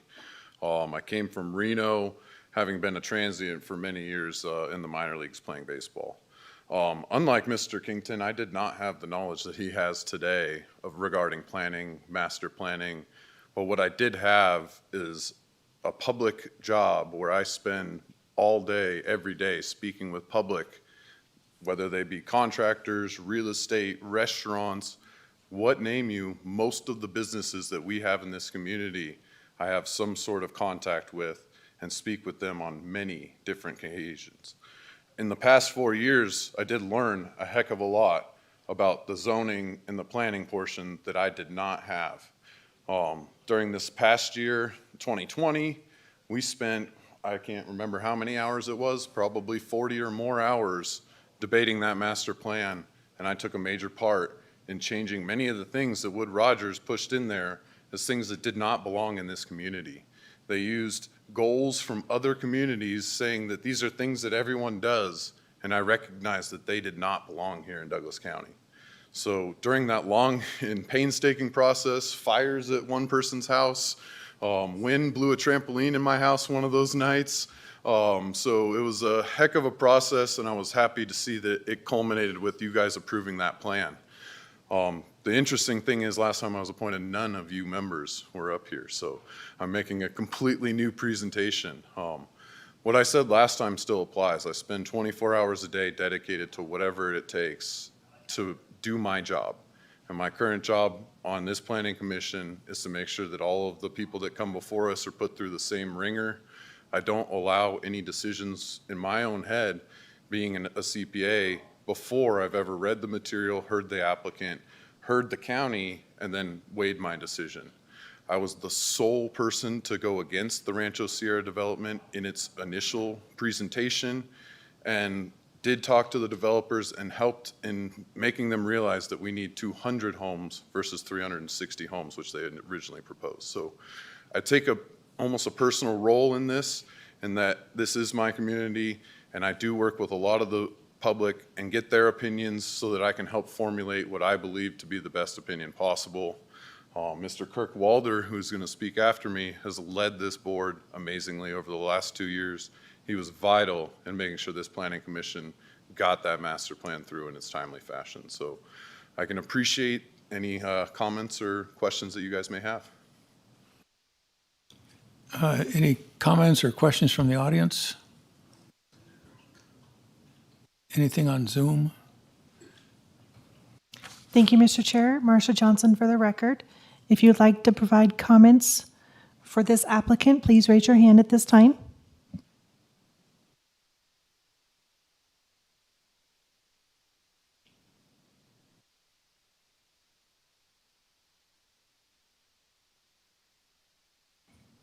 All right, seeing No response. There's no public comment online at this time. that means you're excused, and we thank you for.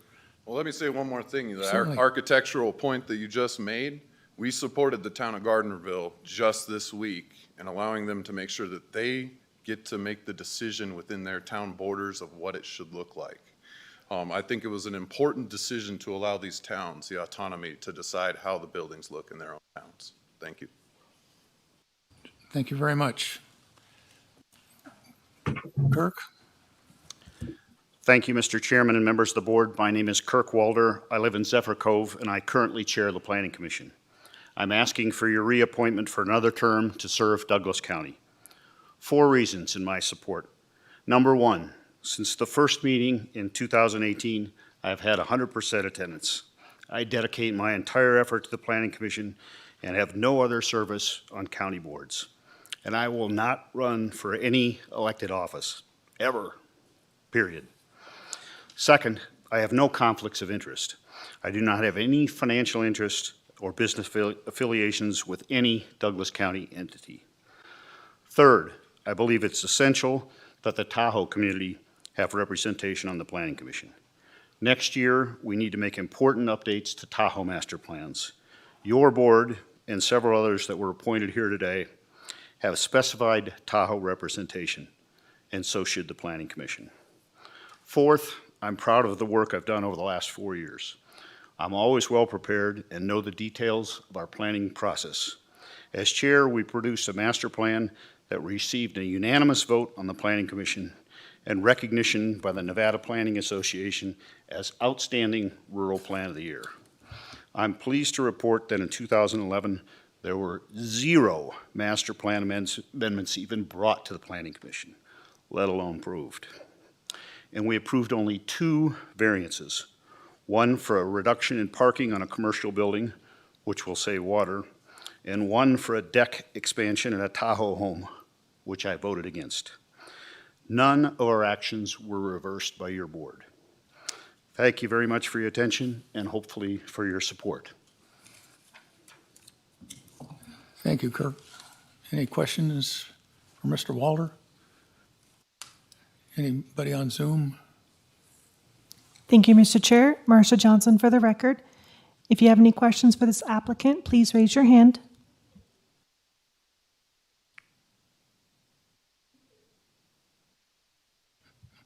Nothing? No response. Okay, we'll bring it back to the board if you have any questions or comments. Mr. Chairman, I have a comment about Mr. Walter. Commissioner Rice, you have the floor. It has been my pleasure to work with Mr. Walter on several projects up here at the lake. Mr. Walter is the only representative on the Planning Commission who is from the lake.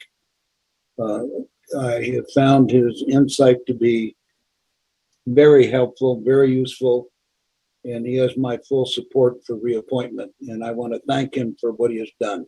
Thank you. Any other comments from the board? Questions? This is an action item.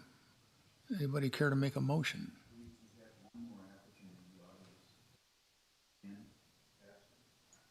Mr. Chairman, I'd like to make a motion. Stand by, Wes.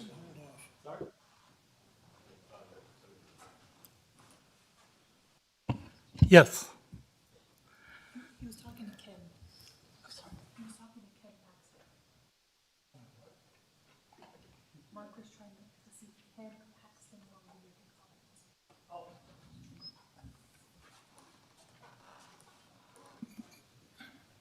comment. Does Mr. Paxton want to make a comment?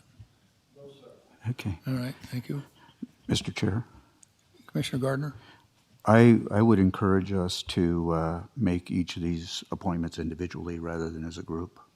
So that would just be a suggestion to me, from me to the board, but that's certainly up to any maker of a motion, of course. So basically what you're calling for is a roll call vote? No, sir, I just think we have 2 4-year positions available and 1 2-year position available, so I would like to handle each of those on an individual basis. I believe Mr. Noasad had a motion earlier that he probably wants to proceed with, and I sense that Mr. Rice also has indicated that he wants to make a motion, so. Mr. Chairman, Commissioner Noasad? in response to Mr. Gardner, through this entire proceedings, we have been doing these nominations en bloc. While there may be a plethora of people who want to take those board positions, I think we each should say what we want for who to fill what position and go from there.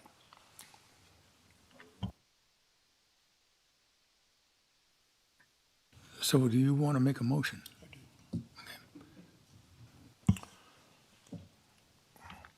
Mr. Chairman, I make a motion that we nominate Ms. Dodge for the 2-year appointment and Mr. Nelson and Mr. Paxton for the 4-year nominations. Is there a second? I'll second that motion. I'll take it to a vote. All those in favor signify by saying aye. Aye. Any nays? Nay. The motion does not carry. Okay, we'll take it to a roll call vote. We'll start with Mr. Gardner. Mr. Chair, I would, my 3 selections would be Mr.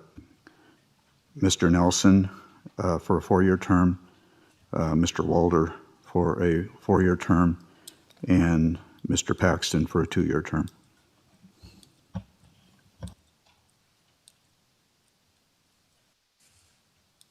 Commissioner Tarkanian. Well, I would do the 4-year terms for the two people who had expired, Kirk Walder and Brian Oland. And I like a lot of the other people for the third, and I will probably vote with what that goes with, okay?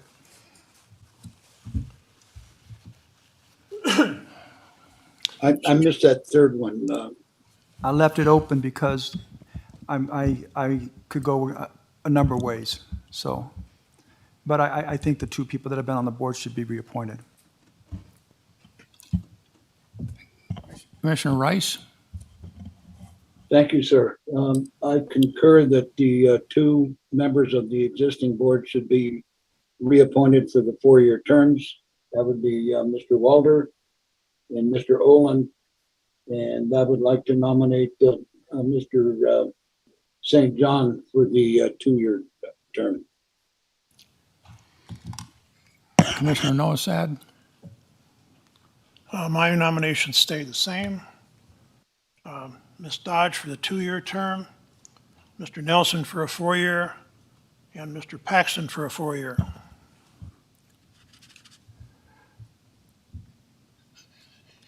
As Commissioner Engels, I nominate Mr. Nelson, Ms. Dodge, and Paxton. Dodge.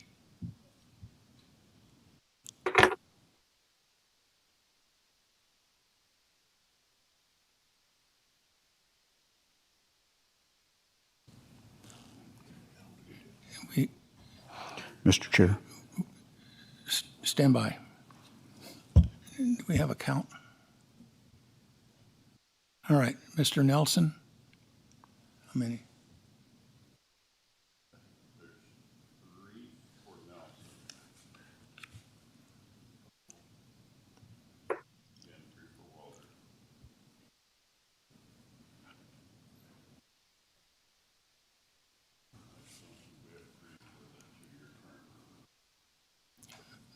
Okay, the 2-year term.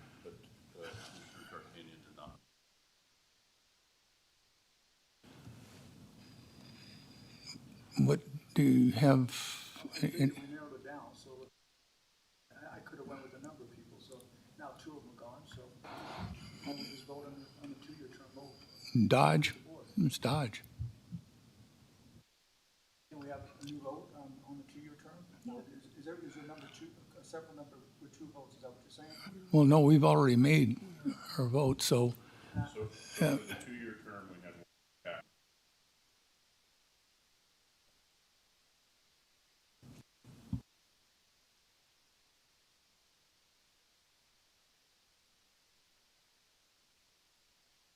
That's why you're a commissioner. No, I understand that, but I made my vote on the people that I know and who I thought I should make my vote for. Now hold it. If we cannot, the way we did this before, when we did this in January, when there were multiple people like this, we made the votes. We see how many people had the highest numbers. We put them in there. Then we re-voted on the ones that didn't get the majority, which was 3. So that's what I thought we were doing. If we're not going to do that, you want me to make my mind up, then let me know what the numbers are of the other people who voted, because I don't see that in front of me. Last time we had it up on the board, and I can narrow down from that, I guess. So which way do we go? Do we do it like we did last time, where we re-vote for anybody who didn't have a majority, which was 3? Or you guys want me to make the decision, and if we do, then I want to see what the other votes are. Mr. Chairman?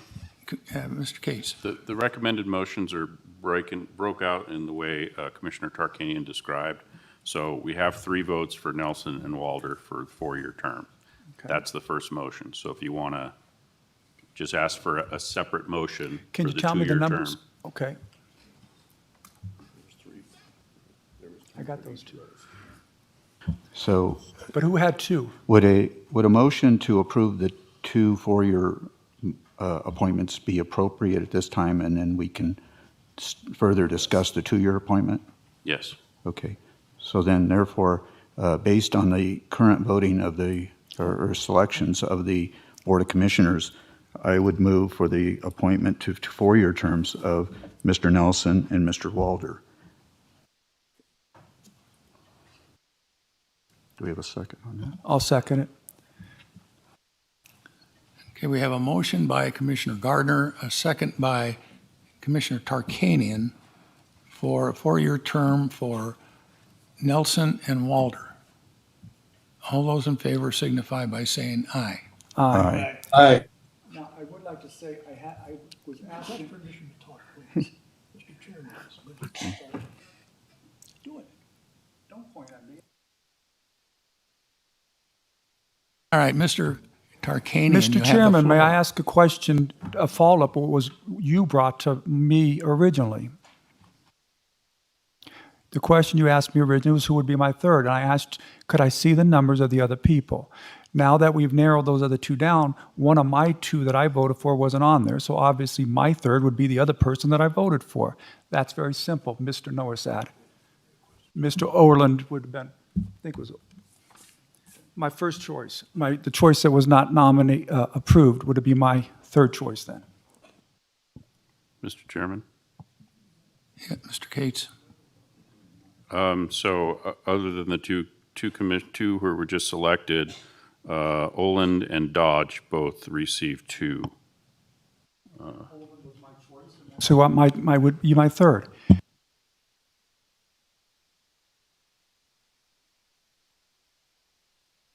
Mr. Chairman, may I speak? Commissioner Tarkanian. I have hardly spoke during these meetings, and I've asked every time to speak with them. You guys ask me a question. I don't like to be chastised by anybody else on the board for doing my job and responding to a question. It's completely inappropriate. You say things that I don't like, Commissioner Norsad. I don't chastise you. Mr. Chairman? Commissioner Norsad.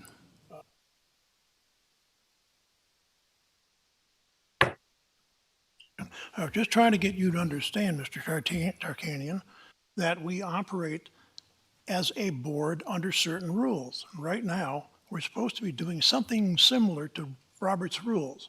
If you want to have the floor, you call Mr. Chairman. He recognizes you. You then have the option of saying what you need to say or to ask questions to another commissioner. But you have to be, we have to do it the right way. Request the floor. Mr. Chairman, I request the floor. Commissioner Tarkanian. During this meeting, you have spoken up without asking the chairman for permission. I didn't chastise you for doing so. If the chairman has a problem, he can say it to me, not you. All right, this is going to end right here. Mr. Chair, I wish to make a motion. Point of order. You were going to say. We have a job to do here, not to argue and go back and forth. Now, Mr. Cates, where are we? Mr. Ritchie. Mr. Chairman, so of the other people that were selected or indicated support from board members, Oland and Dodge both received 2 commissioners supporting them, and Paxton also received 2.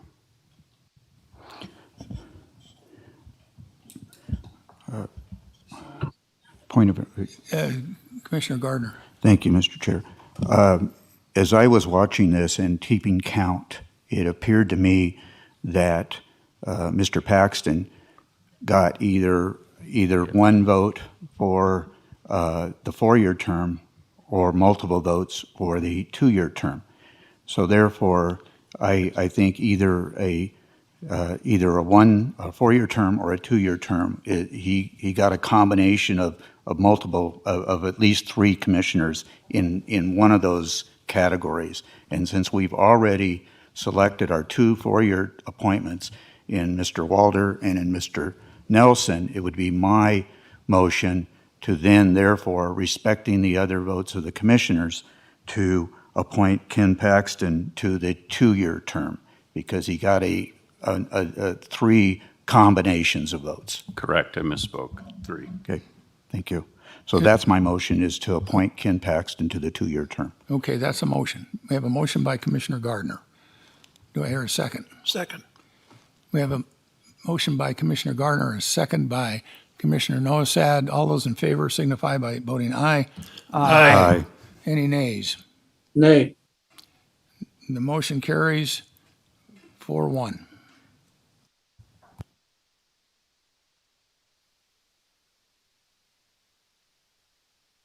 Okay, the next item on the agenda is for presentation only. Reports and updates from county commissioners, members concerning the various boards and/or commissions that they may be a member of or a liaison to, or meeting functions they have attended. Do any of the commissioners have anything to say about the boards? And Mr. Chair, Commissioner Gardner. I'll keep it very short. Merry Christmas, Happy New Year. I would remind folks, as I did at the chamber luncheon yesterday, just because you have four-wheel drive or all-wheel drive on your vehicles doesn't mean you're still not susceptible to black ice, frozen water on the roads. So please, don't try to travel when it says 55 at 55, and don't try to, travel in a safe manner. I know that Mr. Rice has indicated that there are sections of Kingsbury grade that never see the light of day and are involved, and we've already seen too many people on the sides of the roads trying to get their vehicles out. So anyways, I ask everybody, this is the last meeting of the year, so have a Merry Christmas and a Happy New Year, and we hope to see all your bright and sunshiny faces back in the month of January in the new year. Thank you. No other report, Mr. Chair. Commissioner Gardner, thank you for the Channel 4 road report. Are there any other comments from the commissioners? Mr. Chairman, at the TRPA meeting yesterday, they presented us with and it was approved, a new schedule for charging fees for the inspection of boats that are coming to Lake Tahoe. And there will be minimal changes. They are increasing the fees for having to decontaminate a boat. But other than that, those fees are going to remain mostly the same. That will be for all of the upcoming season, Wes? Yes, it will. It'll be starting as of, they're not inspecting right now, but starting on the 1st of January. You may write a letter to the editor, Kirk Hillerbrand, in regard to that. He probably has it, but it's on the website. I can be sure that I forward it to him. Thank you for the information. Is there any other comments from the commissioners? Seeing none. This closing public comment from anybody?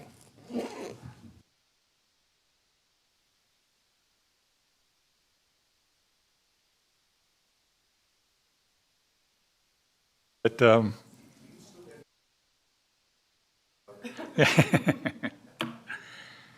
I just wanted just an observation.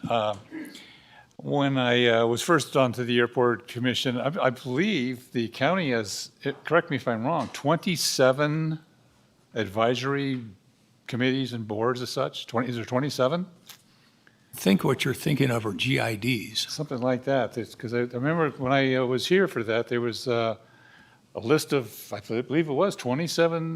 They were really going through the numbers, and what I noticed then was that there was not a plethora of people coming to get to these boards. We had on the airport one, we had 2 returning, 3 returning, and 1 new.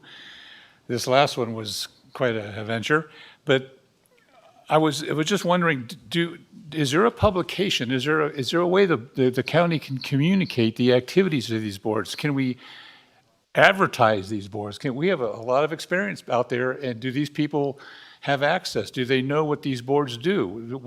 Is there a way to publish the activities of these boards so that people can say, well, that's something I'm interested in, and when it comes up, I'm going to get on it, but I don't hear anything. I suggest that the county look at some way to promote these boards, and maybe a source where the website maybe, I'm not sure if you do it already or not, but where these boards' activities are published and get more people involved. We had to struggle to get people. I was counting them. There's very few people that were new that came in to get on these openings, and we should be flooded with people wanting to do it. You're absolutely right. One of the major problems that the county has is the dissemination of information.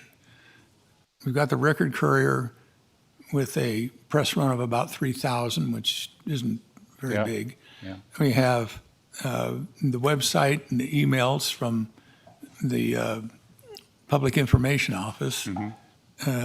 They go out to an amalgamation of agencies, newspapers, and radio and things of that nature. And then there's that new one, that neighborhood one. And so you're right. It's a dilemma that we're always wrestling with to try to get information out. But if there was a focal point, maybe, like I said, I'm not familiar with I should look at the website myself to make sure, but if there was a focal point that all this activity could be looked at one time for whoever has interest in whatever committees can look at this, some kind of a focal point for activities of all these subcommittees and boards, that would be, I think, would help a lot in getting more talent and more interest into these openings that when they come about. Well, it is all available on the county website. As an update as to what the commission or these committees just did? Yes, if there's open. Yeah. Okay, but I mean, there's no. But here's the problem. The minutes are one thing, but if you could get the highlights of what these committees are doing that's being referred to you, I think it'd be a lot helpful as to what people would know what's going on. Mr. Chairman. The people who are political wonks, they always know what's going on. Yeah. And then you get the average person that doesn't That's even right. know about it, but if they saw it, like you're talking about, Yeah. they go, oh yeah, I'd like to do that. Yeah. And they simply don't know because you have to spend an inordinate amount of time going to That's right. committee meetings or to going to the Republican Central Committee or this outfit or that outfit. And so a lot of it just doesn't get out like it should. But if we could just summarize the committees onto one local publication, if you will, I just think it might go a long way to get these committees publicized and more people interested in more coverage. The only other thing I am disappointed in is that Mr. Lockwood left until he made his statement. I never thought of giving my age in years I've been a senior. Now that he said that, I'm just depressed. Never thought of it that way. Okay, that's it. Thank you. Have a nice holiday. Mr. Chairman, excuse me just a moment. We talked about boards and commissions, and then the reference to GIDs came up. Are you interested in knowing what goes on in GIDs, the 27 of them? Or maybe just the one that you live in? So there's 27 GIDs? Yes. Oh. And See, I each of didn't them, consider that one. each of them kowtows to the people who live within the confines of that GID. In other words, they have their own meetings. Okay. You can get all kinds of information there. I'm not so sure it's so good. Like in Douglas County or in the Indian Hills, they have a meeting every week. Uh-huh. And then people with gray hair go to have lunch. I see. That might be interesting. As a county, we don't even know what's going on in the There you go. GIDs. We So- find out after the fact. That's right. So, it's a. But my general point was just a way to publicize these number of committees that you guys have and just a quick summary of what they're doing so that there's a focal point somewhere where somebody could focus in on it. I had somebody asked me about since I am in the airport authority, and I said, whoa, I'm not in the airport authority. So there's a misconception right there. And so there may be more misconceptions out there as to what these groups do. I just thought it'd be good to focus it down. Mr. Chairman? Mr. Chair. Okay, Mr. Cates? I did just want to point out, we do have a consolidated county website that lists all the boards and commissions and who their current members are. It does not necessarily have reports from them. You have to go to the minutes of those meetings, but there is a central location. And when we recruit, we do advertise in the papers. We also push it out on social media. And I'm also a little frustrated that we don't get more people, so there's got to be some more creative things we can do to try to get people. And one of the things I would do is call upon people who sit on these boards to recruit people and reach out to, people they know and try to get them to serve. I think that would help a lot as well. Thank you. Mr. Chair. Commissioner Gardner? I just had one quick announcement. I did want to report that the Topaz Ranch Estates GID board yesterday was given a $750,000 grant by a water entity within the state to develop a second well across south of 208 for a backup system to ensure that their residents down there have water. And so I was very happy that the members of that GID went forward with that grant request, and it was approved yesterday. So they will be moving forward with that effort. So that's good news in regards to our GIDs, certainly. That is good news. All right. Any other good news? Well, and Merry Christmas, and to all a good night. Oh, you got anything on Zoom? Thank you, Mr. Chair. Marcia Johnson for the record. I do have one person with their hand raised, indicating they would like to provide closing public comment.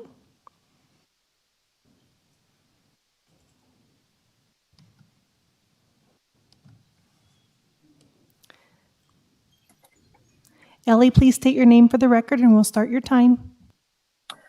Ellie Waller, I just want to wish everybody a happy holiday remainder of the season. I did attend the December 14th Planning Commission. I thanked all the seated planning commissioners. I welcomed the new planning commissioners. I do have one request. At that meeting, there was a topic brought to the Planning Commission that was a decision by the city. Other decisions, like from the administrative panel, that sometimes gets elevated. I'd like to better understand how the administrative panel purview was decided, when it was changed. Some of those items I believe need to go to the Planning Commission, as well as possibly coming to you as a board. Some of those items require a little more scrutiny. Not that staff doesn't do a good job in their staff reports, but there are lots of items. I do attend the hearing panel, the administrative panel. I find most of my meeting notices for anybody that needs assistance as well on the meeting calendar, as well as in the back of the Record Courier. They are posted as required the number of days before. There are ways to find out about meetings. Again, just call one of you commissioners for any assistance as well. All of you have been helpful in the past, and I'm sure in the future. And again, I appreciate all the time and effort put into your jobs, and happy holidays.